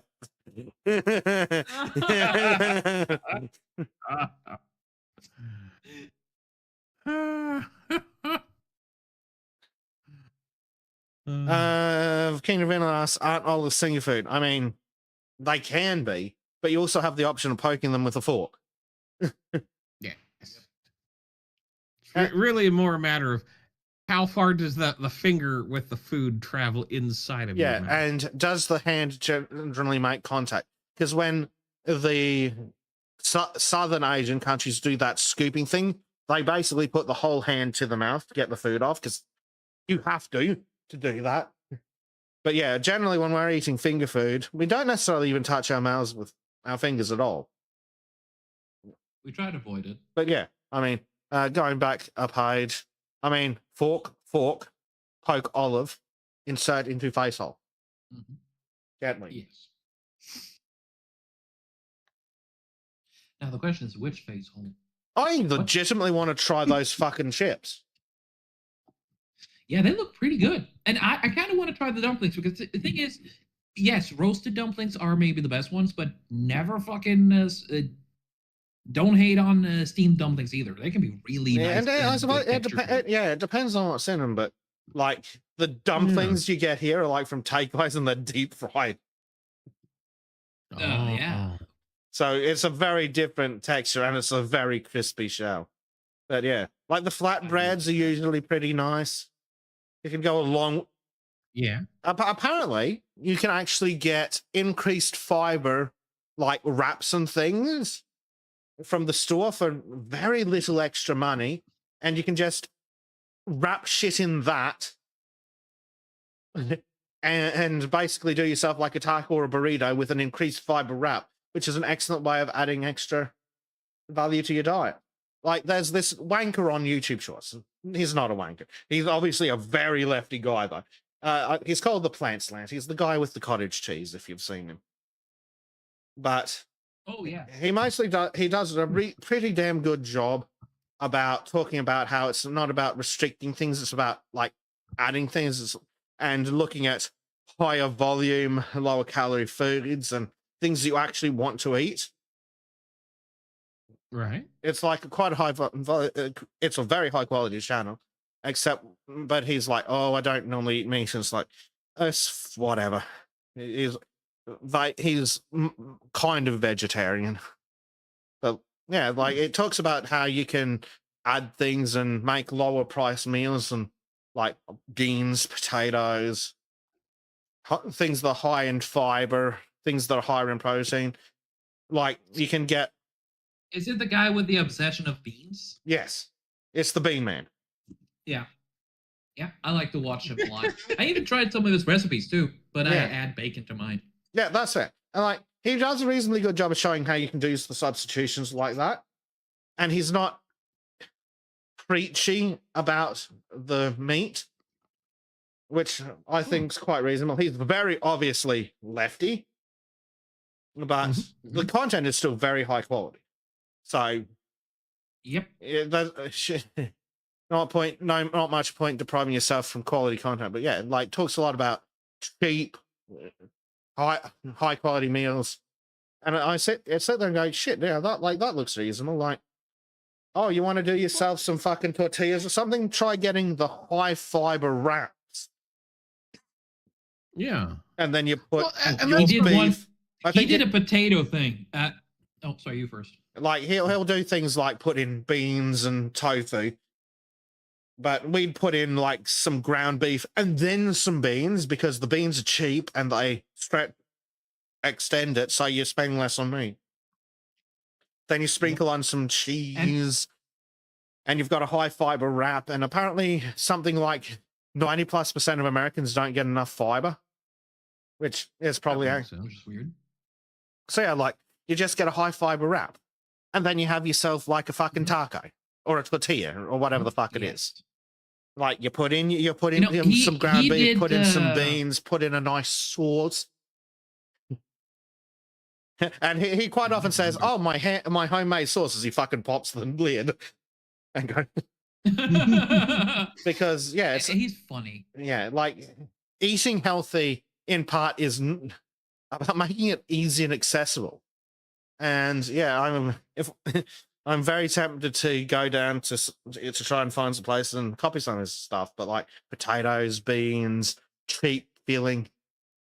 And then you can add in some extra things. Like you don't have to completely knock out all the bad foods. It's like, well, no, they're just calorie dense.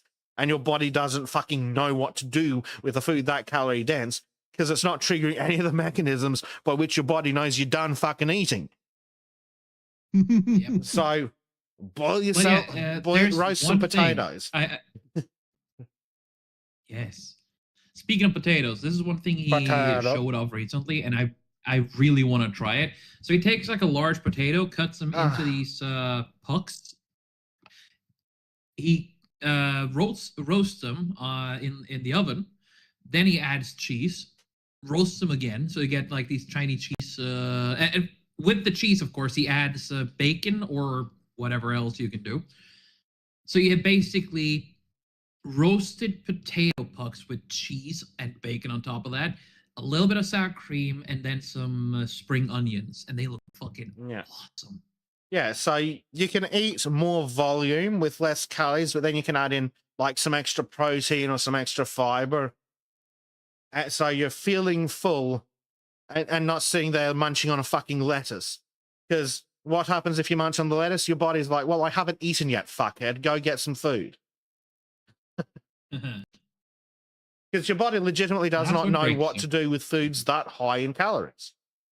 Your body senses when you're done, in a part by the stretch of your stomach. So if you're fucking chowing down something with 20,000 calories or whatever, so if you're having like one burger that's your entire fucking daily intake, like later you're gonna be like hungry again because the body's not used to that. But you could have some potatoes, or you could add some beans. Like just put some beans on the side. Find a bean you like, or you could do some of the random. If you don't like the bean texture, blend it up, put it in with something else. But like one of the things is just still a trick for the Mexicans. Beans in the ground beef. The border? No, the useful ones. Beans in the ground beef.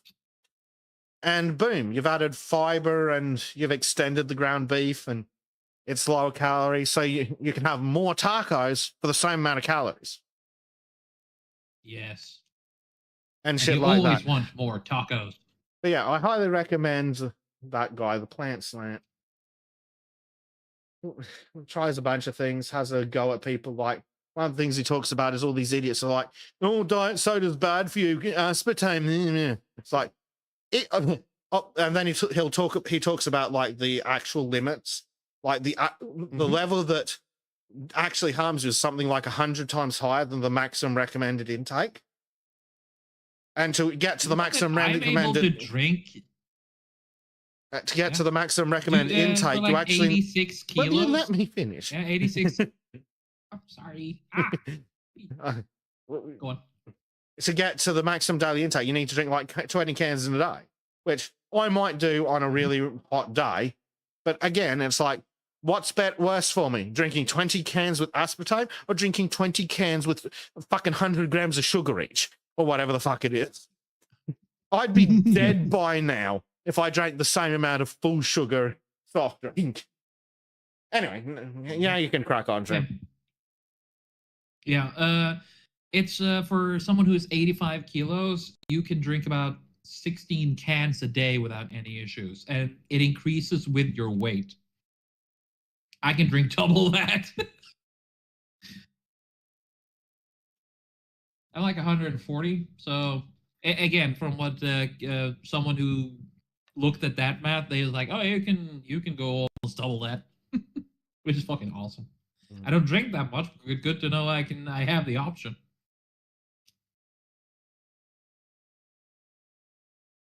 Yeah. But yeah, like Congratulations. being a horrendously fat guy, that means my recommended daily intake's even higher again. And I don't drink an entire fucking carton in one day. But it's like, what's worse for me? Drinking 10 cans of fucking aspartame flavored soft drink or drinking 10 cans of full sugar shit? One of these is going to kill me faster. Exactly. Like one of the few positive changes I managed to make was going from regular Coke to Pepsi Max, because Diet Coke tastes like shooting yourself in the face with a shotgun, and Coke Zero is not very good. I find Pepsi Max tastes far better than the the no sugar Coke variants. I don't like regular Pepsi though. No, I'm not really a fan of regular Pepsi. Well, regular Pepsi tastes like shit. Yeah, but at least, unlike Diet Coke, it doesn't just taste like Kurt Cobaining yourself. Yeah. When I was young, my mom went on the Diet Coke thing, so I grew up with the Coke Zero. Yeah. Stuff like that. Like, it's not Meaning horrendous, that, but me, Pepsi Max is better in my opinion. It is. My favorite is Pepsi Max with lemon flavor, which I'm currently enjoying. Yeah. Some of the flavored ones are pretty nice.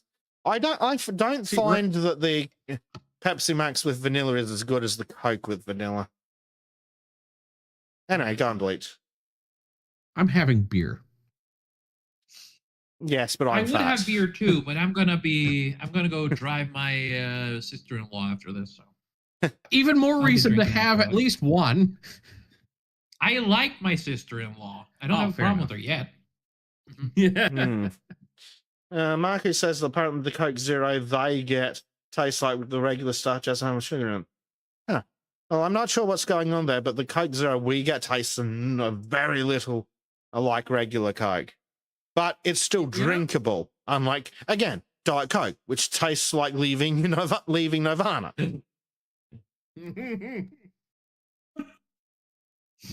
Like, legitimately, Diet Coke tastes how I imagine shooting yourself in the face tastes.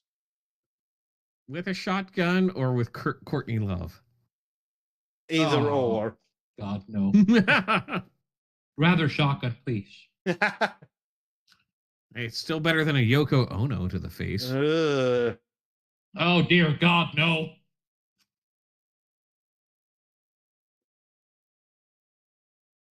Right. So, what's the next meme, sir? We might do just a couple more because we've waffled shit.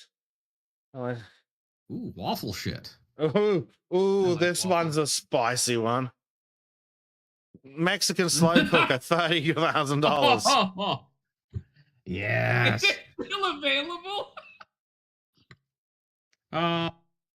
Meta AI never change. Yeah. Yeah, it doesn't, because it has no idea what's going on. No.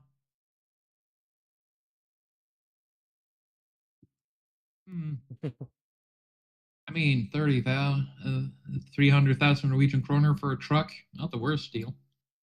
Yeah. What's the Only other one? slightly used.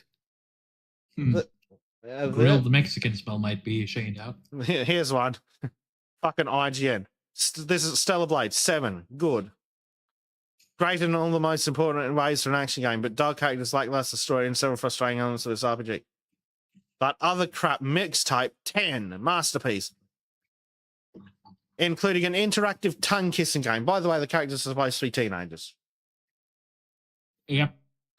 Ugh. Another sweet babying game, ladies and gentlemen. Also, if that's one of the better hairstyles I've seen come out of the character customization in Stellar Blade.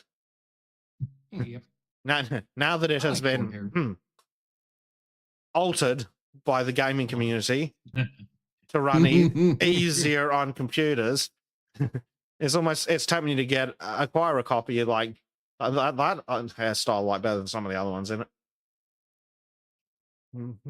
What else do we have? Yeah, fuck it, we'll do a couple more. I like the last one Bleach posted. Yeah, that's a pretty good one. I think we can wrap on this one. $70 million Virginia gerrymandering game. Virginia Supreme Court. Yeah. Yeah. So, on that note, I think we'll start wrapping up. What's coming up this week? You have Auto Circle on Friday. Yeah, Thursday. Friday 9 a.m. Aussie time. Yeah, 9 a.m. Friday Australian time. Because time zones are a motherfucker. That's all I'm aware of. We might try some Helldivers, and there will be a time lapse on my channel on Wednesday, hopefully. Yes. Should be back with some time lapses. With the intermittent, simply sketchy as Trim has time available. Yes. That will be coming back. There'll be more pirate-based shenanigans with Disco and I Sunday, probably 10 p.m. London time. Other than that, I think that's about everything. Oh yeah, for the subscribers, pop it in your calendars. The 17th, we're going to have an additional subscriber hangout for fucking brain for the to make up for last month. Yeah, it's for the subscribers. I meant to make up for last month. Thank you, Brian. It's fucking 3 a.m. I blame Trim. Yes, I'll have to make an announcement in the subscriber chat for that one. But yeah, that's all that's happening this week. Don't forget, you can still come join us on the subscribe and starting at 15 US sods, you get to join us for the hangouts. Yeah, that brings us about everything. Thanks for joining, boys. Thanks for joining us, chat. And we will see you all next time. Shadilay. Shadilay. Shadilay, everyone.